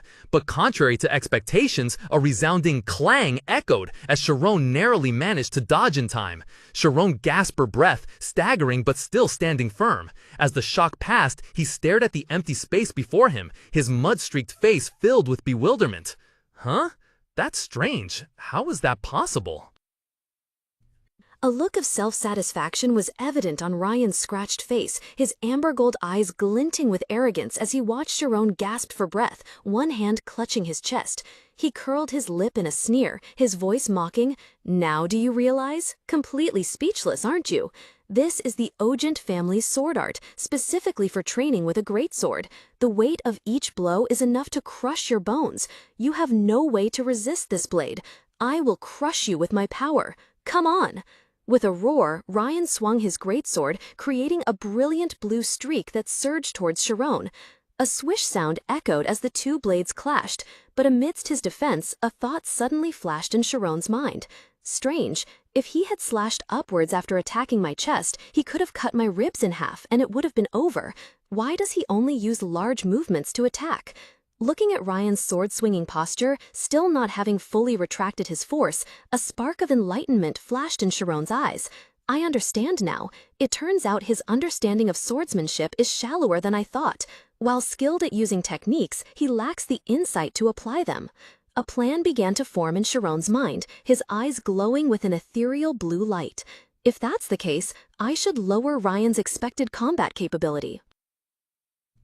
The deafening clang of metal echoed as two blades met in a blinding shower of sparks. Suddenly, Sharon's cerulean eyes flashed with resolve. Change of plans, he thought. I'm going to attack. With those words, Sharon lunged forward with unexpected speed. His blade drew a streak of blue light, striking directly at the stunned Rian.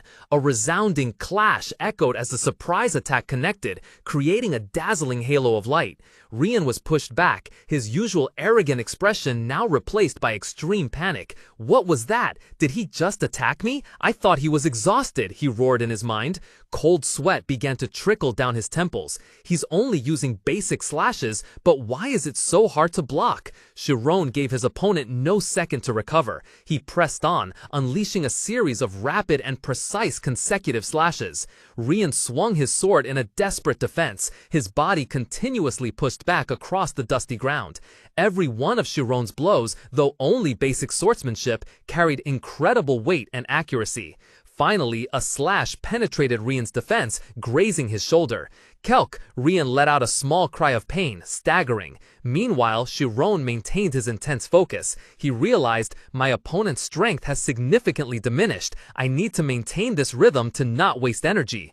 Rian gasped for breath, his amber eyes streaked with blood vessels, staring at Sharon in disbelief. His whole body trembled, not from pain, but from the shock and denial gnawing at his mind. The world around him seemed to darken, leaving only the screams in his head. No way! Impossible! This can't be happening! Amidst the chaos, a distant memory resurfaced. The image of a young Rian sitting on the training ground, surrounded by broken wooden swords. A tall man stood watching him, laughing proudly. Ha ha! Excellent, Rai! Painful memories flooded back, sweeping through Rion's mind like a nightmare. Images of a frail Rion humiliatingly seized as mocking laughter and declarations of an honor feast echoed with bitter irony. Those fragmented memories ignited a simmering rage. Rion roared, his face contorted with fury. Don't make a fool of me. I will become the greatest swordsman in the world. With a frenzied scream, he lunged at Sharon, swinging his sword with all his might, an attack devoid of technique, only raw resentment and insane determination. Surprised by the tempestuous assault, Sharon only managed to gasp, "What?" The two swords clashed, creating a deafening explosion and a violent shockwave. Forced back by sheer power, Sharon wondered in astonishment, did he give up on victory? Using such brute force, is he even thinking straight? But then a strange sensation suddenly flashed. Sharon's azure eyes widened in surprise. Huh? Before him, Rion was no longer a swordsman who only knew how to use strength. Sharon realized in dismay, his sword kath can no longer be seen. How unpredictable! Rion let out a wild scream, pouring all his strength into the sword stroke, pushing Sharon to his limit. A blue light from Rion's sword erupted fiercely. For a moment, all Sharon saw was the horror reflected in his own azure eyes before an earth-shattering clang of metal resonated. Before Rian's fierce sword energy, the world in Sharon's eyes seemed to shatter into countless intricate, overlapping lines of blue light.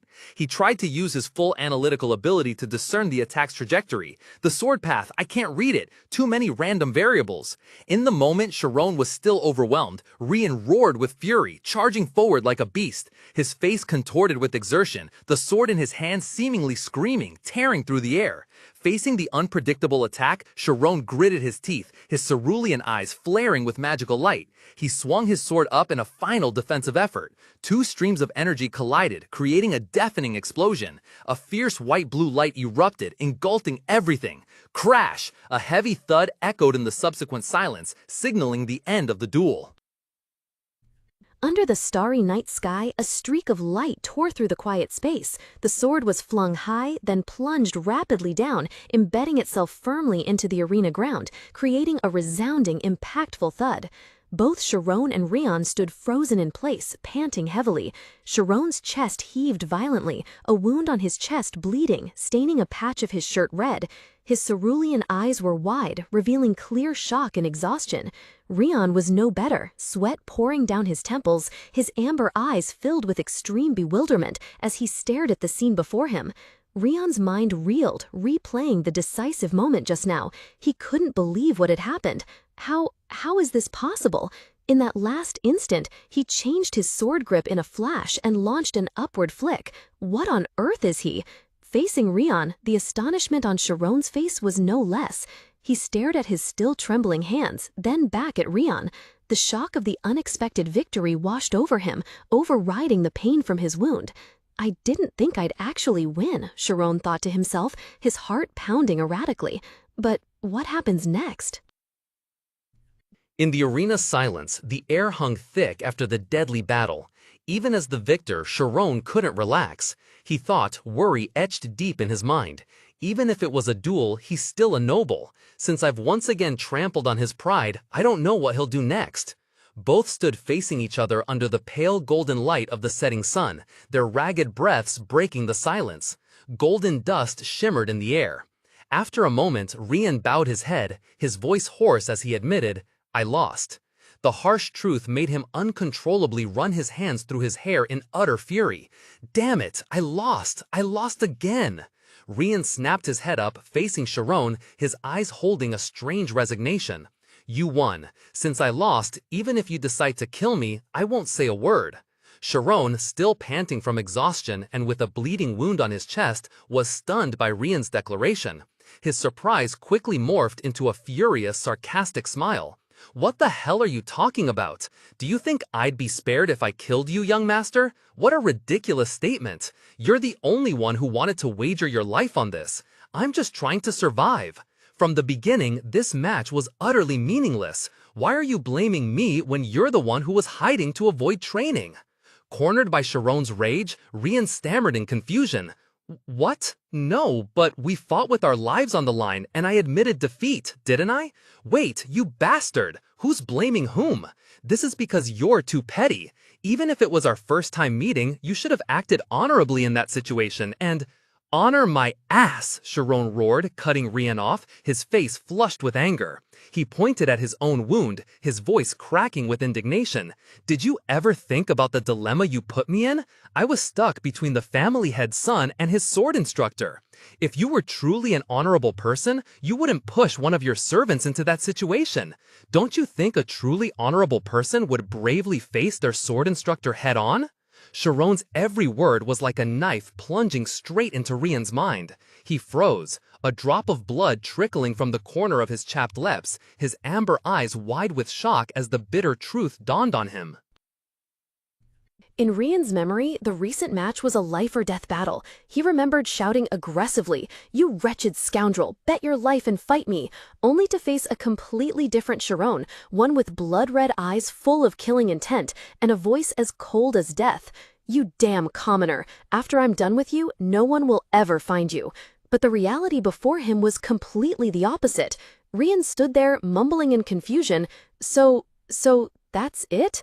As soon as the match ended, Sharon, looking exhausted, plopped down onto the dusty arena ground. He panted, shouting in a mix of panic and relief, "Ah, I really thought I was going to die."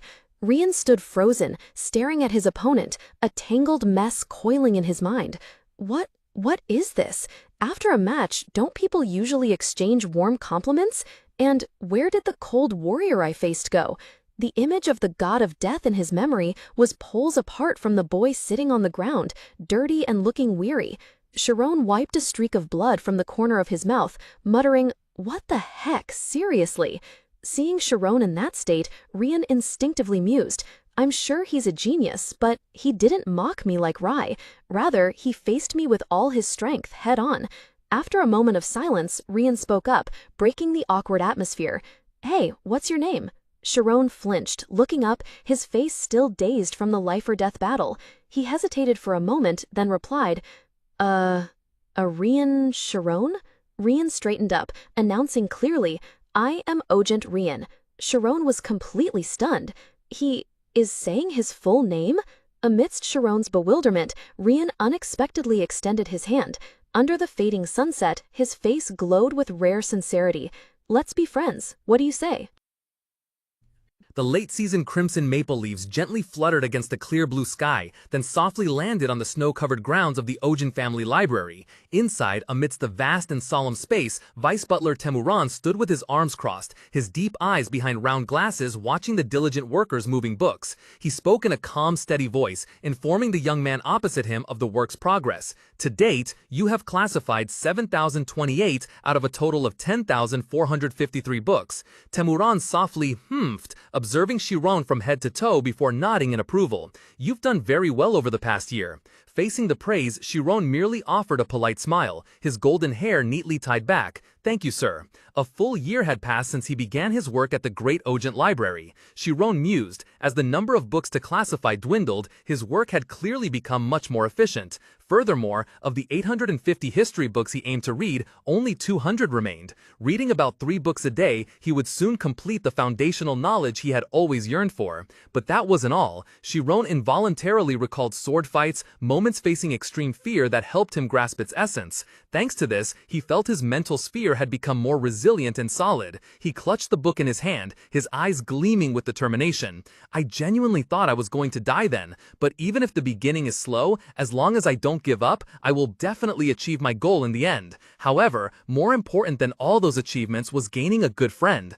Rian, sitting amidst towering bookshelves, exclaimed in surprise, "Wow, so many books! I wonder if our family has read all of them." From atop a tall ladder, Sharon, placing a book on a shelf, replied, "Of course, the master and the second young master frequently visit the library." Rian looked up, pouting playfully. Tsk, being smart must be nice. Sharon smiled inwardly. The longer he interacted with Rian, the more he realized that despite his tall stature, Rian was very affectionate and had endearing qualities. He crossed his legs, idly flipping through a book, mumbling, "So many books to read." Truly the demeanor of a youngest son. Yet Rian's actions startled Sharon. He quickly climbed down, his face paled with worry, his voice alarmed. "Don't damage it. I'd be the one to die." Startled by Sharon's shout, Rian let out a humph and burst into hearty laughter. He gave a confident thumbs up, winked, and said, "Ha ha, don't worry. How can a book be more important than a person's life? Even if you burned down this entire library, I'd still protect you, so don't worry." Sharon gently rubbed his aching temple. He mumbled to himself, "It would be safer for me if you didn't do anything. But why are you here today? What about practice?" Rian's loud shout from a corner of the room, where he lay sprawled among a messy pile of books on the floor, was his answer. "I just finished basic training. I told them I wanted to study a bit in the library." Sharon frowned, showing his displeasure. "Then you should hurry up and study. What are you doing?" As if provoked, Rian suddenly rolled on the floor, flailing his arms and legs like a child, and wailed, "I'm bored to death." Sharon could only sigh inwardly at the sight. 10 minutes later, they were sitting opposite each other at a large oak table. Sharon slammed a book down, snapping, "If you came here to study, then study." Rian lazily picked up a book and casually asked, "Sharon, didn't you say you wanted to become a mage? Do you really need to read so many books? 800 books? You're crazy." "Of course," Sharon replied firmly, his eyes not leaving the page. "In fact, I'm behind schedule. Before coming here, I didn't have a chance to study, but now I've read 600 history books. I've almost mastered them all." With that, he flipped through the pages at an astonishing speed, creating a steady rustling sound. "Really?" Rian stammered, his amber eyes wide with surprise. "Every time I see this, I'm amazed," he thought to himself, unable to tear his eyes away from Sharon's hands flying across the pages. How can he read books so fast? At this rate, he'll probably get sucked into the books. He's my age, but much more mature. Feeling a little embarrassed, Rian cleared his throat. He looked down at his own book, trying to focus. "Oh, this book is quite interesting." He began to read the preface. Introduction. I'm sure you've asked yourself this question at least once in your life. If a swordsman and a mage fight, who will win? Hearing that question, Sharon's page-turning hand suddenly froze. Sharon was completely immersed in the world within each page. His mind soared to the majestic Artusna peaks, 6,000 meters above sea level, covered in white snow glistening under the sun. Suddenly, the silence was broken by a bored voice. What an incredibly boring book! Sharon startled out of his thoughts, quickly closing the book with a soft thump. Turning to look at Rian, who was leaning back in his chair with a bored expression, he retorted, "What? I was enjoying reading." Rian immediately leaned forward, his arrogant face showing mockery. "What's there to enjoy? There isn't a single picture and nothing about swordsmanship." Sharon's expression stiffened with annoyance. He pointed to the open book, his voice challenging. "How can you say that when you haven't even read a page? So, according to the author, who will win?" Rian sneered. "A swordsman and a mage? Are those two crazy to be fighting like that?" Just then, a deep, authoritative voice suddenly resounded from behind, cutting short the two boys' argument. Clearly, the swordsman wins. Both Sharon and Rian were stunned, turning their heads simultaneously. Rai Ojent was already standing there, his sharp gaze fixed on them, exuding an aura that silenced others. Sharon bowed respectfully as Rian Ojent abruptly entered, his face contorted with resentment. "Welcome, young master," Sharon said courteously. Rian snapped irritably, his gaze fixed on his older brother standing nearby. "What is this? How do you know about that brother?" A sense of unease crept into Sharon's heart, which suddenly tightened. Could it be that our conversation just now, the young master didn't overhear it? He glanced at Rai, who stood there with an eerily calm expression. If a butler were to speak so frankly with a noble son, it wouldn't stop at just a flogging. Rian sneered, continuing his unfinished debate with his brother. "Huh, and how are you so sure? You're not just defending swordsmen because you're one yourself, are you?"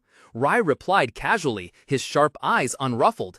"How am I sure? I didn't expect you to take the matter this far. Just look at the standing of swordsmen and mages across the continent. It's clear." Rian snarled, stepping closer, arrogance clear on his face. "We're talking about a battle. What does standing matter? Do you choose opponents on the battlefield based on military rank? You're not going to spout such cliches, are you?"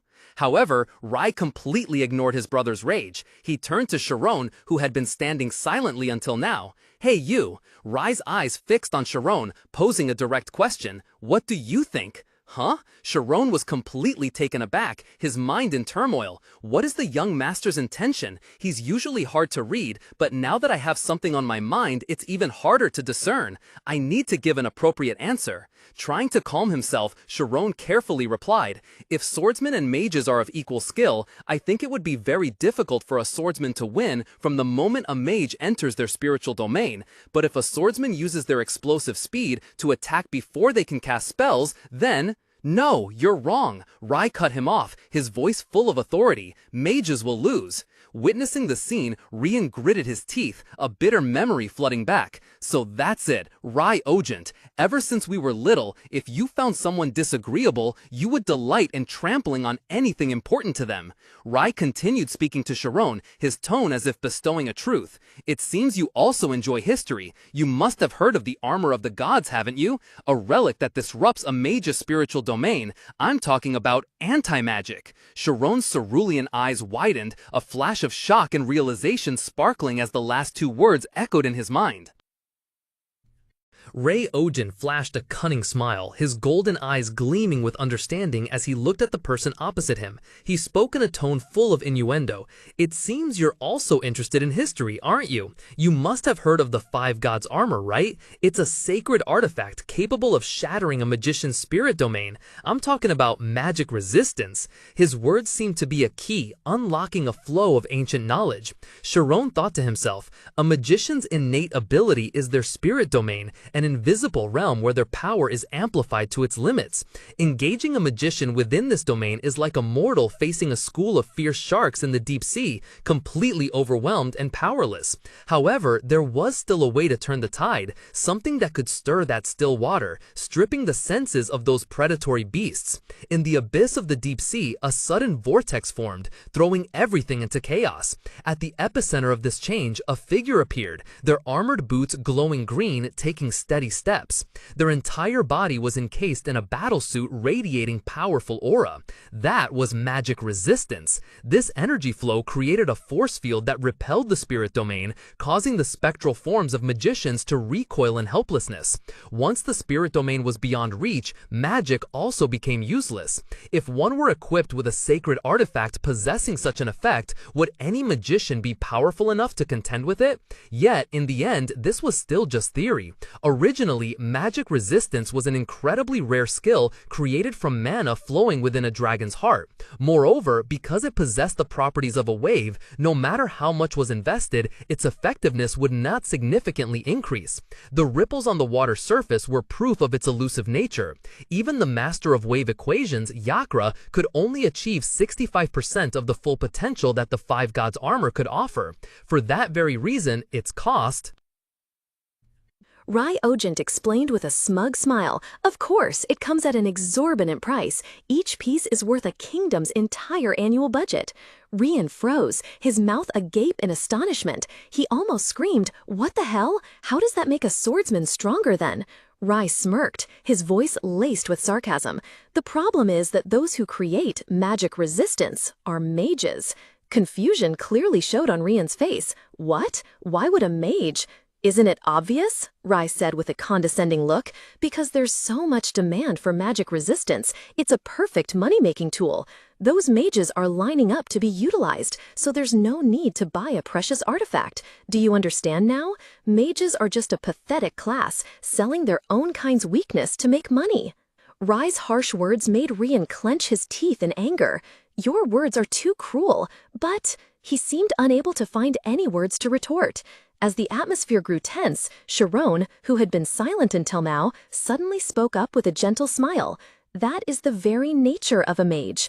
Both Rai and Rian turned to look, their faces full of surprise. Rai frowned and asked, "What did you just say?" Sharon calmly explained, her voice clear and articulate. "As you said, magic resistance is created by mages. It's used to restrict magical activities in magic forbidden areas, for example, to protect a monarch. It's also effectively used as a training tool in magic schools. Although magic resistance can be used against mages, it is considered the fruit of wisdom, voluntarily given for the world's benefit. And precisely because of that factor, I think it's hard to say that a swordsman is greater than a mage if judged solely on that basis." Rian was stunned, raising a hand to cover his mouth and sinking into thought. In contrast, a flash of anger flickered in Rai's eyes, and a vein pulsed visibly on his temple. "Huh," Rai growled, "ideals and reality are far apart. Regardless, the fact that a mage cannot win in battle against a swordsman remains unchanged." With that, Rai slammed the door and walked away. Sharon breathed a sigh of relief, cold sweat still beating on his forehead. He had just had a narrow escape, secretly thinking, "I thought I was dead for sure." Suddenly, Rian clapped him on the shoulder from behind, bursting into refreshing laughter. The young master's boisterousness shone in his sparkling amber eyes. "Ha ha ha! You're incredible, Sharon. This is the first time I've seen my brother make such a face. If your tongue were a sword, you'd be the greatest swordsman in the world. That was so satisfying." Though still a bit anxious, Sharon couldn't help but smile at Rian's excitement. He secretly thought, as Rai said, ideals and reality can differ. However, the spirit of exploration constantly experiments even on one's own weaknesses. 6 months quietly passed. The first snowflakes began to fall, dusting a delicate layer onto the Ojent family crest on the stone wall. In the warm office, Deputy Butler Timurin put down his pen, completing the final lines in the dossier. He nodded, muttering to himself, "All right, finished earlier than expected." He picked up the hot tea on the table and slowly walked to the large window. A servant entered, respectfully reporting, "Sir, it's wonderful that the library relocation was accelerated by 6 months. I'm also relieved that the books neglected for the past 20 years have been neatly sorted. However, isn't it too wasteful to let such a useful person leave? If we could find some reason to extend the contract, perhaps we could..." Timurin coldly cut him off, his gaze still fixed on the outside scenery. "Why are you suddenly speaking such nonsense? Just do your job well." The servant quickly coughed, bowing his head. "My apologies, Deputy Butler." After the servant left, the room returned to its usual silence. Timurin gently sipped his tea, his gaze turning thoughtful. Sharon Arian. On the desk, a thick notebook filled with neat handwriting was gently turned open, evidence of a colossal task completed. In the silent space of the library, tiny dust motes danced in the golden streaks of late afternoon sun. Sharon gently closed the last book on the table. Turning a single page was simple, but turning through hundreds of such pages was an entirely different story. A smile of profound contentment and serenity graced his lips. Sharon gently placed a hand on his chest, feeling as if a dream had finally come true. Suddenly, the door burst open violently, shattering the quiet. Rian rushed in, breathless, his blue hair standing on end, amber eyes wide as he stared at Sharon. He shouted, "Sharon, I heard you finished. You haven't gone home yet? You actually completed it?" Facing Rian's utter astonishment, Sharon simply smiled brightly, replying cheerfully, "Yes." Then he calmly pointed to the neatly sorted stack of books, adding, "At least on this side, there's nothing left to read." Rian grabbed Sharon by the shoulders, shaking him vigorously in extreme excitement, his grin stretching ear to ear. "Really? Wahaha! You're truly an extraordinary guy. You actually did it, huh?" Faced with his friend's overwhelming enthusiasm, Sharon could only offer an awkward smile. He returned Rian's congratulations, then hesitantly spoke. "Rian, before I leave, can I come over to your place?" Sharon's sudden suggestion stunned Rian, his eyes wide with surprise. "What? Really? Is it that surprising?" His usual boisterous face suddenly contorted, eyes welling up as if about to cry. "It's just, you've been so secretive about our relationship. I was a little sad about that, but I never expected you to say something this surprising." Seeing his friend's strong reaction, Sharon was a little flustered. Really? Well, I regret that too. The place we met most often was the library," he said, recalling times they could only exchange polite greetings in front of others. "So we didn't have much private time together. Since we've lived like this for a whole year, I'm also a little curious about my friend's life." Rian's sadness vanished as quickly as it appeared, replaced by an excited grin. "All right, let's go. My whole family is out today. Right now?" The scene quickly changed. Sharon, wrapped in a warm blue wool scarf, stood before a colossal mansion under a light snowfall. He gazed at the imposing architecture before him, utterly overwhelmed. "Whoa, now that we're here, this place looks a little scary, doesn't it?" He followed Rian towards the main door, his heart filled with unease. "Rian, can we just walk in through the main door like this?" Rian replied nonchalantly, don't worry, my family won't be back until late afternoon." The heavy door swung open, revealing a magnificent and opulent grand hall. Sharon was stunned by the vast space, the dazzling crystal chandeliers, and the pervasive silence. "Whoa, it's really big and so quiet." Rian crossed his arms, his face full of pride. "Right? Only the staff are here."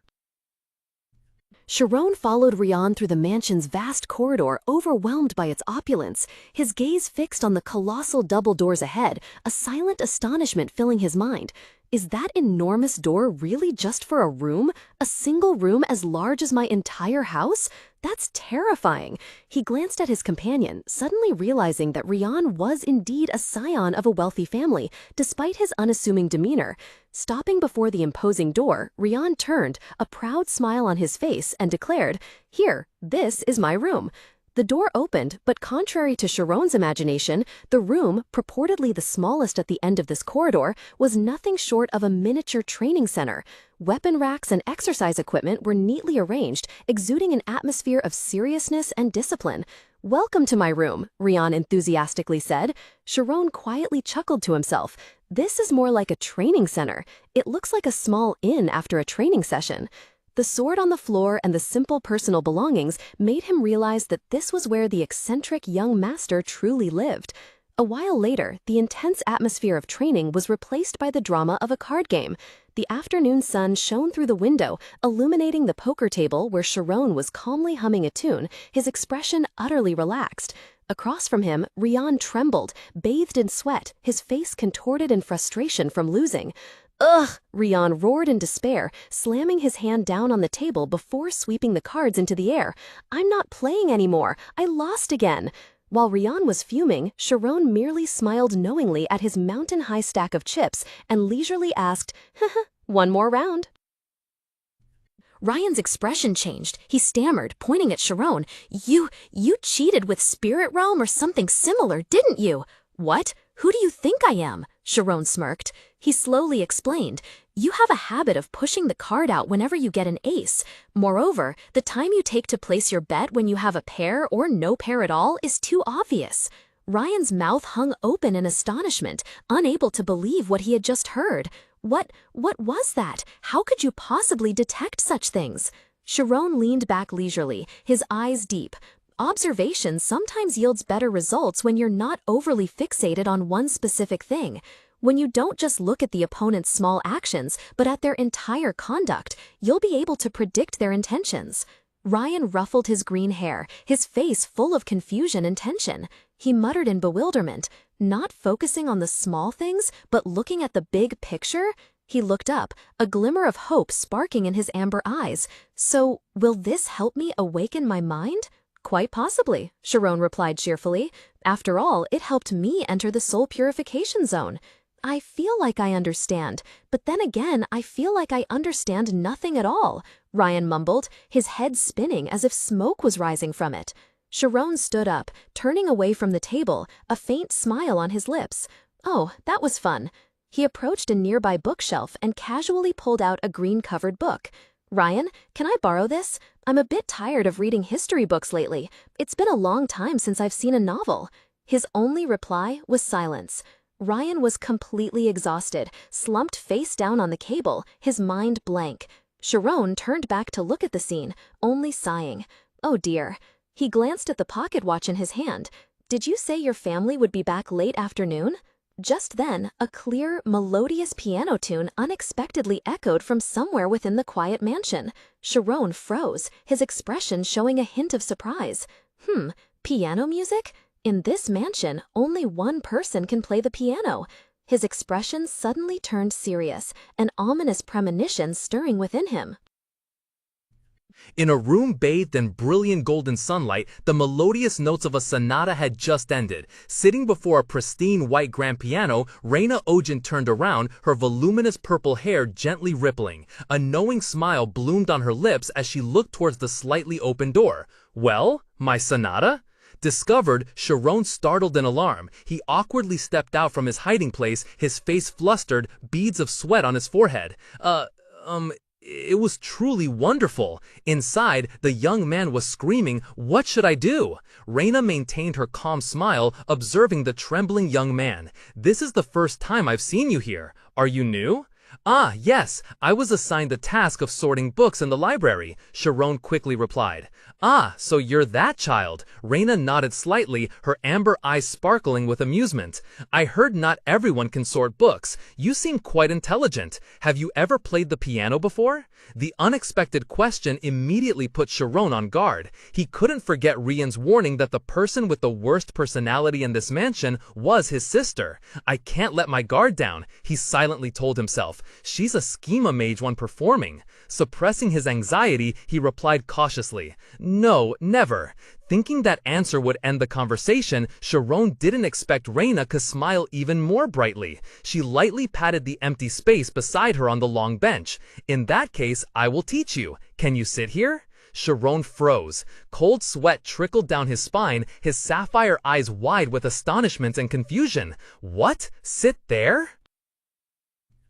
"I can't let my guard down," Sharon thought to himself, trying to maintain a calm expression.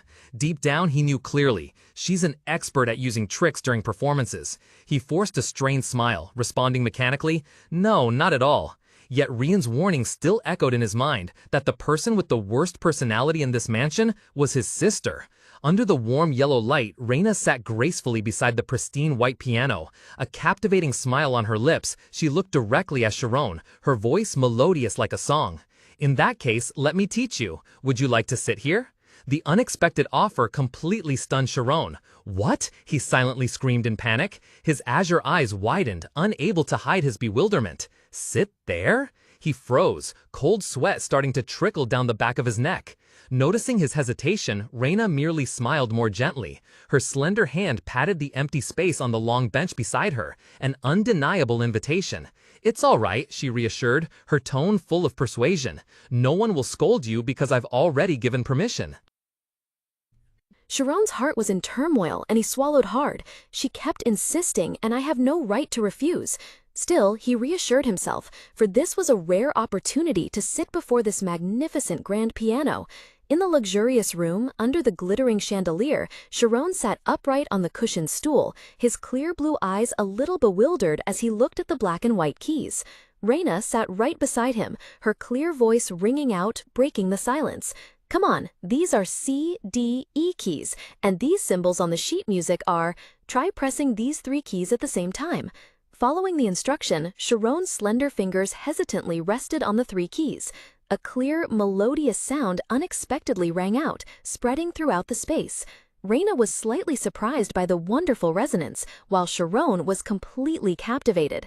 A wonderful vibrating sensation spread from his fingertips to his soul, making his cheeks flush slightly. The feeling is amazing, he thought to himself. Oh, that's a good start, Reina smiled, praising him. Encouraged, Sharon mustered his courage and hesitantly spoke. I'm sorry if I'm asking too much, but could I try playing a little? It might not sound very good, though. Reina tilted her head slightly, her amber eyes gleaming with amusement. Huh? Of course. Everyone starts that way. She secretly wondered if this young man knew any other chords beyond what she had just taught him. Sharon Arian's slender fingers gently glided over the pristine white piano keys. The melody began to resound, each note clear yet out of place, breaking the expectation in the air. Reina Ogent was stunned, one hand instinctively covering her mouth in extreme astonishment. Wow, I can't believe it. He's playing everything wrong, Reina thought to herself, her mind in turmoil. Despite this, Sharon remained completely focused, his fingers gliding with confidence and decisiveness without a hint of hesitation. This contradiction made Reina even more bewildered. Should I stop him? Yet, as she observed more closely, a mysterious smile suddenly blossomed on Reina's lips. She realized something strange. How peculiar. He's playing perfectly wrong, but at the same time, what echoed in Reina's mind? It's perfectly right. Sharon's eyes were half closed, completely immersed in his own world. In his mind, he was trying to perfectly recreate the sensation from Reina's earlier performance. Suddenly, a mystical blue light flickered in his eyes. Sharon's entire perception seemed to shift to a fantastical mental space where everything was composed of data streams and light. Before him, a green energy piano appeared, its keys transparent and notes hovering like phosphorescent specks. The notes rang out, clear and precise, then gradually connected into a continuous, more complex melody, each movement exuding grace and confidence. Sitting beside him, Reina couldn't hide her astonishment. The sound is starting to become more accurate, she mused, hardly believing what she was perceiving. Just then, a pure and intense surge of energy suddenly erupted from Sharon like a blinding white lightning bolt. The entire room seemed to vibrate with the invisible music he was creating, the air hanging still in an overwhelming moment. Reina sat silently, her eyes wide with surprise. Oh, what was that, she wondered. You can't call it a performance, but he has an understanding that touches the very essence. And another question arose in her mind. Why is a child like this a book sorter, especially when he looks so noble? Sharon flinched, quickly bowing his head, a bewildered expression on his face. I'm sorry, I was just... His explanation was cut short by an earth-shattering roar. Rian Agent burst into the room, his face grim with murderous intent, his shirt wrinkled. He roared, his rage directed straight at his sister. Shut up, you hateful witch, you noisy goblin. Go home and rest. Why do you have to cause such a ruckus? But then Rian's anger suddenly died down when his eyes finally recognized the presence of the third person in the room.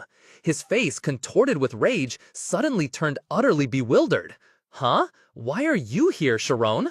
Called out unexpectedly, Sharon jumped, his entire body stiff with panic. He stammered, well, the thing is... Reina asked in surprise, Huh? You two know each other? Sharon flinched, cold sweat breaking out on the back of his neck. He stammered, trying to deny it in extreme panic. No, well, my friendship with Rian is going to be exposed. Do I look like a criminal or something? Rian, however, casually said, Oh, Sharon, he's my friend. That blunt declaration stunned Sharon so much that he flopped onto the long red carpet. He looked up, yelling towards Rian, What are you saying, Rian? Rian didn't waver, responding calmly, Don't worry, this demon witch may have a rotten personality, but she doesn't care about these things. Absurd. Why wouldn't a noble lady care? Sharon was completely bewildered. Suddenly, Rena gently walked over and sat next to the bewildered Sharon. So, your name is Sharon? She placed a hand on his shoulder, smiling warmly.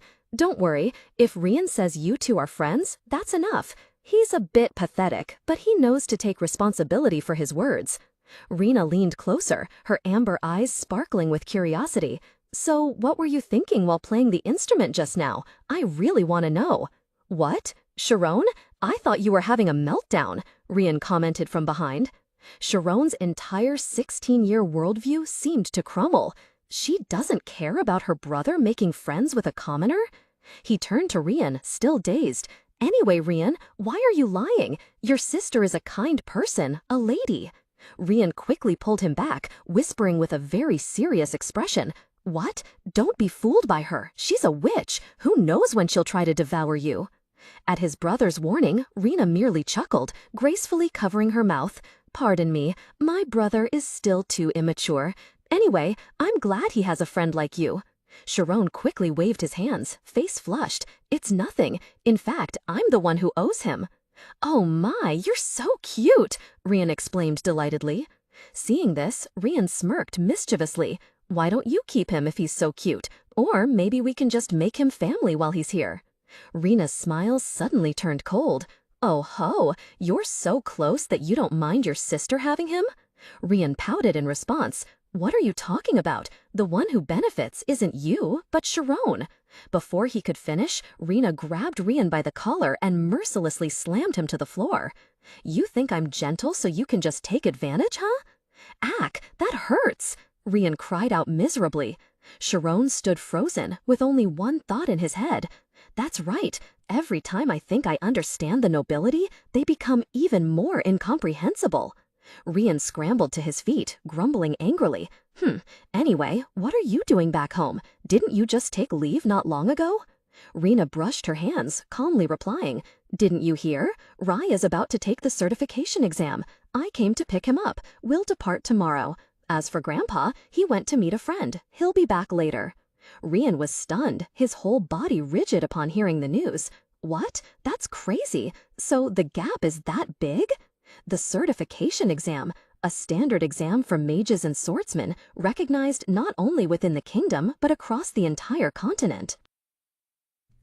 Every year, over 1,000 people participate, but no more than 30 can obtain the certificate. There's also the unofficial certificate, which can be acquired by graduating from kingdom-recognized magic academies like Alpheus, then advancing one's rank with achievement points. But you know, where there's money and fame, people naturally gather. Therefore, the demand for the official certificate exam never decreases. He paused for a moment, then continued with a self-satisfied smile. That's the kind of amazing exam I'll be taking at 18. Well, geniuses truly are different. They have their family's full support. Just then, Reina gently placed her hand on her brother's blue hair, her voice warm. It's all right, I'm going to prepare dinner now. It's seafood from the royal castle, so I have to prepare it myself. With that, Reina turned to Sharon, her eyes sparkling with a mischievous wink. A charming smile bloomed on her lips. It was a pleasure meeting you, Sharon. Let's meet again. Taken aback by her friendliness, Sharon could only stare, his cheeks flushed. He awkwardly replied, Yes, have a good day. As Reina's figure disappeared behind the door, Sharon remained in a daze. A question suddenly arose in his mind.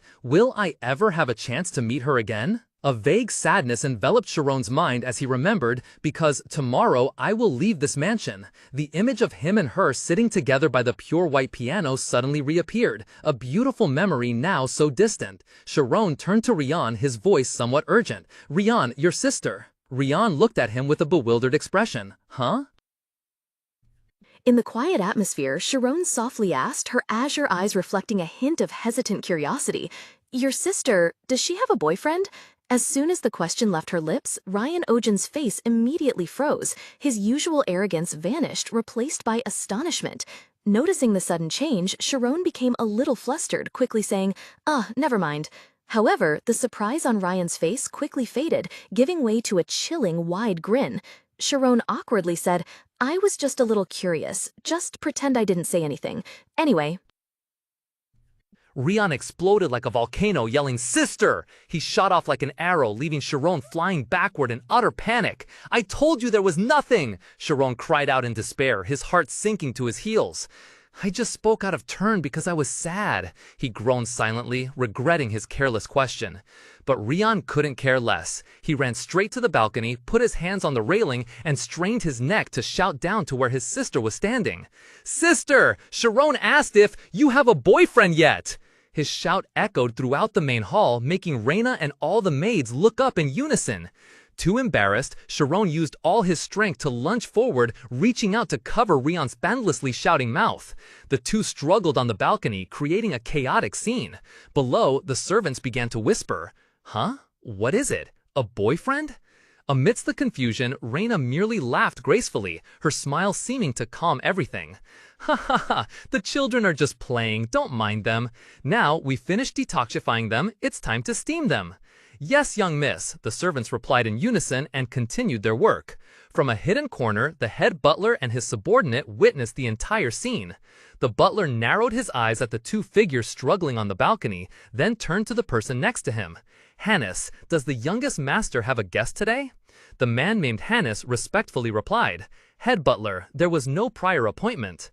The head butler's gaze went up again, the name that had just been shouted still lingering in his mind. Sharon. He said Sharon. It sounds familiar. A flicker of realization sparked in his eyes, and his usual calm demeanor suddenly vanished, replaced by a terrifying coldness. "Now I remember." He turned away, his voice deepening, full of authority. "Tell Temuran to come to my office immediately."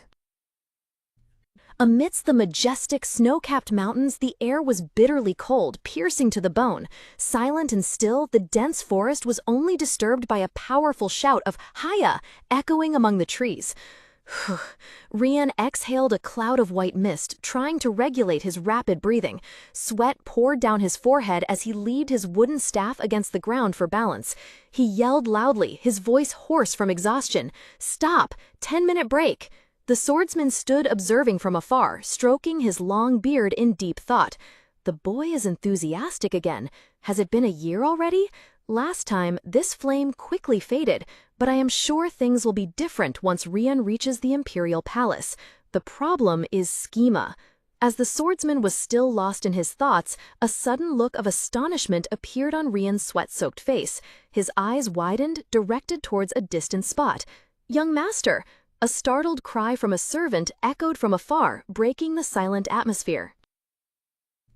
A frantic servant ran in, shattering the tranquility. "Young master, Lady Reina requests you return to the mansion immediately." Rian frowned, his face clearly showing annoyance. "Her? If it's about my brother, I don't care. Just tell her to do whatever she wants." The servant quickly waved his hands, his voice full of panic. "It's not that, sir. She said the temporary butler Sharon is in danger. He might die." Hearing Sharon's name, Rian froze, the vase in his hand nearly falling. He sprang up, his usual arrogant face now filled with bewilderment. "What? Why? I thought he went home today." The servant was out of breath, collapsing to the ground. "Head butler Lewis has reported to the Patriarch. I don't know, but she said it's because of his relationship with you." The swordmaster turned around, his face stern and wrinkled. "What's going on?" Rian hastily explained, his voice full of anxiety. "Master, I must go see Father. A butler named Sharon is my friend, and it seems Father found out somehow. I'm sure Father will spare him if I put in a good word. I'll continue my training later." He was about to rush off, but the swordmaster spoke in a deep voice, cutting him off. "You are not to go." Rian stopped short, looking back at his master in confusion, unable to believe his ears. "What? Master?" Without a word of explanation, the swordmaster simply stood there, his eyes sharp and his hand resting lightly on the sword hilt, exuding an air of imposing authority, preventing Rian's every step. Meanwhile, at the Ojent mansion, a heavy atmosphere pervaded the splendid yet cold grand hall. Under the gaze of the entire family and servants, Sharon knelt alone on the marble floor. His delicate face had a scratch, but his eyes remained strangely calm. Seated on a luxurious sofa, Bischoff Ojent, the powerful patriarch, coldly looked down at the young man. His hand held a document, his voice echoing throughout the hall, devoid of any emotion. Sharon Arian. He paused for a beat, his gaze sharp as a dagger piercing straight into Sharon. "You will be executed." In the midst of an exhausting sword practice, the quiet, dusty training ground was suddenly ripped open by the desperate cry of a breathless servant rushing over. He panted, stammering out the news, "Sharon, the contract butler, is in mortal danger!" Rian flinched, jumping up from the rock, the water bottle in his hand nearly slipping. He asked, stunned, "What? Why? He said he was going home today." The servant struggled to catch his breath, gasping, "I heard head butler Lewis reported this to the patriarch. I don't know the details, but it seems to involve the young master." At this, Rian's face paled. He spun around to face the swordmaster, his voice full of panic and urgency. "Master, I must go see my father. Sharon is my friend, and I heard my father knows him. If I speak with him, he will surely spare him. I'll practice later." He intended to rush off, but the swordmaster stood directly in front of him. "What's wrong?" he asked, but his gaze had already grown stern. As Rian was about to explain further, the master's voice deepened, resolute. "No, you cannot go." "What?" Rian stared blankly, disbelieving his ears, seeing his master's cold expression and hand already resting on the hilt of his sword. "Master?" Meanwhile, in the splendid yet cold main hall of the Ogent mansion, a solitary figure knelt on the luxurious marble floor. The atmosphere, heavy as lead, pressed down on the slender shoulders of the blond young man.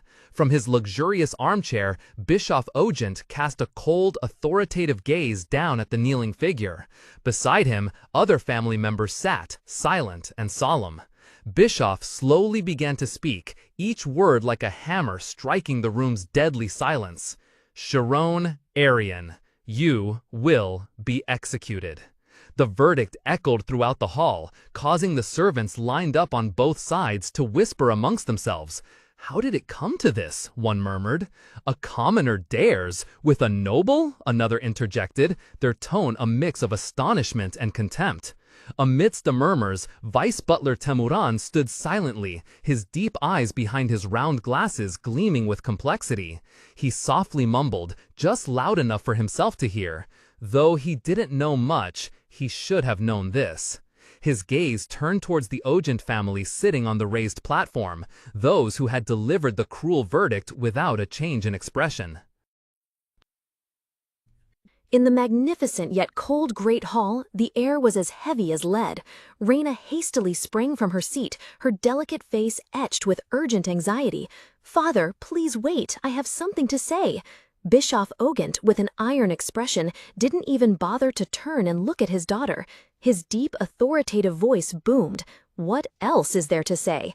He held up a parchment scroll, covered in dense writing like scathing accusations. On this document provided by the head butler are the testimonies of many staff, stating that the boy treated Rian carelessly. You have no grounds for complaint, as you have read the details of the contract. Do you have anything else to say? Bischoff's cold gaze pinned Sharon, who stood silently with bowed head in the center of the hall. Under the immense pressure, the blond young man finally looked up, his blue eyes devoid of any trace of fear. He spoke, his voice quiet yet clear and resolute. "I have one question. If I were the young master's friend, what would happen to the young master?" Sharon's words astonished the surrounding servants. They whispered among themselves, unable to hide their disdain and confusion. "This guy, doesn't he know how to read the room? He should be begging for his life." Even Raina was stunned, a complex emotion stirring within her. Is he worried about Rian, even in this situation? Sharon's composure only fueled Bischoff's anger. The patriarch gritted his teeth, fury blazing in his amber eyes. "Do you have the gall to ask me that? You are as foolish as a commoner should be. Do you think anything would happen to a noble when they associate with someone like you?" Despite the contemptuous words, a gentle and confident smile suddenly bloomed on Sharon's lips. He looked directly into Bischoff's eyes and declared boldly, "It's true that Rian and I are friends. We've been friends for a year now, and we will always be friends." The servants gasped in horror at his unbelievable audacity. This guy! Bischoff's eyes were bloodshot, his rage reaching its peak. He roared, his voice echoing throughout the great hall. Why are you not afraid? That's right, it seems you are underestimating the Ogent family. Head butler. In the opulent but stifling room, Bischoff Ogent roared, his rage echoing throughout the space, drowning out all other sounds. Two burly guards gripped Sharon's arms tightly, forcing the blond young man to his knees in silence. Dispose of it quickly and cleanly, but under no circumstances let any news get out, Bischoff ordered, his face hardened with anger. Father, please wait, please listen to me. Raina rushed forward, her voice lost in despair, trying to cling to a faint glimmer of hope.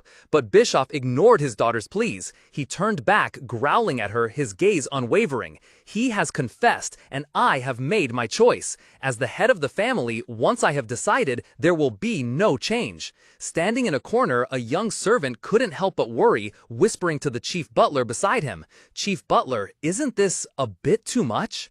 The chief butler replied in a cold and resolute tone, his eyes never leaving the scene before them. "There is no reason for all of us to die for a single person. This family is our life. To protect it, even the smallest seed of conflict, we must eradicate it at its root. You may think this is wrong now, but later you will have to thank this decision."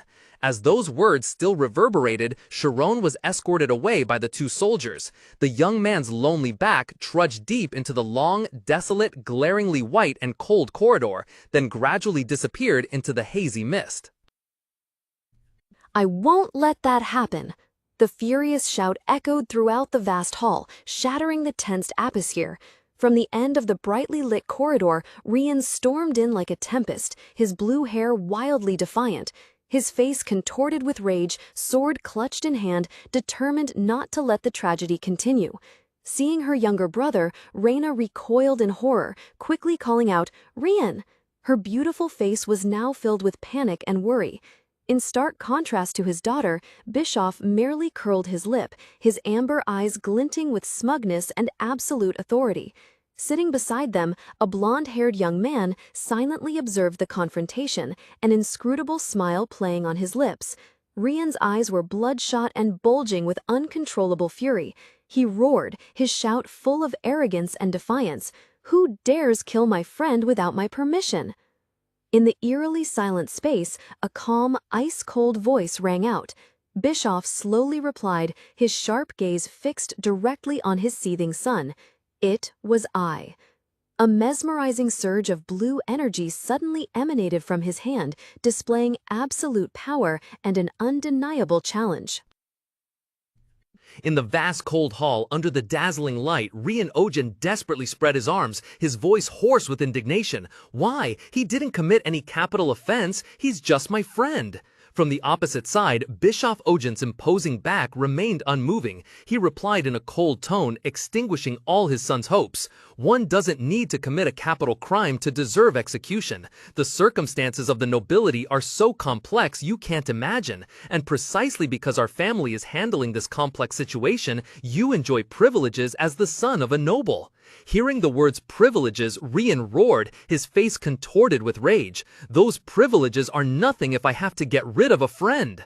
Bischoff's amber eyes flashed menacingly. He looked at his son condescendingly, his voice cruel and full of reason. "How immature! You ask why he must die? Befriending a noble means that relationship must be equal. Do you truly think that commoner considers you a friend?" Bischoff said coldly, his gaze flickering towards the blond young man being escorted away with an unnervingly calm expression. "On what grounds? In this world, there are many who only want to cling to the nobility for profit." His father's bitter accusation made Rian explode. He screamed, his voice hoarse from trying to defend his friend's honor. Sharon would never do that. His eyes blazed, looking straight at his powerful father and challenging, "Bischoff, so what?" Under the heavy and tense atmosphere, Bischoff narrowed his cold amber eyes, his voice full of authority and doubt. "How can I trust you? Prove that you are truly Sharon's friend." His father's sudden demand struck Rian dumbfounded, and he bewilderedly repeated, "Prove?" Rian's mind was in turmoil. "We've completely lost." He glanced at his father's smug smile and felt despair. "If I answer I can't prove it now, everything will be over." He gnashed his teeth, an intense internal struggle unfolding. "My feelings. How can one prove a person's feelings?" but I feel like I can't just blurt out anything. If only I were Sharon, he could easily defeat this old man. Suddenly, a new train of thought sparked. If I were Sharon? A sudden idea flashed, illuminating the hazy path ahead. Rian's eyes gleamed brightly, sparkling with steely determination. That gaze, Rian suddenly froze, a familiar chilling sensation washing over his mind. It was that gaze, the gaze that seemed to devour everything, just like the look Sharon had when he dueled with him. Sharon's cerulean eyes suddenly gleamed with a strange light, as if seeing through everything. In the silent space, Sharon's voice suddenly echoed in Rian's mind, bringing him back to a tense card game from a long time ago. At that time, Rian was scratching his head, looking troubled at the poker table, perplexed by the cards in his hand. Sharon calmly said to him, "Rian, sometimes not focusing on the small things yields better results. Don't focus on the enemy's small parts, but look at them as a whole." "Look at them as a whole?" Rian asked, bewildered, his hand still tightly clutching the ace of spades. Sharon smiled, subtly raising his own card. "Then, you will be able to see through their true intentions." That advice struck Rian's mind like a bolt of lightning now. As a whole, he muttered, his gaze becoming sharp and highly focused, sweat beginning to bead on his forehead. He looked up, directly at the man standing opposite him. That wasn't simply his father anymore. In that instant, the image of Bischoff Ogent was broken down into cold titles and attributes. Father, second-rank noble, head of the Ogent family, black-haired lineage, a formal level 4 knight. "That's right," Rian suddenly snapped out of it. "This isn't an argument between father and son." His hand gripped the sword hilt tightly, his knuckles white from the effort. "This is a sword duel." Ryan's face lit up with extreme determination. "Master," Rian yelled, "I don't want to be a coward." The wise swordmaster looked at his disciple with a complex gaze, secretly acknowledging, "This boy has remarkable determination. He's passionate, honest, and naive. But with only those things, he can't become a great swordsman." After a pause, he looked directly at Rian, his voice becoming stern yet still containing hope. "I have high hopes for you, and I will always cheer you on. Take this." He drew a real sword, its cold steel glinting in the dim light. He handed it to Rian, his calloused hand firmly gripping the boy's. "I'll let you go if you bring it home, but if you're not even ready for this, then don't take a single step from here." Rian trembled as he took the sword, feeling its weight, the weight of both trust and responsibility. His eyes welled up, his voice choked. "Master, this favor I will never forget." The swordmaster nodded, his gaze distant. "Remember this, abandoning a friend is like abandoning a part of yourself." Back to reality, the master's teachings still echoed. Rian thought to himself, "This is a sword fight where my life is at stake." Suddenly, Rian looked up and burst into a long, wild laugh, the sound echoing through the room and startling Bischoff. "Ha ha ha! You truly live up to your name, father. I was almost defeated by you. Prove that we are friends? I believe it. It's because I believe I am Sharon's friend. My existence as Sharon's friend is proof that Sharon is also my friend." Bischoff's patience finally shattered. He gnashed his teeth, veins throbbing on his temples, and bellowed, "This is absurd. This is not just a simple father-son argument." Amidst the bustling grand hall, Bischoff Ogent's voice thundered, drowning out all murmurs. His face etched with fury, he declared to the entire nobility, "Even now, the reputation of countless noble families is being trampled into the mud. If it can save the family from ruin, I will even disown my own child." "Father!" Reina shrieked in horror, her hands unconsciously clutching her chest. In that tense silence, Rian drew his feet into a solemn stance, facing his father with an unusual serenity. "If it is necessary to protect my friend," he said, his tone firm and clear, "then I will gladly depart." With that, Rian bowed deeply, a gesture both formal and resolute, while those around him were utterly stunned and aghast. Rian's actions were like pouring oil on a fire. Bischoff roared, his fury shaking his whole body. "You brat, draw your sword. If you truly consider that boy a friend, then wager your life right here." In response to the challenge, Rian's hand, without a moment's hesitation, gripped the hilt of the sword at his hip. A sharp metallic sound rang out as the blade slowly slid from its sheath, its cold steel glinting under the Grand Hall's lights. Bischoff froze. The extreme anger on his face vanished, replaced by utter shock and astonishment. His eyes widened, staring at the blade pointed towards him. You even drew your sword against your own father?" Amidst the tense great hall, Rian stood tall opposite his father, his sword held high before him, its gleaming blade obscuring half of his resolute face. He spoke, his voice firm. "Father, this blade is not pointed at you. I am merely demonstrating my faith." Bischoff's face contorted with rage. He almost roared, a torrent of contemptuous words spilling out endlessly. "How can you have friends? You can't even get along with other nobles. Perhaps it's because you can't reach their level. Right now, you're just keeping someone worse than you by your side to feel better."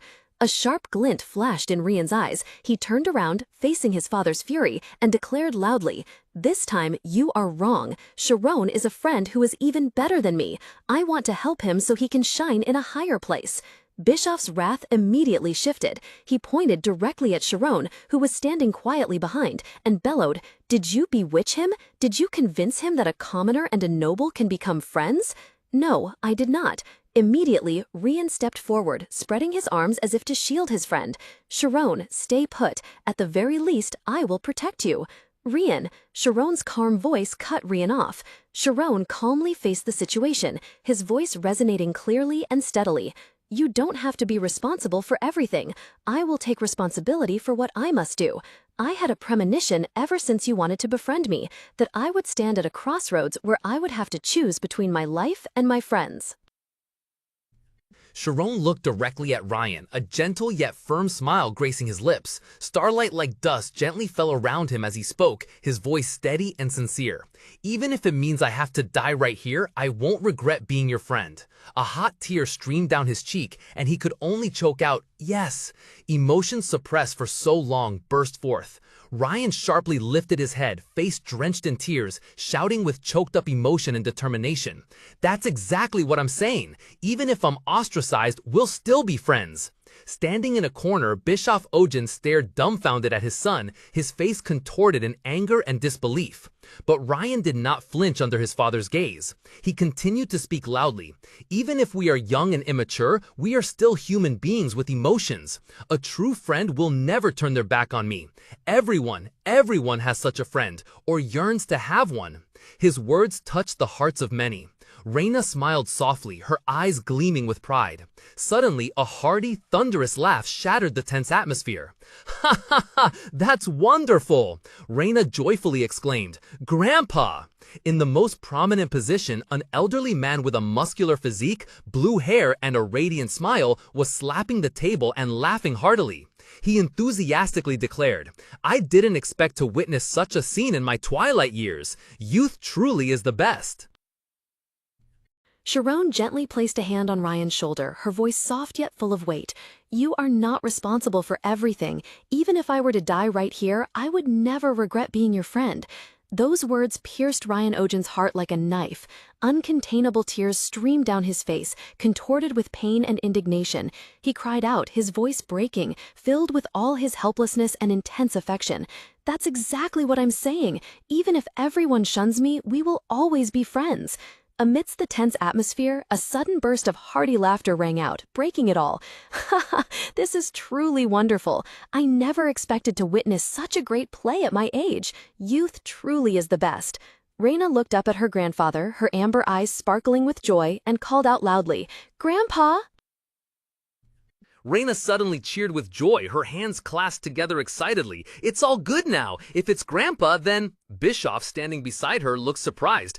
"Father is here already? Reina told me it would be a few more days." From the luxurious sofa, a deep, warm, self-assured voice resounded. "I came early because my friend eloped with a young lady." Sharon was stunned, her azure eyes widening in surprise as she recognized the speaker. That person was Thormia's general, a grade 3 swordsman, Rian's grandfather. The man sitting cross-legged on the chair, Clump Ogent, former head of the family, flashed a wide, weathered smile. "Anyway, this place is as noisy as ever. Youth truly is a wonderful thing." Bischoff frowned, his voice filled with vexation. This case is not wonderful at all. Our family's reputation has been severely damaged. Klump leaned forward, the smile still on his lips but his eyes glinting with profundity. Don't jump to conclusions. I've been observing from behind for a while, and it's clear everyone has a lot to say. So why don't we listen to each other's opinions first and see if we've truly lost face or not? In the solemn hall of the Ogent family, standing before the most powerful men in the house, Raina spoke clearly. Although I only met Sharon for the first time yesterday, I realized that he is a smart and talented child. Furthermore, Sharon has fulfilled all the requirements in the contract and was supposed to leave the house today. Given these circumstances, it's hard to say that Sharon approached Rian with ill intentions, and as a result, I don't believe his actions have tarnished the family's reputation. Klump Ogent, the seasoned general, gently stroked his chin, a subtle and meaningful smile flickering on his lips as he listened to his granddaughter's words. He mused, I see. If that's the case, what do you think, my second grandson? All eyes turned to Rai.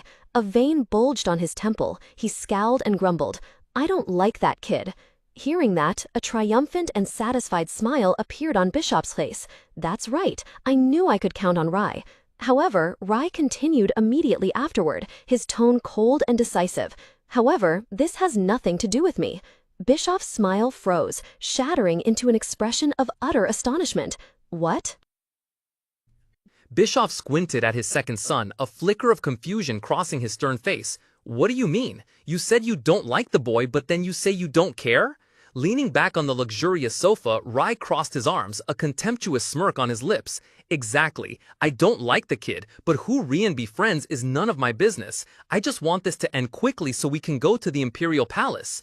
Amidst the tense atmosphere, Klump's hearty laughter rang out. There's really no place like home. So, to conclude this matter, let's hear the opinion of the one who has observed young Chiron the longest, the Vice Butler. As summoned, Vice Butler Temuran, with neatly combed silver hair and round-rimmed glasses, slowly stepped forward. He cleared his throat, preparing to speak, but Bischoff interrupted him first, his voice sharp as a warning. You must know very well, we are not those who offer opinions, but those who carry out the master's will. Bischoff's sharp gaze fixed on the Vice Butler, making the air in the room seem to freeze. Klump broke the stifling silence. Do you know if they are friends? Temuran calmly replied, I know he frequently interacts with the youngest master, but I don't know if they are friends. He placed a hand on his chest, his gaze steadfast as he faced the family head. Chiron completed the task I assigned perfectly, even finishing 6 months early. In my humble opinion, if he truly were a child as everyone thinks, then I don't believe he could have organized those 10,000 books. In the magnificent great hall, Chiron stood frozen, his pale face clearly showing anxiety as he faced Rian's smug smile. Standing in a corner, Raina subtly smiled, thinking to herself, how interesting, the atmosphere has completely changed. The only one who wants to punish Chiron is father. Bischoff, put in a difficult position, cleared his throat, his face darkening with displeasure. Suddenly, a deep, authoritative voice rang out, cutting through the tense atmosphere. No. Klump Ogent stood there, his gaze sharp, his entire being exuding an overwhelming aura. I cannot accept this. Both Raina and Bischoff were stunned. Grandfather? Raina exclaimed in astonishment, while Bischoff also couldn't hide his surprise. Father? Klump turned back, a fleeting smile on his weathered face. No, I understand they consider each other friends. However, when he turned to face the two young men, his expression became stern. Nevertheless, everything ends here. Everyone in our family holds important positions in the kingdom. If this relationship continues, rumors will spread, and this could become a weakness for political rivals to seize and exploit. Rai even has a certification test coming up. Besides, what can I do when so many families depend on me? The eyes of the entire family and servants focused on the two young men. Finally, Klump looked straight at Chiron, his voice lowered but still full of gravity. Chiron, you are a smart child. I believe you will understand. The look of triumph on Raina's face vanished, replaced by extreme shock. But, she stammered. Rian's body tensed, his fists clenched at his sides as he glared at his grandfather. Clump Ojin narrowed his eyes, his voice deep and authoritative. "I see you have remarkable energy, Rian, but why can't you understand my words? You know well the weight of countless lives at stake." His gaze left his stubborn grandson, shifting to the blond young man standing quietly. "What do you think, Sharon? I want to thank you for teaching my naive grandson about true friendship, but can you stop this here?" All eyes turned to Sharon. A heavy silence descended, stretching endlessly. Finally, Sharon raised his head. His cerulean eyes were clear and unusually resolute, looking straight at the powerful general. "I cannot." The short but firm refusal struck the silence like a powerful hammer blow. The entire room went dead silent. Those around them gasped in astonishment. But the most shocked person was Rian. His golden eyes widened, his initial anger completely replaced by an unbelievable stupor. He stammered, unable to utter a word. "Shh." Rian's call echoed, tearing through the tense atmosphere. "Sharon!" Sharon stood tall, hand on chest, and spoke with unwavering resolve. "If I am an obstacle to Rian, I don't mind never seeing him again. However, that doesn't mean I can consider him anything other than a friend. Rian and I are friends." Hearing those words, Rian bowed his head, his hand gripping the sword hilt so tightly it trembled. A wave of profound shame overwhelmed him. "I'm so pathetic," he confessed to himself in his shattered heart. "I thought it would be a relief if Sharon didn't have to die. Honestly, a part of me felt that way." A hot tear quietly traced a path down his cheek as the harsh truth dawned on him. But Sharon has known for a long time that abandoning a friend is equivalent to abandoning oneself.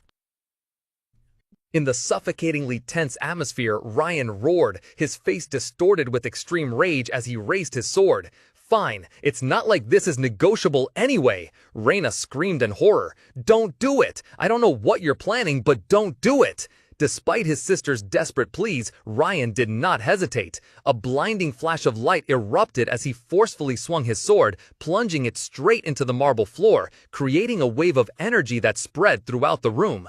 With the sword firmly embedded in the ground, Rian lifted his head, his eyes filled with unwavering resolve, and solemnly declared, "I declare, I, Rian Ojent, third son of the Ojent family, from this moment forth shall become Sharon's sword." The silence was broken by Bischoff's roar, his expression transformed from astonishment to utter fury. "What? Hey, you damn idiot!" His furious shout echoed throughout the vast mansion. An unshakable declaration had been made. The origin of the Knight's Vow dates back to the founding of the Kingdom of Thormia. In an era of chaos, nations large and small constantly waged war to seize territory. Amidst this turmoil, Adolf I, the strongest of all, successfully unified them and established the Kingdom of Thormia. Standing on a high balcony before the national flag bearing the symbol of a mighty lion, the newly enthroned king looked down upon a sea of thousands of armored soldiers below. However, the newly formed kingdom faced powerful neighboring nations. Therefore, instead of being purged during unification, defeated kings were allowed to directly govern their own territories. And what was created in that process was the Knight's Vow. In magnificent halls, warriors knelt, offering their swords and swearing to become their liege's sole blade. In return, they were granted noble status. That was the origin of the Knight's Vow and the birth of the nobility. For this reason, breaking the Knight's Vow meant they would become someone even more despised than a rabid dog. Rian Ojin's face lit up with wild excitement. He leaned forward, squinted, and flashed a wide, challenging grin. "What do you think? I can't take back my words now, can I?" In the splendid hall, Rian's cry echoed, "Master!" He knelt on one knee, raising his sword high, offering it to Sharon amidst the astonishment of all present. In stark contrast to Rian's self-assuredness, Sharon frantically yelled, "Rian, what the hell are you doing?" He quickly grabbed Rian's arm, trying in vain to pull him up. A deep, powerful voice cut through the air. "Rian." Clump Ojin stepped forward, his voice gruff, a confident yet challenging smile on his lips. "If I am truly witnessing you declare yourself his sword, then this child is worthy of that, isn't he? Answer me. Is he truly exceptionally talented, or does he shine in your eyes merely because you lack that light yourself?" Rian raised his head, placing his hand over his heart in a gesture of absolute loyalty, and declared loudly, "A sword does not judge, it merely protects." Suddenly, a hearty, booming laugh like thunder drowned out all other sounds. Qua ha ha! Clump Ogent roared with laughter, one hand covering his face while his burly body shook. Rian stammered, Grandpa? Clump ignored his grandson's call, his voice still loud and powerful. Indeed, you youngsters must achieve at least this much to reach the pinnacle. That lad speaks quite well. But with your abysmal swordsmanship, Rian, I pity your newly made friend for having you as a sword. Ignoring Rian's confused expression, Clump waved his hand. Enough, enough. Everything is settled. He turned to Sharon, placing his large, calloused hand on the young man's shoulder. His gaze became warm and sincere. Sharon, though my grandson may not be the sharpest sword yet, he will never point his blade at you. Please take care of my grandson. Surprised by the sudden change in attitude, Sharon was momentarily stunned, but then a relieved and serene smile bloomed on his lips. The young man slightly adjusted his collar, bowing politely. Thank you for your acceptance. General Ogent nodded in satisfaction, then turned to the frozen butler standing nearby, his voice commanding loudly. Since the two of them have become sworn brothers for life, I cannot let him leave like this. Deputy Butler, use the carriage originally intended for Sharon to return home, and go pick up his parents to bring them here. The deputy butler and the other attendants were all utterly astonished. Yes, I'll go right away, sir. Another servant whispered to himself, Is this really happening? Rian Ogent's hearty, somewhat maniacal laughter echoed throughout the room. He lay sprawled on the floor, arms outstretched, a look of extreme glee on his face. Ha ha ha! How refreshing! Did you see my family's faces? Amazing! Sharon spoke softly, his voice full of remorse. Rian, the knight's oath. You didn't have to do that for me. Hearing that, Rian sprang up, his sharp amber eyes looking directly at Sharon, the playful demeanor completely gone. Sharon, I didn't do it because you're my friend. I'm different from my brother. You have the power to attract others. I simply chose to bet my life on someone like that. The abrupt declaration made Sharon's cheeks flush, and he stammered, What? Why would you say something like that? I feel so much pressure, but if you want to protect me, you'll have to try much harder. As he spoke, Sharon poked Rian lightly in the chest. Sharon flinched in alarm. What's wrong? Nothing, Rian murmured from the floor. You just poked the sore spot. Just then, the room door burst open. Raina Ogent entered, her beautiful face showing anger and bewilderment. Rian, is it true you swore the knight's oath to become Sharon's sword? She was stunned to see her brother sprawled on the floor. Why is he like that? Get out, Rian mumbled. Sharon quickly interjected. What are you saying? Your sister has helped us a lot. Please come in. Raina nodded, stepping fully into the room. That's right, I've brought some important information from the opposition. Hearing this, Rian immediately sat up. What? What are father and grandfather doing?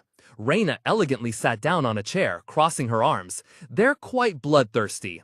After all, you did draw the Knight's Oath card. They're planning their new direction. In short, father is thinking of enrolling you and Sharon in Kaizen's Swordsmanship Academy. Sharon, you said you had insane talent for swordsmanship, right? That's what you said. Sharon was stunned. To that extent?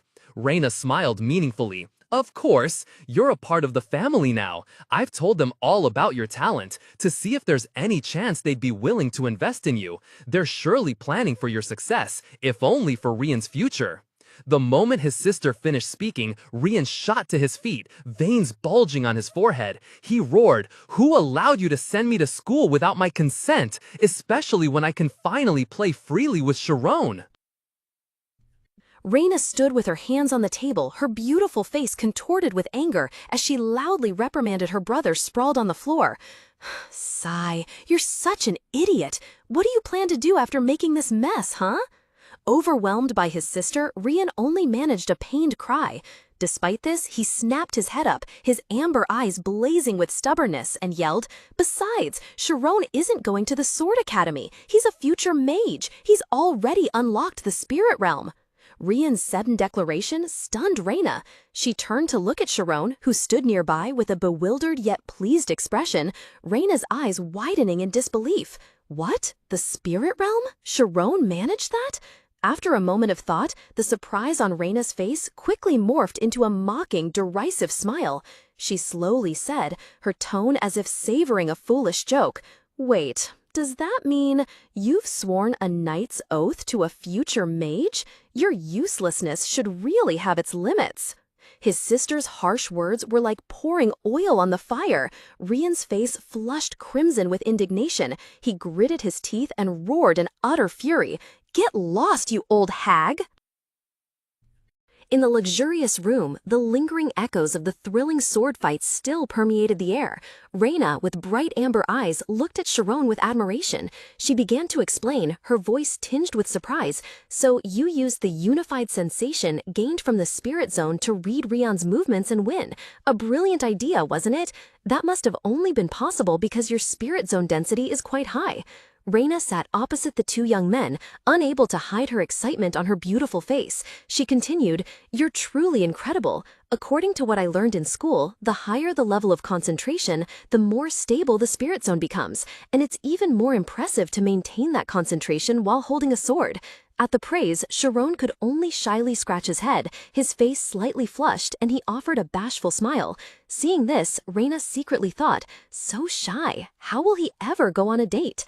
"I'll talk to Grandpa about Sharon's career path," Reina declared firmly, then turned to her slumped younger brother. "Of course, the condition is that you also have to go to the Sword Academy, Rian." Rian jolted up, his face bewildered. "What? What about my teacher?" Reina calmly replied, her voice unwavering. "Mr. Kesht already knows about this, so he decided to terminate his contract yesterday. He said he would come to say goodbye tomorrow morning." "What?" Rian yelled, utterly stunned. The young man sprang to his feet, unconsciously tightening his grip on his sword, only able to whisper, "Teacher." Meanwhile, in a distant place, amidst the misty pine forest and the desolate path, the lonely back of the old swordmaster trudged along. He carried a simple satchel on his shoulder, leaving the Ogent mansion, slowly disappearing into the cold mist. His footsteps faded further and further away. In the opulent space of Ogent Manor, a courteous servant gently opened the door, bowing respectfully to Sharon with a smile. "Master Sharon, your family has arrived and is waiting in the reception room. The master of the house said you may see them first if you wish." Upon hearing the news, Sharon's cerulean eyes lit up with surprise and joy. Reina, standing beside him, her flowing violet-blue hair gently smiled tenderly, her amber eyes gazing at him with affection. "What do you wish, Sharon?" Without a moment's hesitation, Sharon's face beamed brightly. "I'm going." Without further delay, Sharon rushed away like the wind, hurrying down the grand, magnificent staircase. Two startled servants ran after him, worriedly cautioning, "The stairs are very steep. Please be careful, master." Sharon paused midway, turning back to look at them with a friendly smile.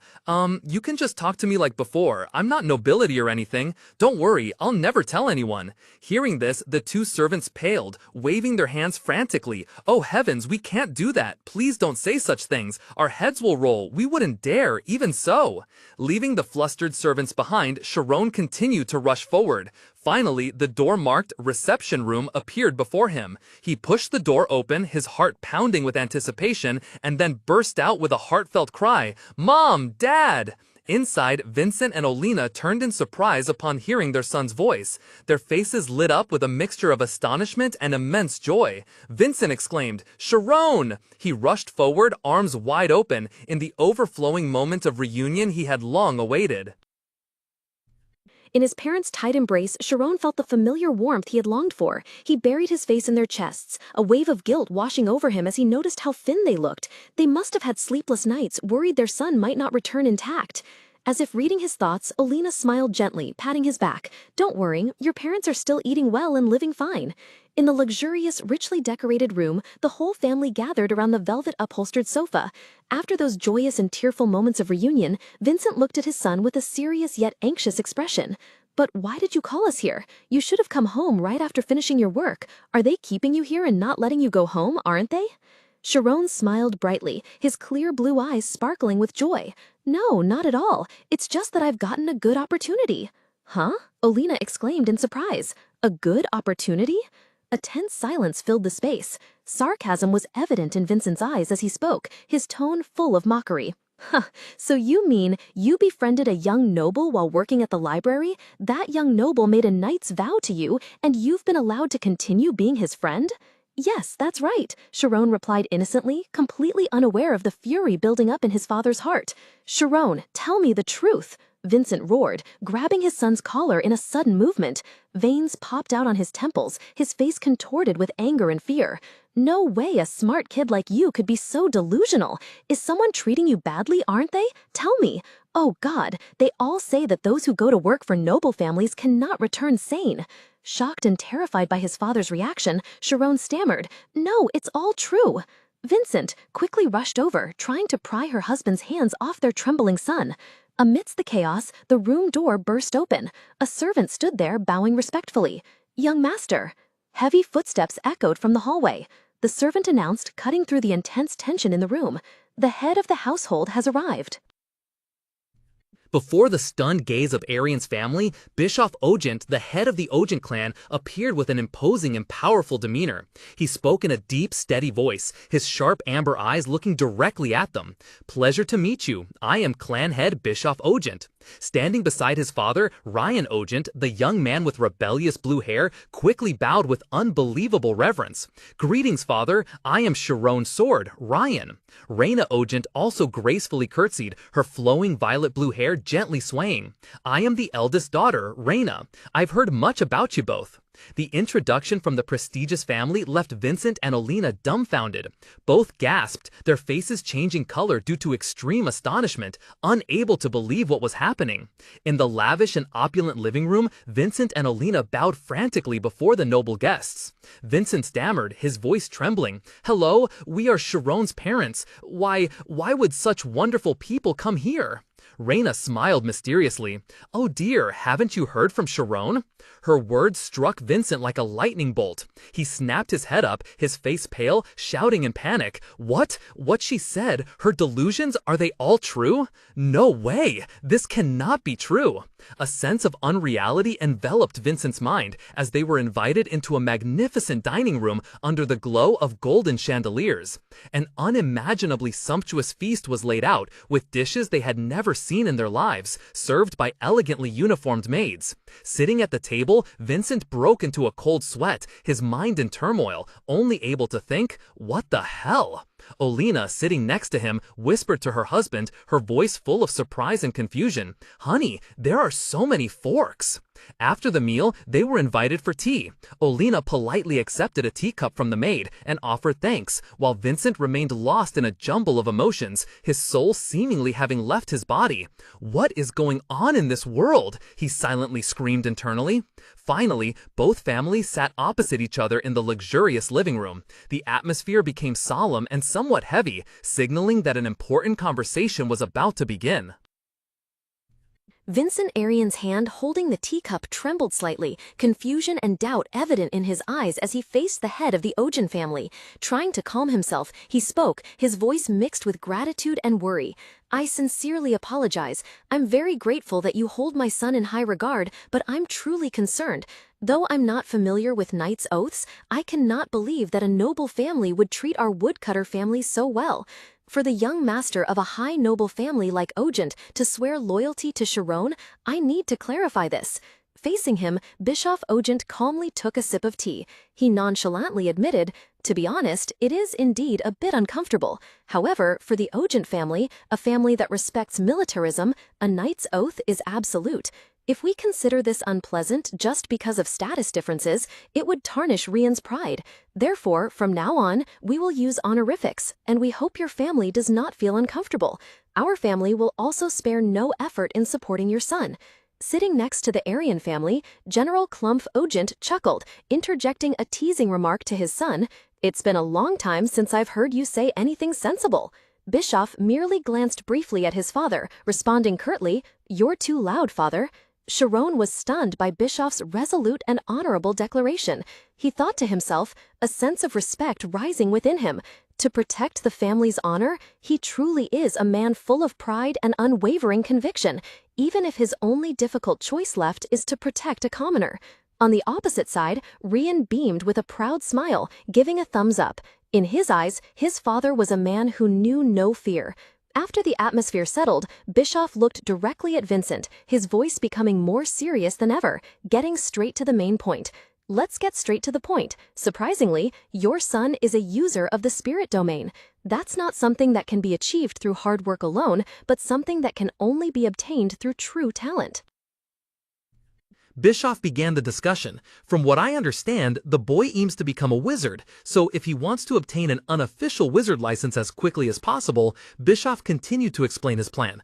I think Althea's Academy of Magic, one of the kingdom's 5 most prestigious schools, would be a suitable choice. I'm not saying one must attend school to become a wizard, but not going is for the impoverished, so I don't recommend it. Moreover, the boy should go somewhere like Althea's Academy of Magic to be worthy of our Ojin family. Clump cleared his throat. I couldn't care less about commoners.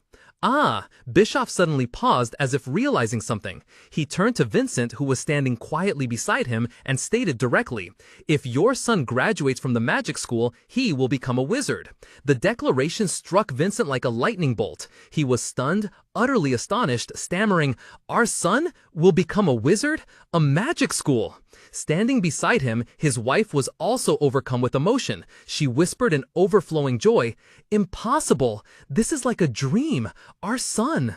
Sharon stood there, his sapphire eyes wide, his expression equally bewildered. Bischoff's tone became serious. "However, the biggest problem is..."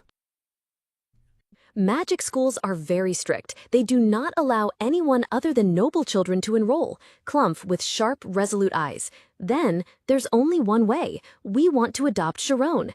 The sudden proposal stunned both Vincent and Bischoff.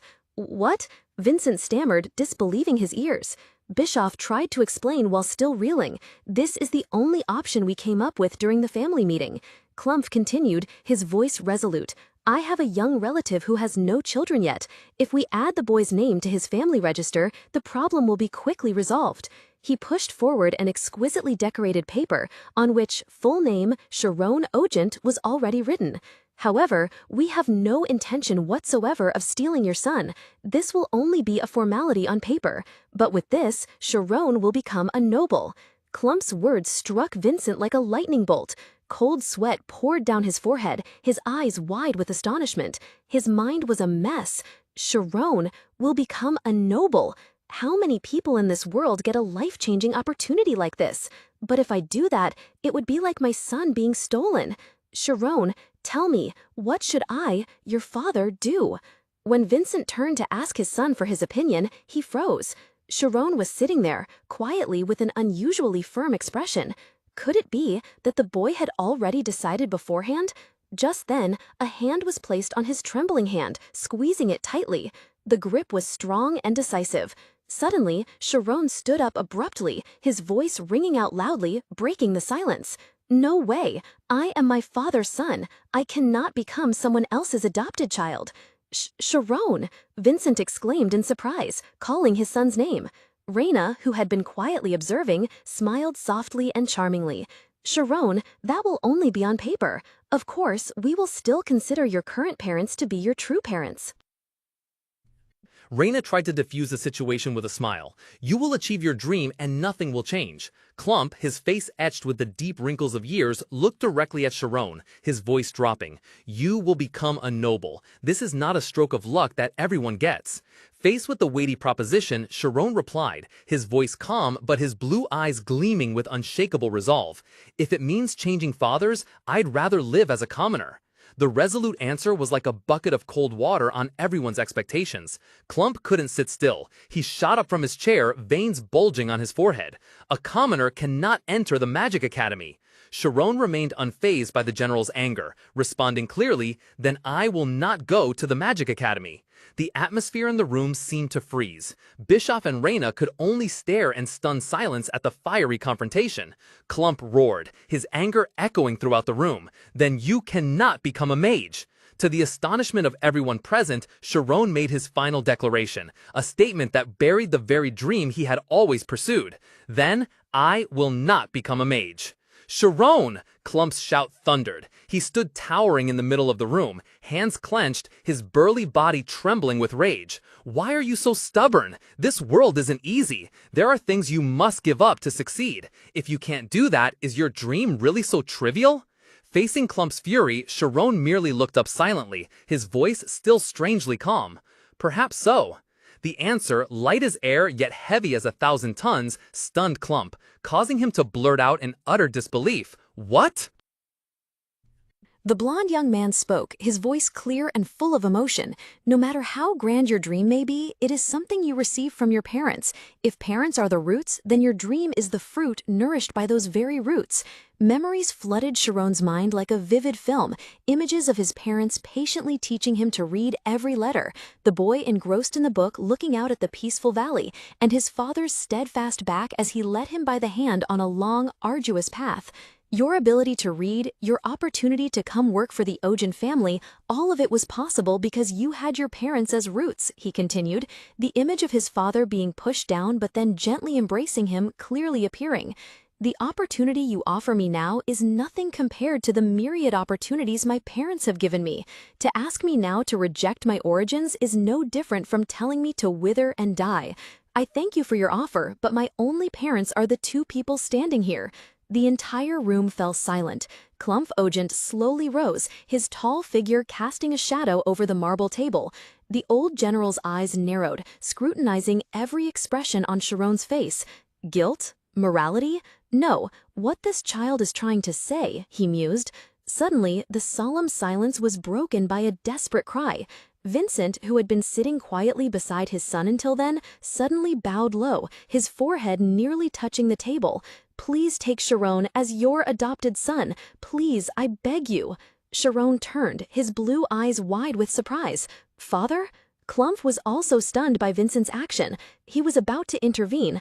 I understand your intention, but Sharon's wishes are also important. However, Vincent suddenly looked up, interrupting him with a shout hoarse with pain. Sharon! The man's face contorted in ultimate agony as he screamed the horrifying truth. He is not my biological son. Sharon boldly declared, if I must replace father, I will not become a mage. This opportunity is nothing compared to the countless opportunities my parents have given me. He smiled serenely, yet his eyes were incredibly resolute. Asking me to reject my parents, who are my roots, is like asking me to wither and die. The air in the room seemed to freeze. Guilt? Morality? No. Clump Ojin's amber eyes narrowed. He realized what the child was trying to say. Suddenly, Vincent bowed deeply, his voice echoing with urgency. Please, sir, take Sharon as your adopted son. I beg of you. Sharon was stunned. Father? Clump stepped forward, intending to intervene. I understand your feelings, but Sharon's wishes are also very important. But Vincent cut him off. His voice sank into the darkness, heavy with a painful truth. Sharon is not my biological son.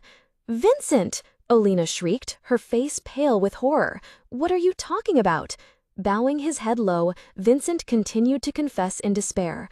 We couldn't have children. Sharon is a child we came across by chance. I'm sure you can tell, but he is certainly from a noble family. He's beyond my reach. In the luxurious room, the atmosphere grew heavy and tense. Raina gasped, raising a hand to cover her mouth, while General Clump, seated beside her, also couldn't hide his astonishment. Facing them, Vincent Arian spoke, his voice deliberately firm. If Sharon were to be adopted by a noble family, the boy would return to his rightful status, he said, trying to persuade. This isn't truly abandoning his origins. Everyone here must have already guessed it to some extent. Sharon's appearance is completely different from his parents. Upon hearing those words, Sharon froze, his emerald eyes wide with bewilderment. Standing right behind her son, Olina was equally stunned, her hands pressed tightly over her mouth to stifle a choked sob. Silent until then, Bischoff Ogent gently stroked his chin, his sharp amber eyes narrowing in analysis. Is that truly the case? He mused. However, those very words, aren't they a declaration of abandoning your own son? The remark was like a knife plunging straight into Sharon's heart. He spun around, his eyes red with anger and hurt, looking directly at his father. Dad, Sharon yelled, his voice cracking with pain. What are you doing? How could you say such things without discussing anything? Vincent avoided his son's gaze, a cold drop of sweat rolling down his temple. I'm sorry, he stammered, but since you've grown up, you needed to know this at some point. Sharon cut him off, his voice now devoid of explosive anger, replaced by a chilling, profound disappointment. "Do you truly think I didn't know?" Sharon's question stunned Vincent, catching him completely off guard. Sharon looked directly at his speechless father, slowly continuing, each word cutting to the core. "Even knowing, the only reason I didn't ask you was because in this world, everyone truly has only one mother and one father. I once wished for that too." Sharon's voice, brimming with both rage and hurt, said, "But surely you don't want me to have 6 parents now, do you?" Vincent froze, words caught in his throat. I don't want you to give up your dreams because of me." "Who said I'm giving up my dreams?" Sharon cut him off, his voice growing louder and breaking with choked emotion. "As long as I keep trying, opportunities will come. But have you ever thought about my feelings? Who wants to be abandoned by their biological parents twice?" Hot tears streamed down Sharon's delicate face, his pain tearing at his very soul. Vincent's hands trembled violently as he realized his terrible mistake. He whispered in horror, What have I done? It's all my fault, Sharon."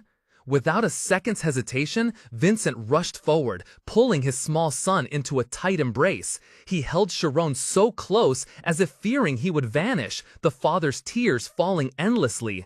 "I will never abandon you. Please forgive this foolish father. You are my everything." The large room fell silent, with only the choked sobs of father and son remaining.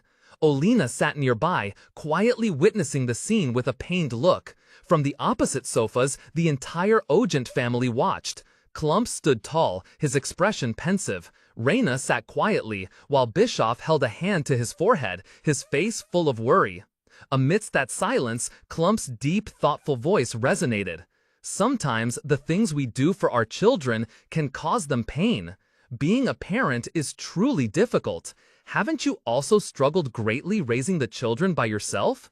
His words seemed to strike a chord with Bischoff. He remained silent, not replying, his hands still covering eyes heavy with his own concerns. In the luxurious but heavy-aired room, Rian stood silently, his shoulders slumped. Despair was etched deep on his angular face, tears welling up in his amber eyes, struggling to be held back.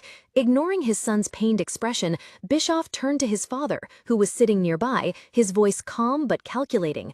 "I heard there are special admissions at Alpheus Academy of Magic. Father could do something." Klump flinched, grabbing his son's arm, his voice gruff. What can this old man do? How can I win against that stubborn old man Alpheus?" "Really nothing?" Bischoff remained composed. "I heard he owes you a favor." The reminder hit Klump like a strong blow. He paused, his amber eyes darting away, a bead of sweat trickling down his temple. Tense silence enveloped them. Suddenly, the old general's jaw tightened, his eyes gleaming with determination.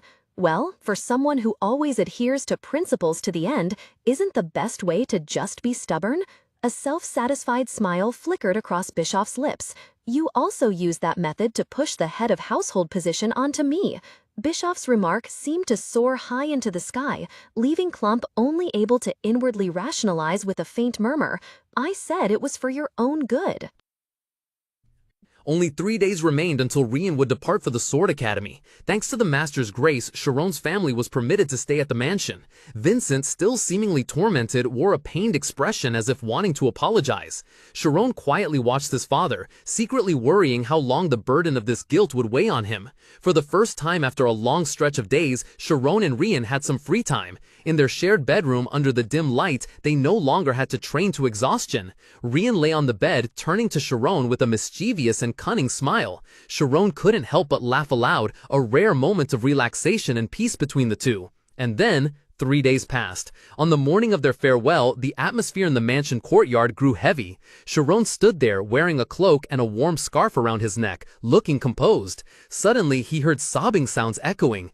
Hick, hick. Turning back, he saw Rian standing behind him, tears welling up. Sharon quickly said, "Rian, don't cry." But his comforting words only made Rian sob even harder. He burst out, grabbing Sharon's shirt, his face drenched in tears. "How can I not cry? If I get on that carriage, I'll have to go to the Sword Academy. This is a real goodbye. Why can't I enroll next year like you?" Sharon gently comforted his distraught friend. "We don't even know if I'll get special admission. Let's meet during the holidays, and let's write to each other every day." Rian suddenly grabbed Sharon's shoulder, his amber eyes burning with fierce determination. He growled, "Sharon, you absolutely must become a wizard. I will also become the strongest knight and be the sword that protects you." Before he could finish, Rian received a smack on the back of his head from Reina, his older sister standing right behind him, who then turned to Sharon with a gentle smile. "Just focus on graduating. I'm the one who worries about you the most. Sharon, don't worry about anything at all. Just spend some time with your family. My grandfather will definitely ensure your admission." Reina's words deeply moved Sharon. He placed a hand on his chest and bowed deeply. "Yes, and thank you so much for helping me." Reina quietly watched Sharon's retreating back. "This boy is really strange," she thought to herself. Initially, in her eyes, Sharon was just a cute little younger brother, but now she found him surprisingly thoughtful. Even in that terrifying situation, he held on to his belief. Her gaze became distant. "Sharon, perhaps when you graduate..." The thought suddenly flashed through her mind, making her pause. "What am I thinking?" Reina's cheeks flushed slightly as she chided herself. He is a child who needs to live in a new world, the Magic Academy. Brushing aside her wandering thoughts, Reina placed a hand on Sharon's shoulder, smiling warmly. "Not at all. Let's both do our best. You will definitely become a great wizard. And please keep an eye on Rian for me, won't you?" With that, she cheerfully dragged away her younger brother, who was loudly protesting. Sharon watched their figures disappear, then turned and stepped onto the carriage, where his family awaited him for a new beginning.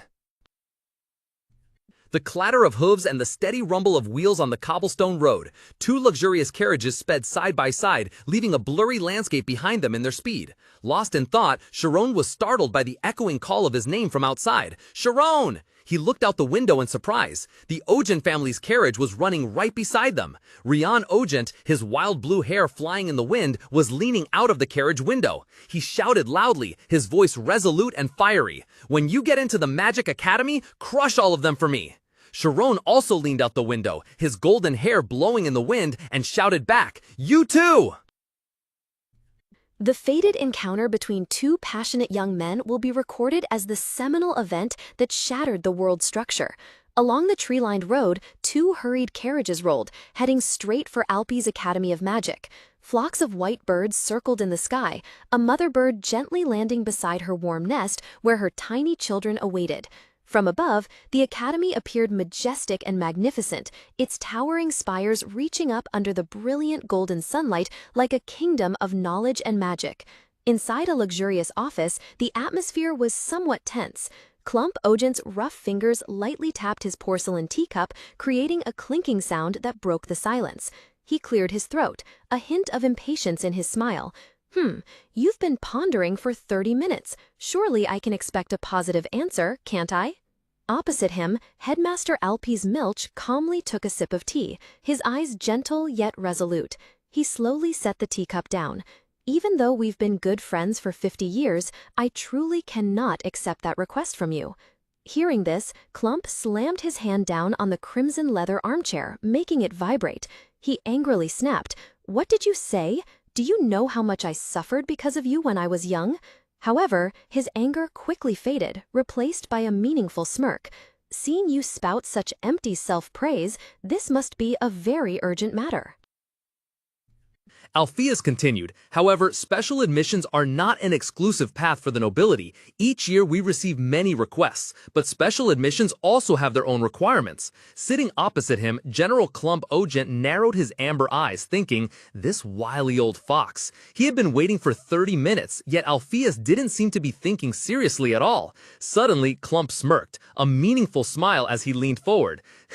"But this time it will be different." Clump's actions caught Alpheus's attention. He put down the teapot, a hint of curiosity in his eyes. It seems like something serious is happening. It's been a long time since I've seen that expression on you. Clump crossed his arms over his chest, a confident look on his face. I didn't come here to ask you to admit some worthless kid. Quite the opposite. He's a friend of my youngest grandchild, but truly a prodigy. Do you know what I thought after meeting him? He paused, his sharp gaze locking onto the headmaster. I thought I was seeing a younger version of yourself. Those words momentarily stunned Alpheus. He took a small sip of tea, his expression turning thoughtful. If the boy is that talented, why doesn't he enroll normally? I can only assume he has some kind of problem. He has a problem, Clump affirmed, his voice deepening, his previous confidence replaced by a rare seriousness. A very big problem. He interlaced his fingers, his gaze heavy. The boy is not nobility. Impossible, Alpheus exclaimed, his usual composure completely gone. The old headmaster felt as if he'd been struck by lightning. He quickly set the teacup down, his eyes wide with astonishment, a flustered look as if he'd just realized something unbelievable. Could it be a child with golden hair and blue eyes? In the luxurious room, General Clump Ogent mused, recalling his first impression of Sharon. He remembered the moment the blonde-haired teenager looked directly at Ryan, his sapphire eyes gleaming with absolute sincerity. At that time, Sharon had smiled gently and said, "Even if it costs me my life, I will never regret becoming your friend." Clump rubbed his temple, his hoarse voice resonating. "That was my first impression of the boy. What an articulate child. I thought he was a clever kid, someone who knew how to sway adults." He paused, his amber eyes narrowing as another memory surfaced. But when the adoption offer was made, in his recollection, Sharon appeared, sitting upright on a lavish armchair, his delicate face clearly showing surprise and indignation. He had declared boldly, "Telling me to deny my roots now is like telling me to wither and die." Back in reality, Clump suddenly leaned his head back, bursting into such hearty laughter that he had to cover his face. The laughter echoed through the room. Doesn't that sound preposterous? Huh? Someone refusing a chance to become a noble? Facing the general, Headmaster Alpeace Milch remained composed. He was silent for a moment, his hands stroking his white beard, while his eyes reflected deep contemplation. Finally, he spoke in a pensive tone. "That boy understands the natural law of cause and effect." Clump Ogent took a sip of tea, then set the cup down, speaking in a deep, warm voice. That's right. How can there be a result without a cause? And yet, many still get lost despite knowing that logic well. New opportunities can come at any time, but the moment you deny your own cause, or in other words, reject the foundation that made you who you are, you will lose everything. Therefore, never compromise on what you believe to be true. Does that remind you of your youth? Alpeace was silent, thoughtfully stroking his white beard, his gaze distant. After a moment he replied, his voice tinged with melancholy. No compromise. Does that mean that while you can be tolerant of everyone with integrity, you can also deliver ruthless judgment? I think that's too dangerous. Clump nodded slightly, his expression pensive. He stood up, looking at his old friend standing quietly by the large window. You still can't forgive yourself? You've done enough, nurtured countless talents. Isn't it time you forgave yourself, my friend? Alpeace let out a dry, hollow laugh, the smile not reaching his eyes. Ha ha ha, forgive myself? That's an arrogance, old friend. The reason I teach these children is so that none of them grow up to become like me. He turned, his heavy gaze directed at the magnificent city view outside. If that boy is like me, as you say, then who can guarantee he won't walk the terrifying path I once did? Silence enveloped the room. Clump looked at his friend with a complex gaze, both sympathetic and admiring. You were once a genius, Alpeace, a rare and hard-to-find genius. Myri's lineage of light only went astray once, and it almost put an end to everything. Alpeace shivered slightly, raising a hand to cover his face, deeply etched with suffering. Clump continued, his voice firm. And yet, in the end, you found your way back. Who would have thought you'd become a wrinkled old headmaster in this rural backwater? Alpeace Milch, sitting opposite, immediately frowned and retorted, his tone somewhat sharp. What? You should look at yourself before you speak. Heaven has been too kind to let an incompetent fool like you become a third-rank swordsman. I'm worried about the future of this kingdom. The old friend's attack was met only with Clump's characteristic hearty laughter, echoing throughout the room. The jovial atmosphere suddenly quieted as Clump slowly stood up, his eyes becoming more serious.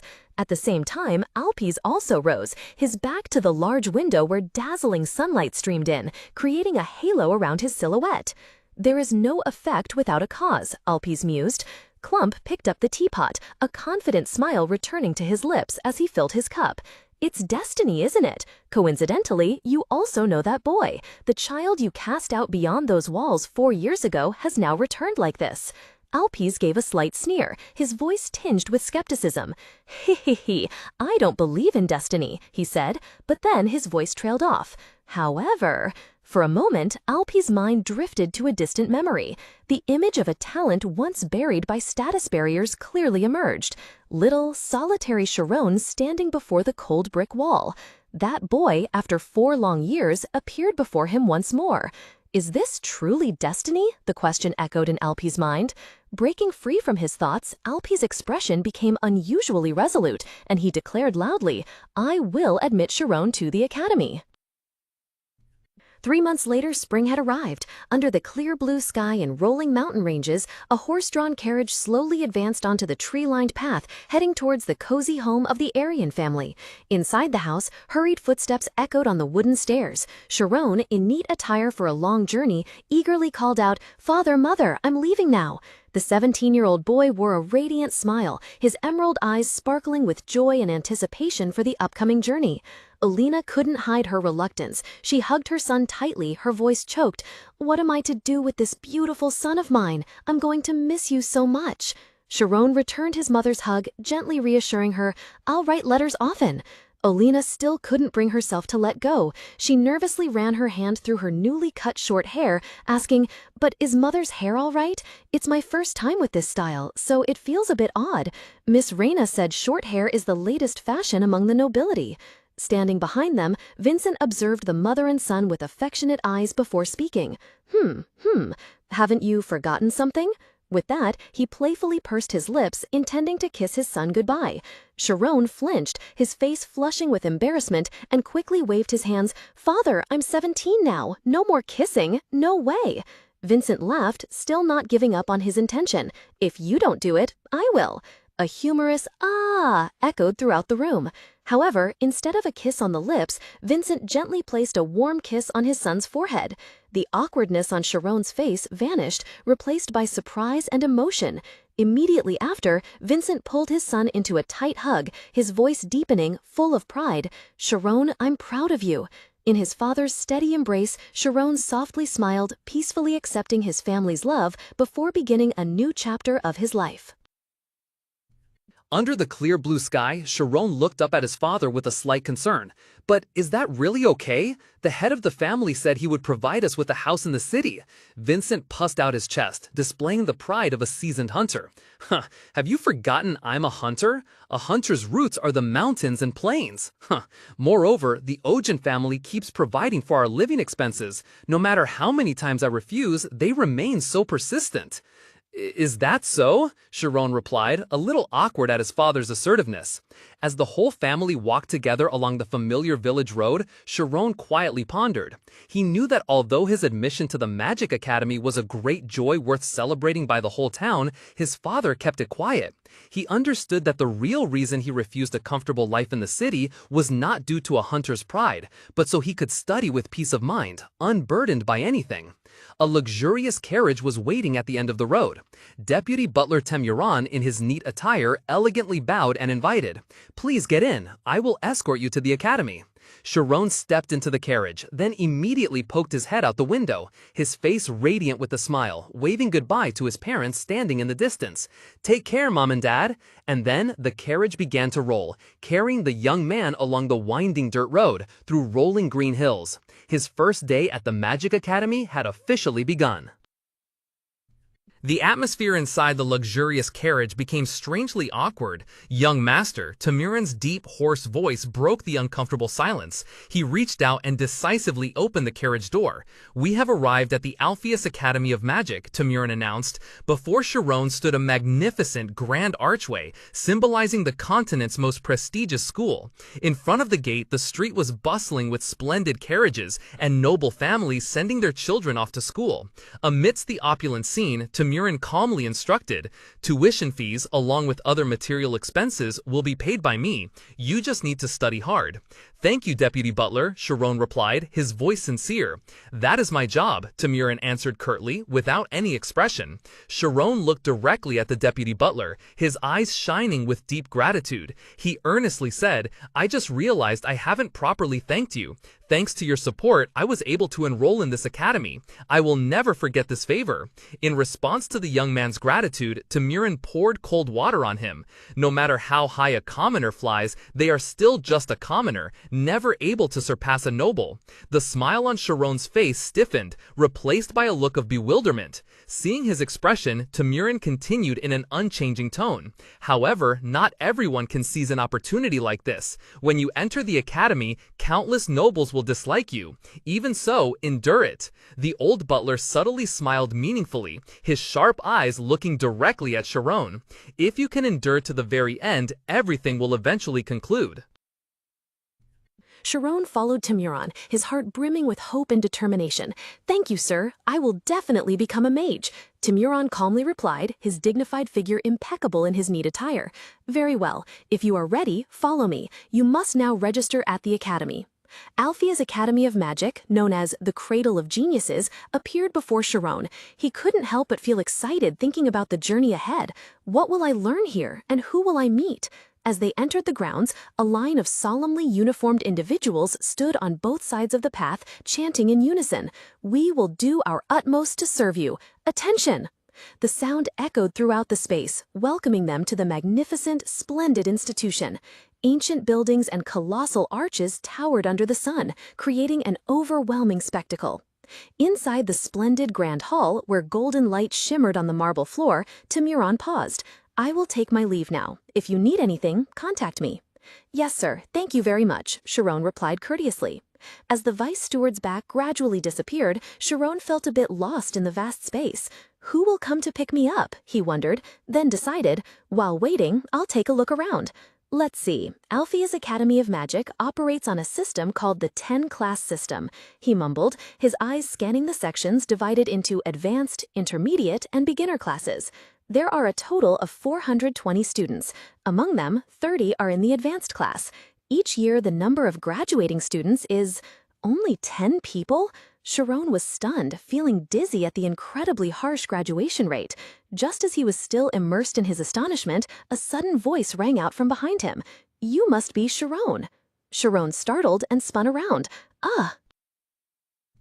In the magnificent hall of the academy, Sharon bowed respectfully. "Greetings, headmaster." The silver-haired headmaster smiled kindly, his deep laugh resonating. "Ho, ho, ho! I think we've met before. Do you remember me?" "Yes, sir. I thank you for your help last time," Sharon replied, his voice full of gratitude. Alpheus gently patted the young boy's shoulder, his eyes gleaming with kindness. "All right, we'll discuss that later. For now, let's take a little stroll, as you still have to take the entrance exam." Sharon looked up, a hint of confusion on his face. "Entrance exam? I didn't know anything about this." "Don't worry," Alpheus reassured. "It's just a placement test for you. Tell me, can you enter the Spirit Zone?" "Yes, I can, sir," Sharon affirmed. A flicker of surprise crossed Alpheus' face, then he nodded in admiration. "Oh, truly admirable." To himself, the headmaster couldn't help but feel regret. To open the Spirit Zone on his own, what a precious gem right before my eyes that I didn't recognize. How wonderful it would be if I could have trained him from a young age. Though it's a bit late, I should start teaching him from the basics. Moreover, the exam area is mainly for children around 10 years old. Going there early would only harm him. After a moment of thought, Alpheus suggested, "Why don't we take a little tour of the academy?" They both strode together through the academy's vast, splendid corridor. Brilliant golden sunlight streamed through the glass windows, creating a magnificent scene. Headmaster," Sharon called out. Alpheus explained formally, These are the classrooms where students attend lessons. From class 10 to class 8 are the elementary classes. The scene before Sharon's eyes was truly overwhelming. A magnificent multi-tiered grand hall where young students were gathered, some even floating in midair, surrounded by sparkling orbs of light. The entire space was filled with vitality and wonder. Wow! Sharon could only utter a sound of astonishment, his cerulean eyes wide, reflecting the grandeur of the Magic Academy. The students in their uniforms were freely showcasing their talents. A girl floated in the air, her hair flowing as if falling in a dream. Nearby, another boy perched on a table, blowing sparkling bubbles, while other children were engrossed in a game of chess using self-moving dice. Sharon exclaimed in awe, his azure eyes wide at the extraordinary sight. Everyone is using magic! Standing beside him, Principal Alpes smiled kindly, his silver beard trembling slightly. That's right, but the place we're heading to now is a little different. He led Sharon towards the intermediate class section. As they walked down the spacious corridor, Sharon looked back, his eyes full of curiosity and a little confusion. He silently thought, maybe it's because they're around my age, but it feels a bit different. What are they so engrossed in talking about? Just then, he walked past two students engaged in a very heated debate. One said with conviction, using convective energy to bring the atmosphere below freezing, wouldn't condensing the refrigerant be more efficient? The other immediately retorted, but the drawback is that you won't be able to accelerate the reversible reaction. What about this? Instead of reversing the direction of the energy, what if we rotate the axis then? Those profound terms struck Sharon's mind directly, leaving him completely speechless. His eyes widened in astonishment, unable to believe what he had just heard. He was so stunned that he could only utter one word. What? They're speaking the same language. Why can't I understand them? A bewildered thought crossed his mind. A sudden loud yellow flames erupted right in front of Sharon. Amidst the chaos, he stood frozen, wide azure eyes filled with astonishment. As the smoke gradually dissipated, a red-haired female student, her face smudged with soot, was coughing uncontrollably in the grand hall. Seeing Principal Alpes and Sharon, the girl was startled and awkwardly bowed. "Ah, hello, Principal." Alpes merely observed calmly, commenting, "Indeed, I see there's a slight problem." The girl quickly explained, "Yes, I was conducting a sound amplification experiment, but there must have been an error in the output circuit." While they conversed, Sharon gazed around bewildered. The other students seemed hardly bothered by the explosion, nonchalantly walking and chatting. "They don't care." He vaguely overheard the principal's instruction. "There must have been an imbalance between input and output. Check if the electric force is in equilibrium." Those words seemed to re-energize the female student. With a radiant smile, she gave a thumbs up and declared confidently, "Thank you, sir. I'll try again right away." Alpes smiled faintly at her enthusiasm and walked on with Sharon. Sharon quietly followed, a sense of unfamiliarity and overwhelming wonder engulfing him. Everything felt strange. A magical explosion was treated as an everyday occurrence. It felt as if he were in a completely different world. People flowed past, conversations continued, but Sharon felt utterly lost amidst the Academy's magnificent space. Suddenly, an exceptionally beautiful girl with flowing red hair accidentally walked past Sharon and the principal. The brilliant golden sunlight like honey poured down onto the magnificent classical buildings of the Magic Academy, overwhelming Sharon. The splendid scenery stretched before his eyes, from the proudly soaring towers to the lush green gardens, all exuding a surreal beauty. He thought to himself, it felt as if he had just stepped into an entirely different world.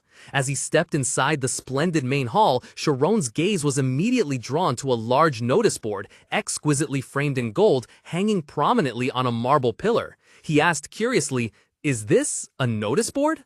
Moving closer, Sharon realized it was the achievement ranking board for the entire intermediate level. He scanned the list, and a name at the very top captured his full attention. First place is Amy Carmus. The Carmus family, isn't that a top-tier noble family? A mix of surprise and excitement surged within Sharon. He lightly tightened his satchel strap, muttering to himself, "Unbelievable! Everyone listed here is a talent just like me, but I never expected the top person among us to be her." A flame of determination ignited in Sharon's cerulean eyes. His chest pounded, not from fear, but from a burning desire to conquer. I want to test myself too. I must succeed. I will start learning from scratch right here. In Sharon's cerulean eyes, an iron resolve gleamed as he set his mind on his goal. Suddenly, a lively voice echoed from somewhere. "Hey, Amy, let's go together." That name startled Sharon. He wondered to himself, the Amy they're talking about, could it be Amy Karmas, the head of the intermediate block? As soon as the thought ended, Sharon turned around and his eyes immediately met the figure of a red-haired girl standing in the distance holding a book. Thump. Sharon's heart skipped a beat, then pounded like a war drum. He froze, a bead of cold sweat unconsciously trickling down his temple.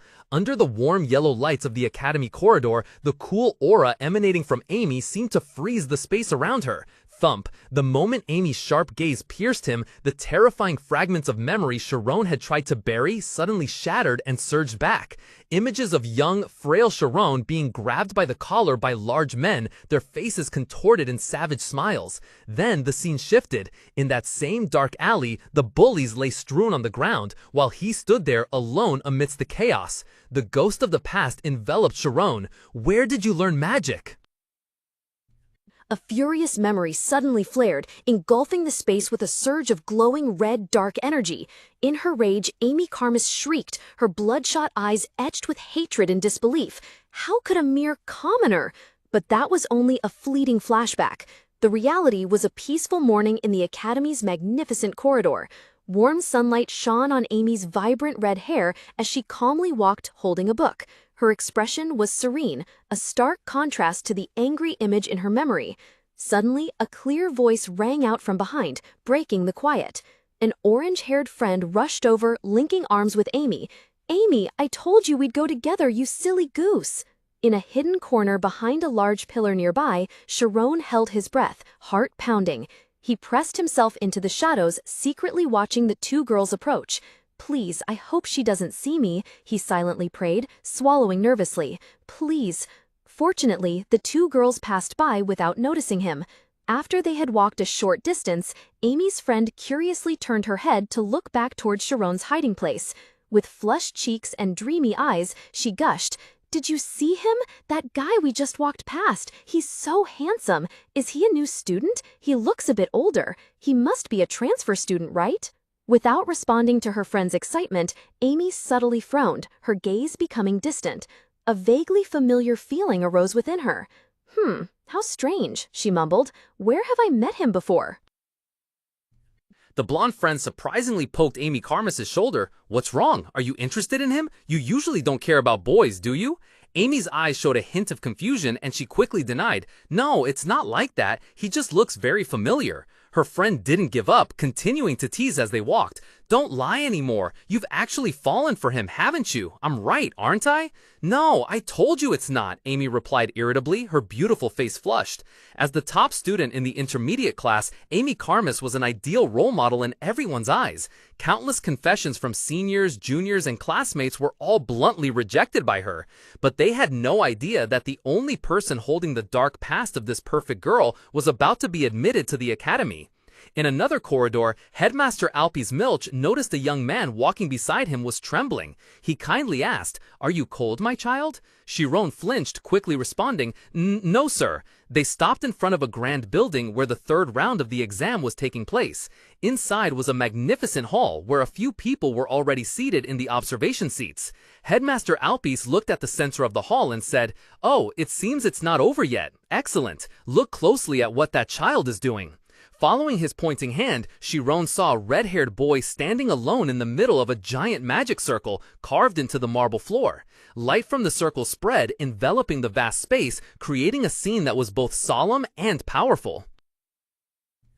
Alpes Milch gently explained, "When you enter the spirit realm, you'll feel a difference from the characters on the floor. Your perception of them will help us interpret the spirit realm's size, strength, flexibility, and even its inclination, so you just need to answer the judge's questions honestly." Sharon listened, his cerulean eyes sparkling with excitement, and he replied with a bright smile, "Yes!" He thought to himself, feeling incredibly thrilled by this unique test. Meanwhile, inside the main examination room, a boy named Cammy stood before the board of judges. The head judge, a man with blonde hair and a confident smile, spoke up. "So, Cammy, can you use magic?" "Yes," Cammy puffed out his chest, replying with pride. "I can make objects float in the air." The judge smiled, his tone somewhat amused. "Oh, how lovely. Very good. Now try entering the spirit realm." "Yes," the boy nodded, closing his eyes. After a moment of silence, the air seemed to still, and he softly spoke, "I've entered." The judge's pens were ready on their papers. The head judge rested his chin on his hand, calmly asking, "Which number is furthest away?" "It's number 6. "Oh, number 6? The judge repeated. Sitting in the observation area, Alpes turned to explain to a curious Sharon. "Number 6 means the diameter of that spirit realm is 6 meters. "Ah, I see," Sharon exclaimed softly, his face showing clear surprise and understanding. In the examination room, a female judge continued to ask, "Which color do you perceive most strongly?" Cammy answered without hesitation, "It's red. I think I've entered a red world." A judge's pen quickly glided across the paper, noting divergent type, a form inclined towards high activity like light and fire. The judge silently remarked that this was also reasonable given the boy's spirit realm was slightly larger than expected for his age. "Do you see a giant tower? It's on my left side." "What about the temperature you perceive?" Cammy pondered for a moment, then replied, I feel a bit hot. I'm sweating." When the boy finished his answer, the head judge smiled with satisfaction. "Well done, Cammy." Hearing the praise, the boy Cammy beamed with a bright smile, his face full of pride. This year's new batch of students is truly impressive, a purple-haired judge remarked with a smile. His colleague nodded in agreement. "Yes, student Mike's zone extends a full 12 meters. I see the quality of students improving year by year." He spoke while carefully noting on the evaluation sheet. "Good zone usage, but stamina is a bit weak." A solemn voice echoed, interrupting the discussion. Next up, Sharon Arian. As Sharon prepared, Headmaster Alpes Milch placed a hand on his shoulder, his kind eyes full of encouragement. "Come now, don't be too overwhelmed, and show us all your skills." Sharon turned, responding with a determined smile. "Yes, I will do my best." As Sharon stepped in, the judges began to murmur. The blonde-haired judge narrowed his eyes, flipping through Sharon's file, and mused. "So this is the boy the headmaster specially admitted. A truly strange choice. He's not young anymore. He's using the name of House Ogent, so is that family not well known? Perhaps it's a case of late-discovered talent." In contrast to her colleague's curiosity, the bespectacled female judge seemed more skeptical. He might be considered special outside, but in this school he'll quickly be buried." The blonde-haired judge spoke up, his tone professional. "Sharon Arian, can you use magic?" Standing upright facing the panel, Sharon honestly replied, "No sir, I have never learned anything." The answer caused the judge to pause slightly. "Is that so? Even without learning, he should be able to do something."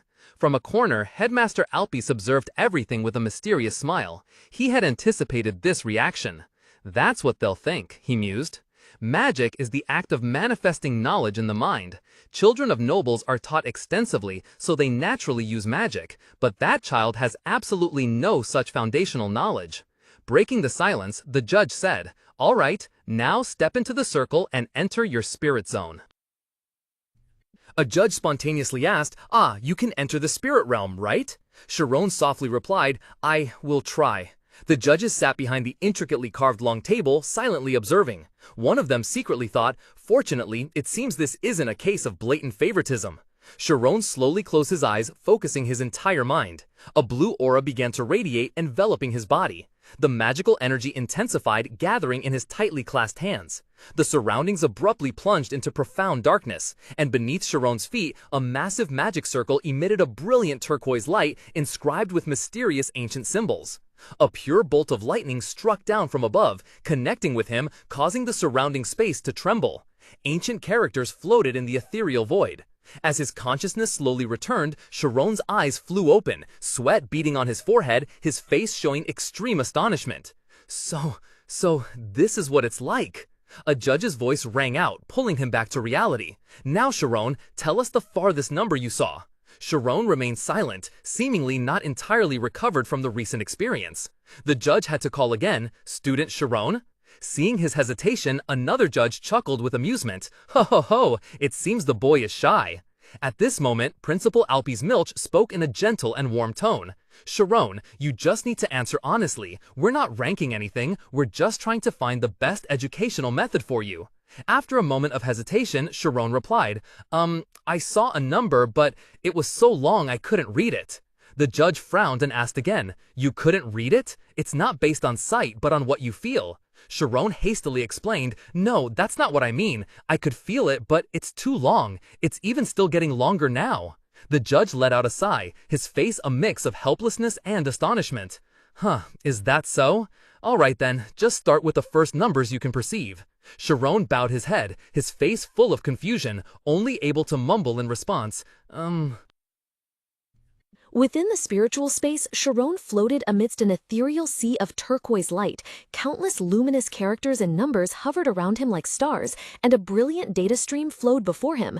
When he softly spoke, his voice echoed in the stillness. It's 3.14. In the examination room, the entire judging panel was stunned. What? A blonde professor exclaimed, skepticism evident on his face. Sharon, there is no 3.14 among the numbers we set. Are you sure? Sharon kept his eyes closed, seemingly fully immersed in his inner world, and calmly replied, is that so? But that's what I see.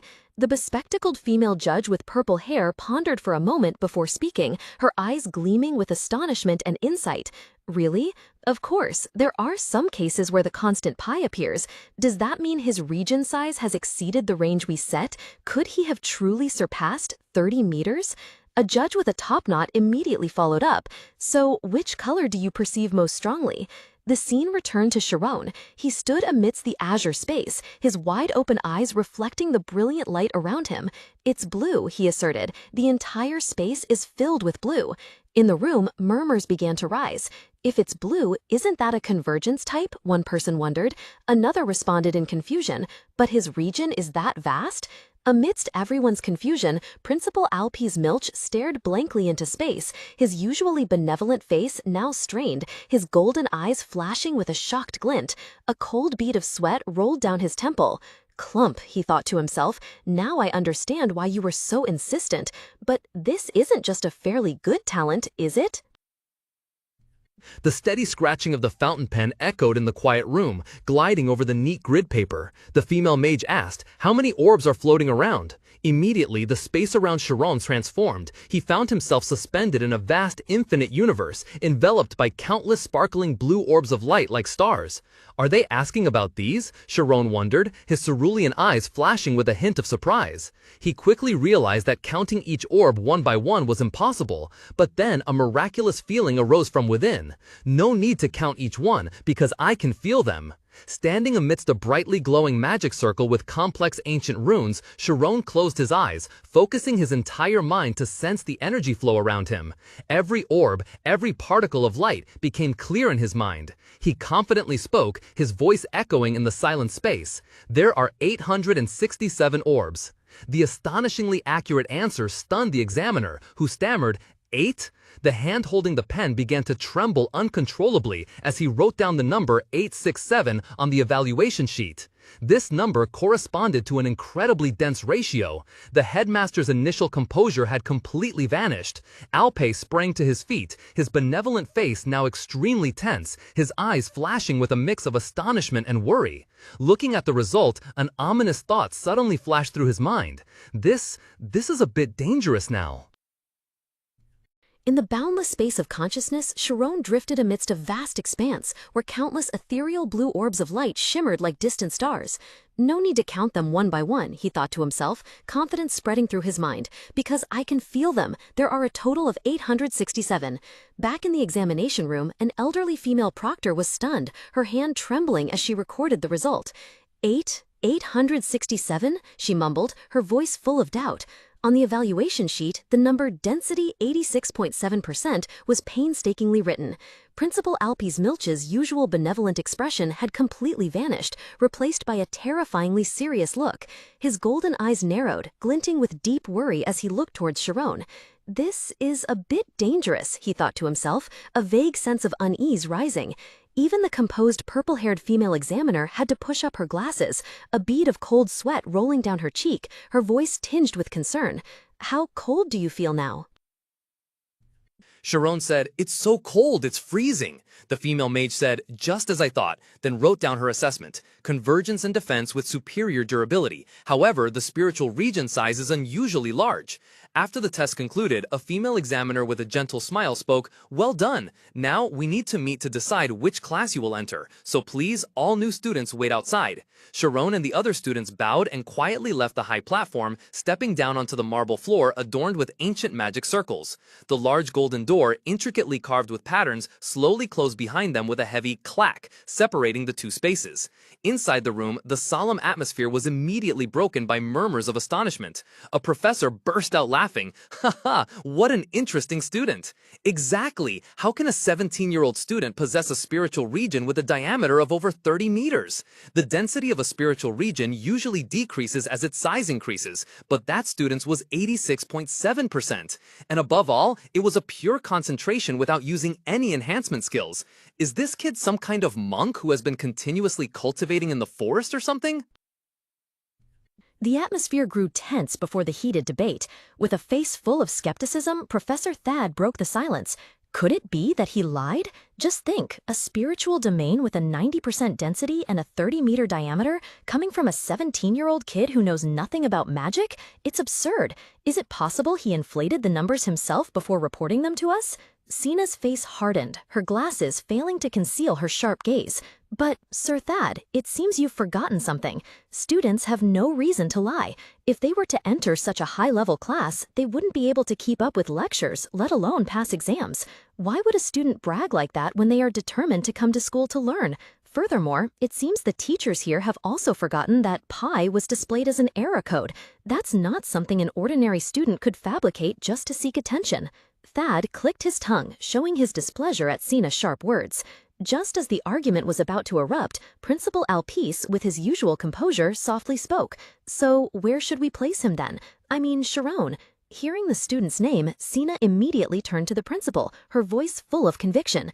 "Principal, Class 6 studies the development and theory of spiritual domains, while Class 5 begins true magic, correct? I believe this student's spiritual domain is almost complete. Therefore, I recommend him for Class 5. She smiled confidently as she made her proposal, while Thad stood stunned behind her. "I object," Thad almost yelled, anger clearly visible on his face. Sina frowned in annoyance at the sudden interruption. Thad continued to present his reasoning. "He's just a 17-year-old kid who doesn't even know what magic is. He could cause trouble and become complacent after being placed in a high-level class. For now, I think we should teach him the basics first." Sina calmly replied, "That might be true, but not all students are like you, Sir Thad." She coldly turned and walked away, leaving Thad stunned and enraged. "What did you say?" Thad yelled after her, but only silence answered. The atmosphere in the Academy's meeting room grew tense. The scorching heat from Thad and the icy aura from Sina collided, creating an invisible confrontation. Thad snarled, his eyes sharp. "Be honest, you just want to put that student in Class 5 because it's the class you manage and you want that student." Sina didn't flinch. She gently pushed her glasses up, responding with her usual coolness. "Is there a problem with a teacher wanting to teach a talented student?" Another professor standing nearby intervened, his face full of concern. "Professor Thad has a point. No matter how talented the boy is, he's still a young student. Why don't we teach him step by step from Class 10? Another professor chimed in, showing agreement. "The boy might lose motivation if we place him in a basic class due to the age difference. How about we postpone the class placement and observe him for a while?" As the debate reached an impasse, an older professor who had been silent from the beginning spoke in a gentle voice. "I think Class 7 would be suitable. Class 7 is an advanced class but still includes basic lessons on the spiritual region. If the child is truly more exceptionally talented than that, then skipping classes is also an option." Headmaster Alpius Milch, who had been listening attentively to everything, gently stroked his white beard. He pondered for a moment, his golden eyes gleaming with wisdom. Finally, a satisfied smile appeared on his lips. "Indeed, your words are very true," Alpius Milch said, his voice resonating with authority, putting an end to all arguments. He looked straight ahead where Sharon was waiting and declared loudly, "Sharon will be placed in Class 7. Sharon mused over the intricate class division system at the magic academies. Here, students are sorted into 10 different classes based on assessment results, yet fundamentally they can be grouped into 3 main categories. First are classes 10 to 8, the elementary level. In a space tinged with the blue of new beginnings, students in simple uniforms focus on the sole objective of developing their own spiritual regions. Next are classes 7 to 4, considered the advanced level. The atmosphere shifts to a fiery red, symbolizing intensity and challenge. Elite students in formal robes begin to receive in-depth knowledge to wield magic and effectively utilize their spiritual regions. Finally, the pinnacle of the academy are the graduate classes, from class 3 to 1. Under a radiant golden aura, the most exceptional students, those who have reached the zenith, stand with confidence and an unparalleled demeanor. They must undergo the most rigorous training to become professional mages. And all these ranks, aspirations, and ceaseless competitions unfold within the Elpis Academy of Magic, a magnificent and splendid architectural marvel. The academy stands majestically under the clear blue sky, its towers proudly reaching skyward as a testament to the knowledge and power forged within its ancient walls. On the lapel of the formal black uniform was a brass badge engraved with the number VII, marking the beginning of a new chapter. Clear blue skies and glittering magical dust motes welcomed the students of Alpheus Academy of Magic. In the vast schoolyard, groups of students in their distinctive robed uniforms gathered, chatting animatedly, beginning a new day of learning. In a large lecture hall with neatly arranged wooden desks and chairs, a teacher stood before the class and announced, "Today, our 7th grade class has a new student. He has been placed directly into the intermediate class upon enrollment." All eyes turned to the blonde young man standing next to the teacher. Soft whispers immediately rippled through the classroom. A brown-haired female student covered her mouth and whispered to her friend, "He looks quite old." Her pink-haired friend beside her, cheeks flushed, excitedly replied, "But he's really handsome." Amidst everyone's attention, Sharon Arian smiled brightly, his hands politely clasped together, though he couldn't hide his nervousness. He bowed and greeted, "I am Sharon Arian. I look forward to everyone's help." A fleeting sense of awkwardness and excitement passed across both his and the teacher's faces as they stood before the entire class. But deep inside, a surge of joy and contentment swelled within Sharon. He thought to himself, "Finally, I've made it to the magic school." Alpheus Academy of Magic is a prestigious institution situated on a vast mountain spanning 75,425 kilometers. With over 33 buildings and 40 training centers, including dormitories, it is a miniature world dedicated solely to learning. Although leaving the campus is forbidden on weekdays, most essential amenities are available within the grounds. Classes conclude at 5 in the afternoon, followed by free time. Students can spend hours in the 24/7 library or form study groups with like-minded friends to satisfy their thirst for knowledge. All these factors have created immense motivation, transforming this place into a highly esteemed school. As expected, the classes were truly challenging. The advanced and extensive volume of knowledge made it difficult even for nobles who had been educated since childhood to keep up. Sharoni diligently hunched over his desk, frowning in contemplation before the complex theories. Yet, in his clear blue eyes, there was no sign of discouragement, only a glimmer of unwavering determination. However, he told himself with resolute determination, "At all costs, I can keep up." Within Sharon's mind, the world's knowledge was gradually accumulating, being rearranged according to a pre-established historical order, forming a solid core of knowledge. The bell signaling the end of morning classes echoed throughout the ancient academy grounds.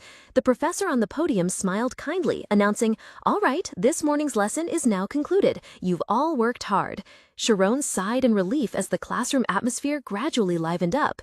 He mused, "The afternoon class is a spirit realm practical. The schedule doesn't specify the location. Who should I ask now?" He looked around the emptying classroom, where other students were gathering, chatting, and preparing to leave. Fortunately, he spotted a peer still seated. Sharon timidly approached. Hello? Do you know which practical training center we need to go to?" The friend with braided pink hair startled, looked around blankly, then pointed at herself, stammering, Are you asking me?" It turned out to be a shy friend, Sharon thought. No wonder he felt so comfortable. She replied, "Oh, you probably don't know yet. Today's practical takes place at Combined Training Center number 2. Combined? What does combined mean?" Sharon asked curiously, pointing at the schedule.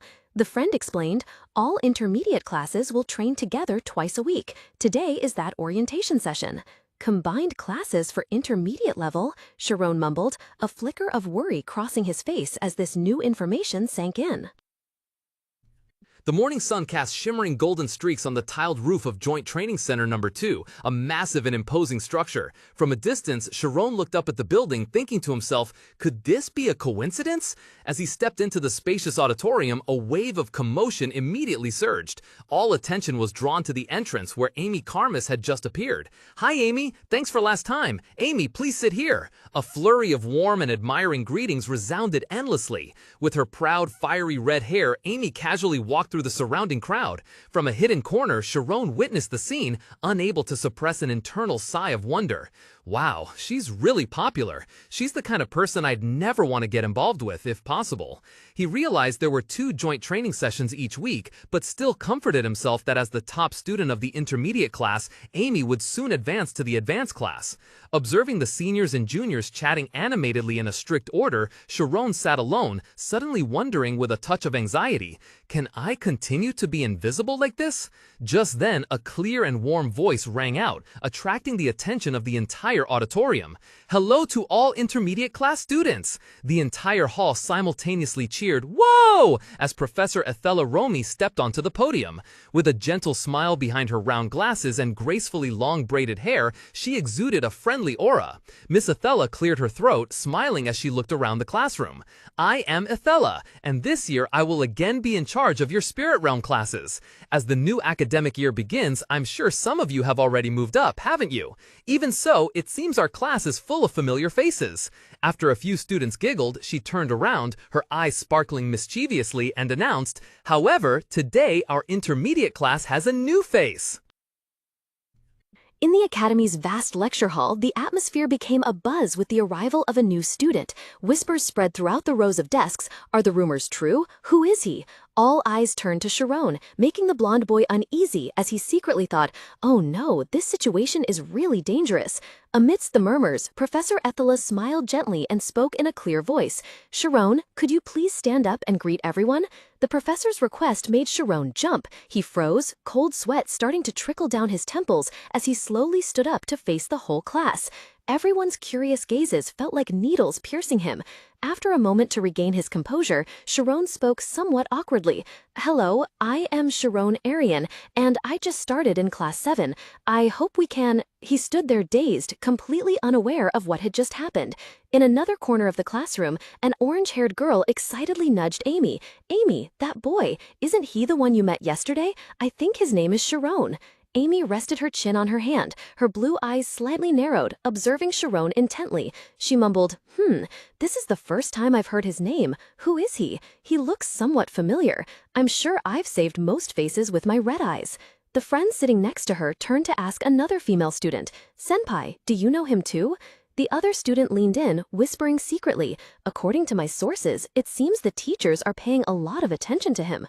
"Oh, really?" the orange-haired girl exclaimed in surprise. "I heard his scores on the freshman entrance exam were absolutely astounding," a female student whispered to her friend.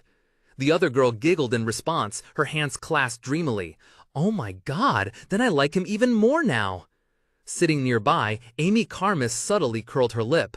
With her proud, fiery red hair and the noble blood of the Karmas family? Suddenly, a chill ran down Amy's spine. Her eyes widened, alert. Memories flooded back, a chaotic and ferocious surge of magic abruptly erupting from somewhere, tearing apart the peaceful space. Boom! A terrifying explosion echoed. The ground beneath her feet cracked open, a furious black-purple magical vortex engulfing everything. Rage and fear surged in Amy's memory. She yelled hoarsely, every word laced with doubt and contempt. "You? Where did you learn magic? How can a commoner do this?" Contrary to Amy's expectation, Sharon did not respond. He just stood there, his shoulders trembling. Her coolness and elegance vanished, replaced only by utter shock. She stammered, her voice trembling inaudibly. "Oh, damn it." The Karmas family was renowned for their inherited genius bloodline, passed down through generations. Their unique ability, Crimson Eye, allowed them to perfectly analyze and grasp any situation. On the shooting range, an arrow was drawn, and in the blink of an eye, it struck the bullseye precisely. Immediately after, an even more astonishing second arrow was fired, whistling through the air to cleanly split the first. This innate talent seemed to render all arduous training pointless. Amy's childhood was very bland. Beside her, a loyal servant clapped incessantly, exclaiming in admiration, "Unbelievable young lady." Meanwhile, Amy merely lowered her bow silently, her beautiful face devoid of any emotion. A father's pride echoed somewhere. "Ha ha, my daughter has of course inherited the Karmas family's genius bloodline." Later, in the sun-drenched garden, Amy sat before a complex chessboard. Her delicate hand gently moved a red piece, but then she suddenly froze, her eyes vacant as she stared into space, enveloped in silence. Noticing her unusual demeanor, the servant anxiously asked, "Young lady, is something wrong, Amy?"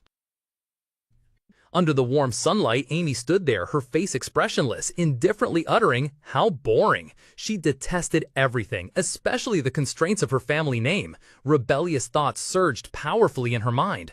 Family, family, family. What has my power done for that family anyway? I can do it myself without that reputation. I can do anything I want. With that resolve, Amy turned and walked away, leaving the astonished servants behind. She plunged into the city's night, seeking freedom and excitement. A chaotic brawl erupted on the cobblestone street. The sharp crack of sticks hitting each other and shouts echoed under the star-studded night sky. Amidst the violence, Amy simply sat there, propping her chin, observing with indifference. Around her, the thugs were reveling. But to Amy, it was all still just a farce. How boring, she sighed again. Before long, the street became strangely quiet. All the troublemakers lay sprawled on the ground, completely defeated. Amy stood alone amidst the chaos, her fiery red hair standing out in the night.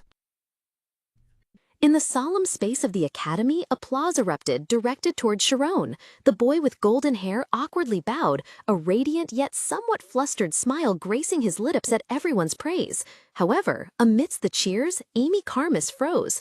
All sounds seemed to vanish, leaving only the magnified image of Sharon's smile in her sight. A wave of dizziness washed over her, and she could only clench her teeth and utter a soft curse, enough to make the air around her seem to solidify. Amy's sudden change did not escape the notice of her friends sitting nearby. A girl anxiously spoke up. Senior? Amy?" Startled out of her chaotic thoughts, Amy stammered, "Huh? Oh, it's my shoes. My shoes aren't very comfortable." She forced a strained smile, but inwardly she was screaming. I knew it. The memory recorded by these red eyes couldn't be wrong. The problem is that I found him among these nobles. Who would have thought he was that commoner kid? But why? Why is he at this magic academy?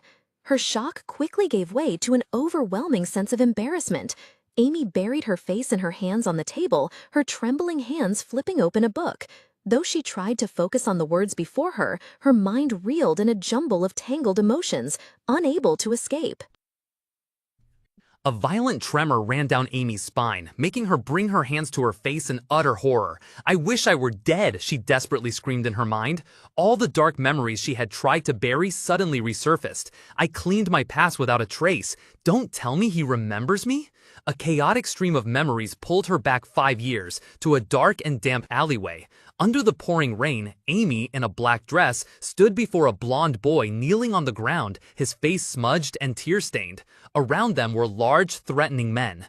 Amidst the tense atmosphere, her voice rang out, seemingly innocent yet containing a chilling sharpness. "A slave can't own any property, right? Or should we check? Take off your clothes." Back in reality, a young man's voice interrupted Amy's train of thought. He stood there in a neat academy uniform with golden blonde hair and blue eyes shining with cheerfulness. Miss Amy? However, behind that radiant smile was a dark and hateful thought. She's not who everyone thinks she is. 5 years ago, she was hanging around with thugs in that alley, wasn't she? Someone trusted by the professors like me, why would I lie? Is that all? Of course not. The official ice princess of the Magic Academy, right? She ordered a slave to strip in that alley 5 years ago. Well then, we can begin. In Amy's imagination, she's actually very interested in men. Well, she's taken off all her clothes. Back to reality, panic also enveloped Amy. Her hands clenched tightly, crumpling a page in anger and embarrassment. Her delicate face flushed, she mumbled in distress, eyes welling up. "No, absolutely not. I cannot let that misunderstanding exist. I must stop it." Not far away, Sharon suddenly shivered. Although the weather wasn't cold, a chilling sensation still ran down his spine. So cold, he thought to himself, still unable to escape the haunting memories. Standing on the podium, Professor Athela smiled gently, her round glasses glinting with the light of knowledge. Her clear voice echoed throughout the vast space amidst towering bookshelves. "Now, students, what is the spirit realm? It is the mind of a magician." She gracefully stepped into the center of a gigantic magic circle carved into the floor, each step steady. That's right, it is the embodiment of a magician's mind.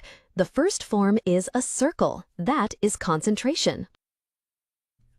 Athela's cerulean eyes behind her round glasses suddenly gleamed with pure magical light. However, in real combat, she calmly explained, there are certain instances where the circular form is ineffective. Let me show you in an illusionary zone. As soon as she finished speaking, a colossal magic circle, radiant and sapphire blue, began to spread from her feet, enveloping the entire surrounding space.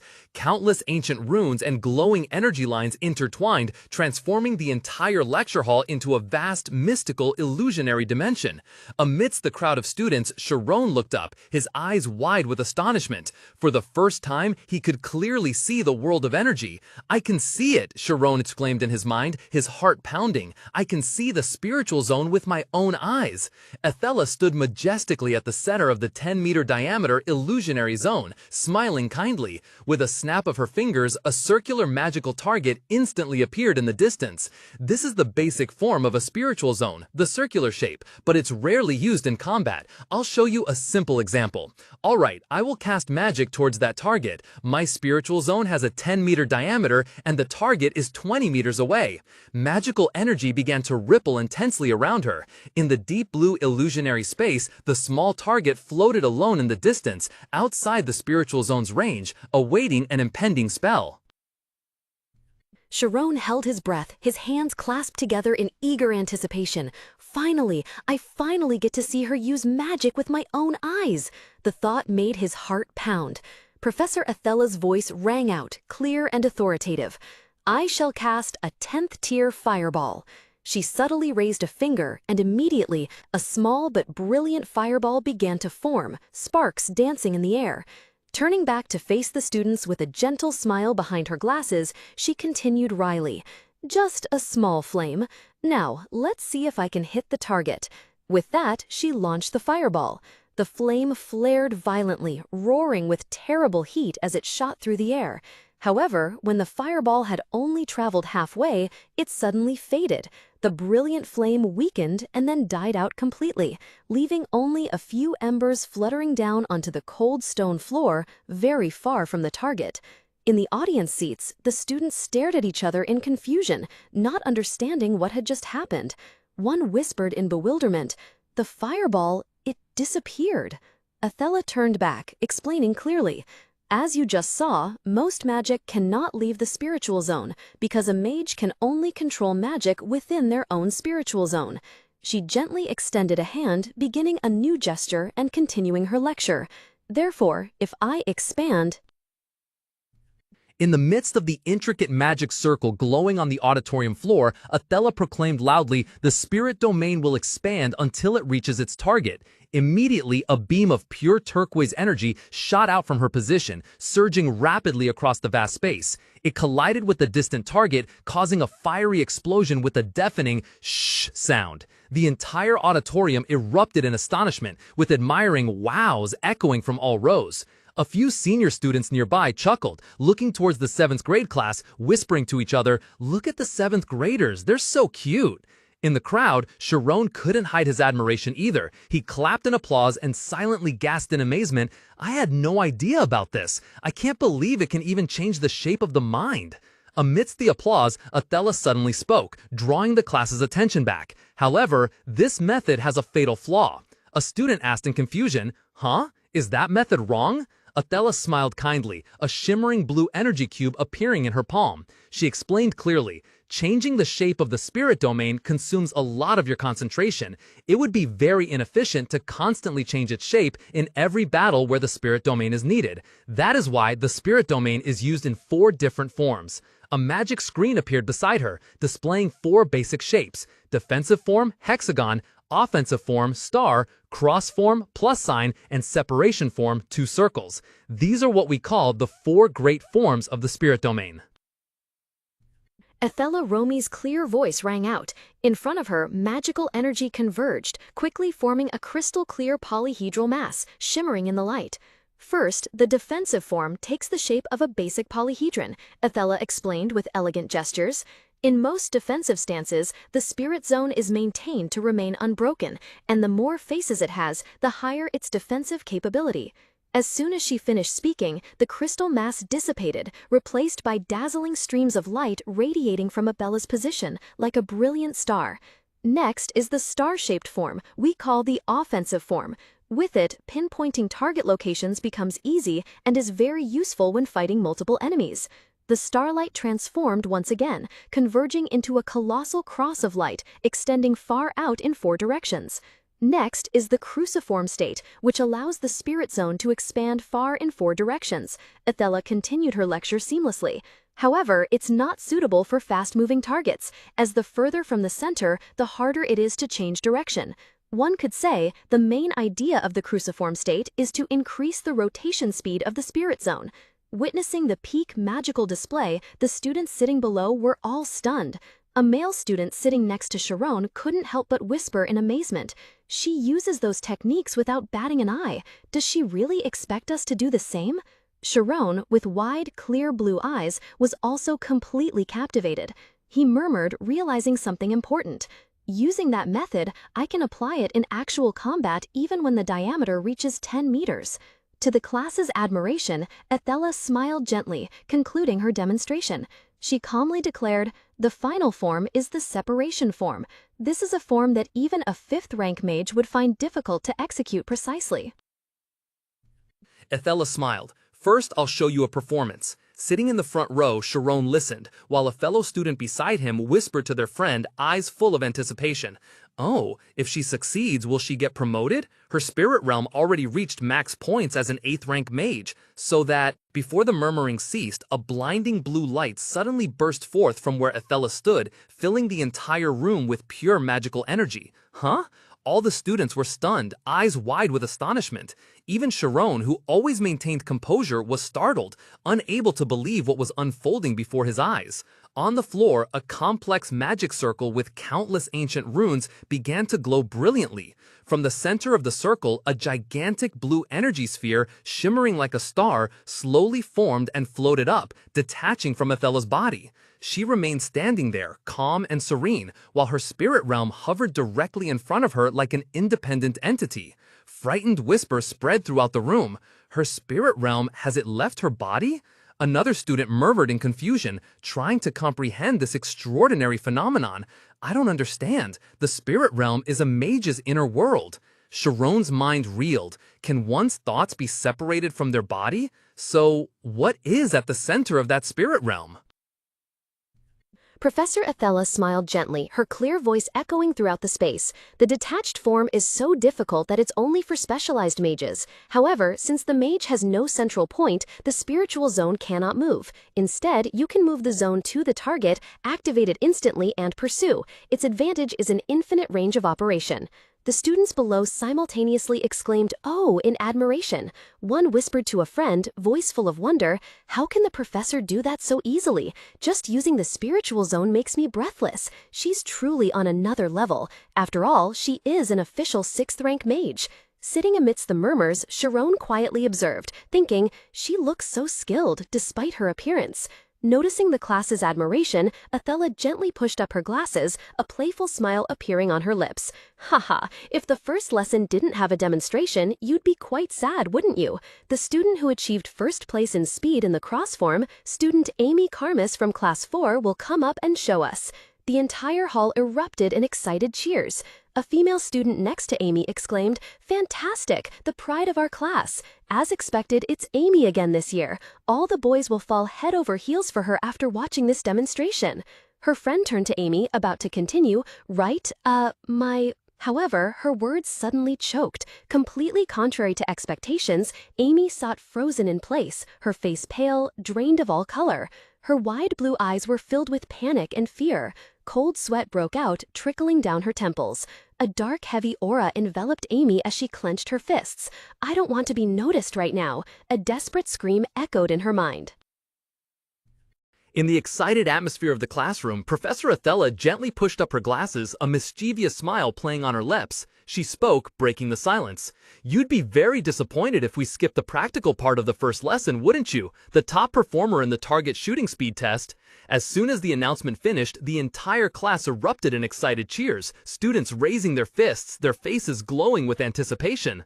Amidst the boisterous cheers, Professor Athela smiled and continued, "I will invite student Amy Karmas from Class 4. We will begin with a demonstration by a student representative." Sitting next to Amy, a friend with radiant orange hair cheered admiringly. "You're so cool! You're the best in the class! Amy's going to be the star of the show again this time. All the guys will fall for you, just watch. Right? Amy?" Her friend's excitement died down when she noticed Amy's strange expression. A dark, heavy aura suddenly emanated from Amy, enveloping her in an eerie silence. Her sapphire eyes widened, etched with extreme horror, a stark contrast to her usual elegant demeanor. Cold sweat poured down her forehead, a single thought screaming in her mind. "Please, I don't want to be the center of attention right now." In the vast space of the hall, a pure turquoise magical current condensed into a cross shape, also known as the target form. Its advantage was long range, but it was weak against fast-moving or numerous targets. However, when controlled by a mage with high concentration and high-speed astral zone control, that weakness completely disappeared. Inside the examination room, a barrage of blazing fireballs hurtled towards Amy Karmas. She stood firm, her red hair billowing in the eye of the magical storm. The turquoise energy spun rapidly around her, forming a perfect shield.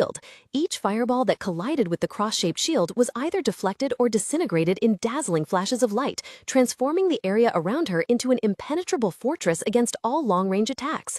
In the audience seats, the students couldn't help but exclaim in admiration. One student blurted out with awe, "Senior Amy really is something else. She's amazing."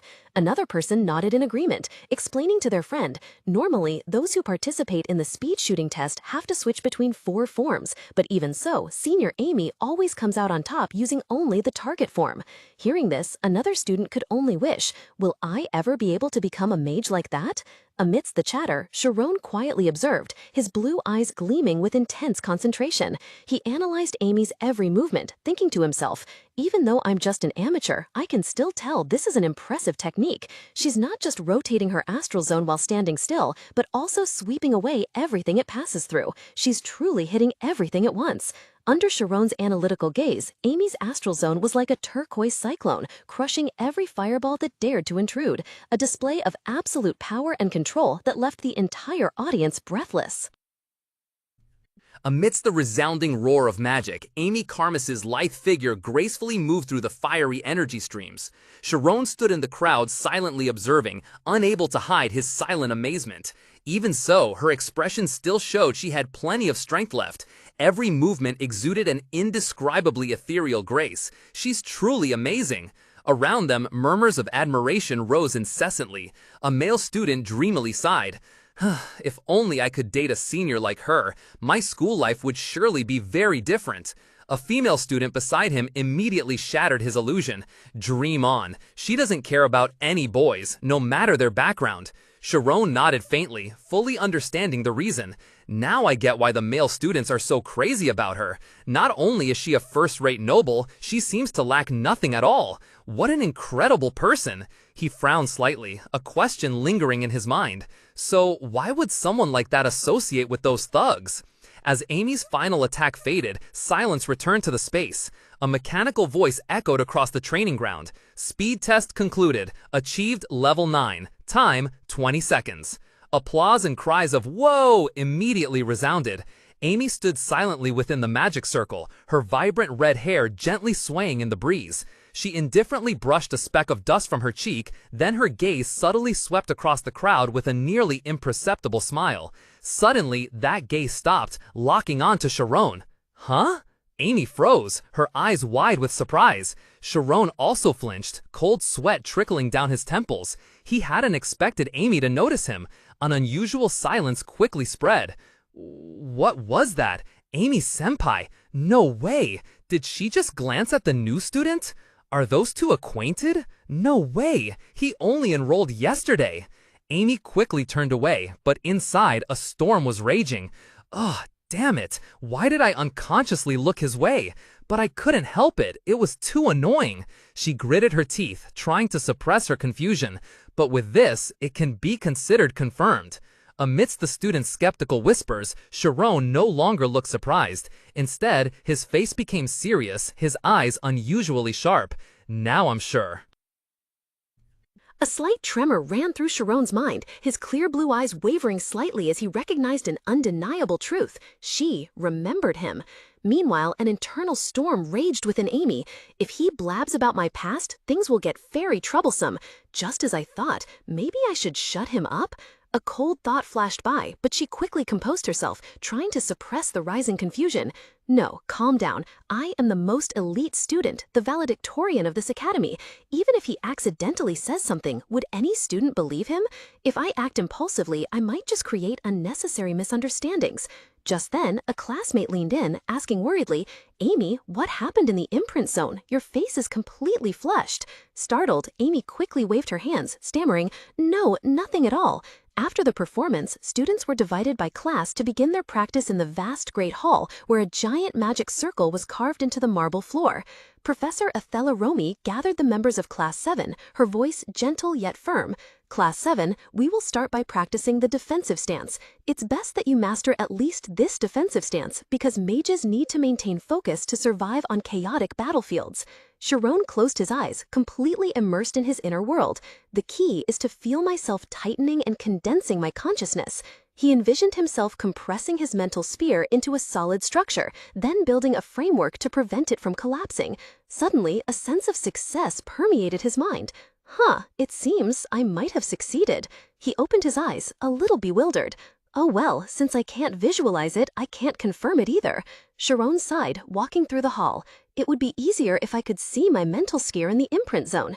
After a moment of hesitation, he decided to approach the professor. "Excuse me, Professor, may I try using the imprint zone?"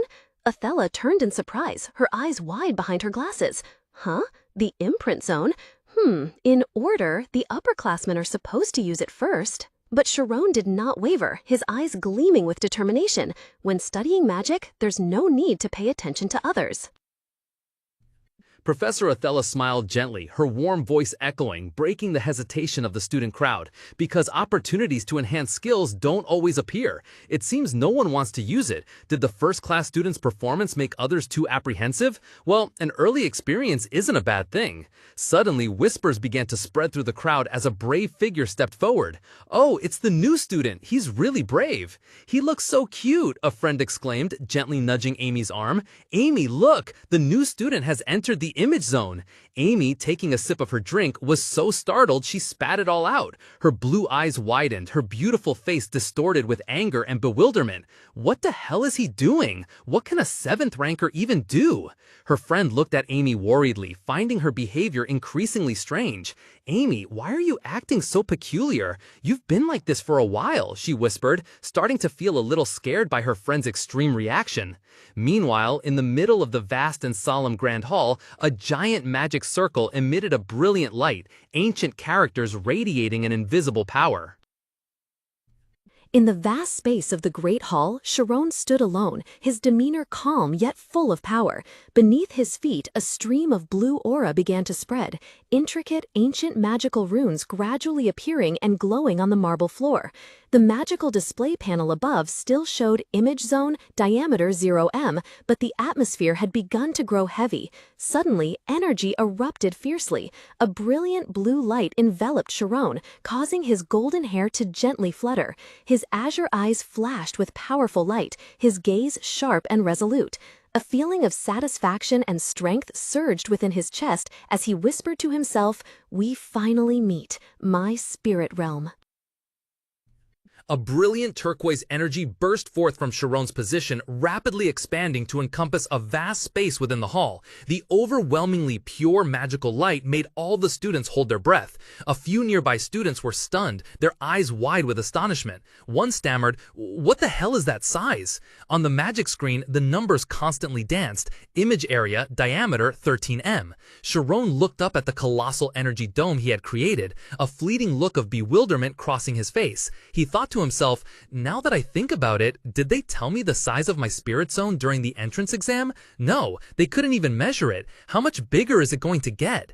Sensing the energy still expanding out of control, Sharon threw up his hands, mentally screaming in panic, "Stop!"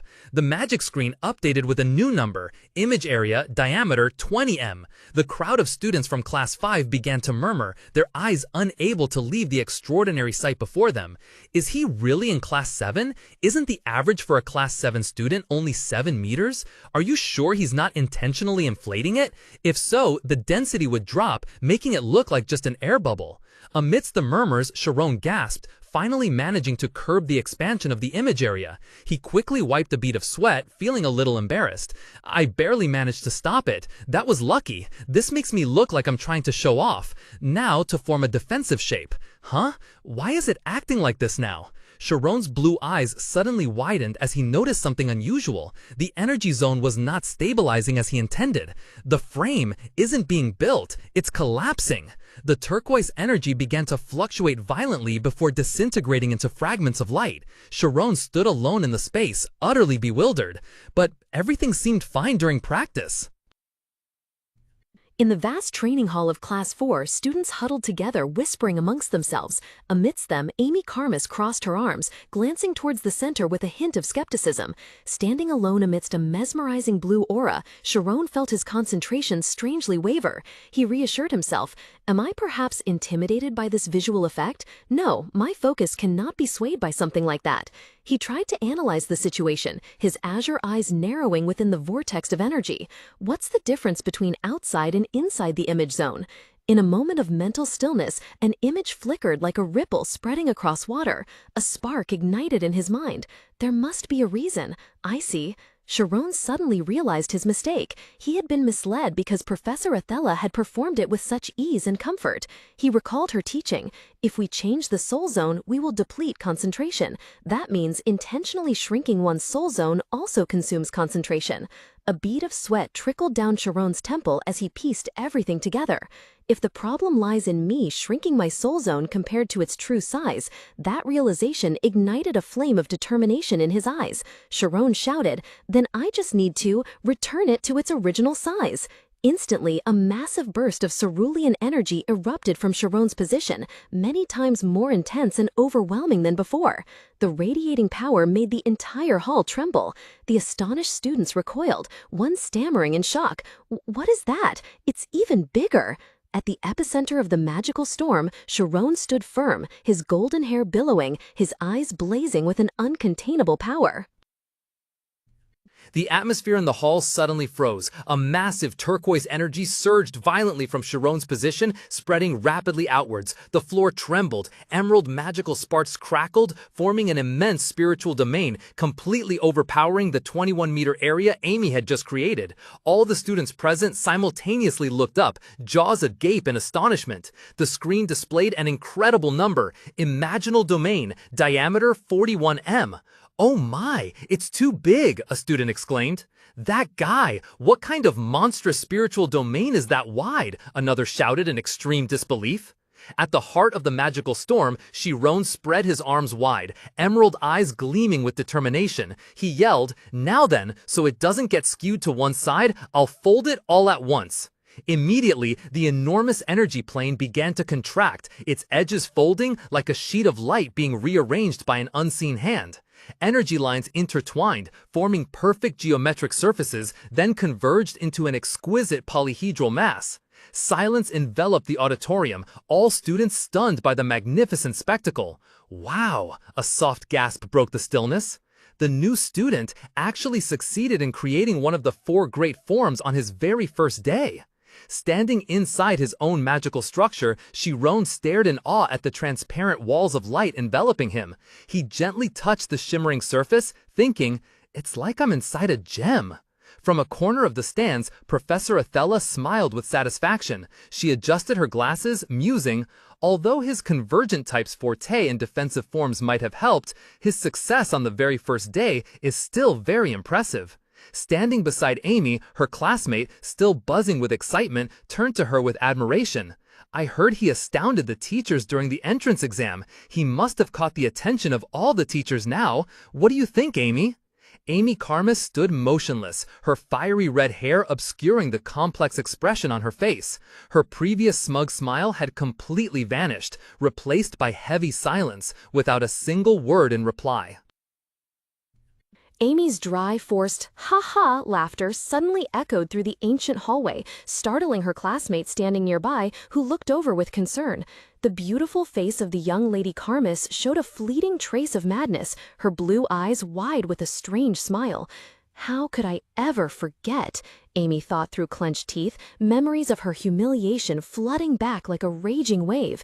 That very brat is the source of my disgrace. In her mind, the image of Chiron Arian appeared, the young man with gleaming golden hair standing amidst the crowd of students. She analyzed coldly. Given how he's managed to get this far, he definitely has a backer. Before long, he'll be able to erase class distinctions, and his influence will only grow day by day. This realization hardened Amy's face, her earlier frenzy replaced by an iron resolve. A bead of sweat rolled down her temple as she came to a definitive conclusion. I must change my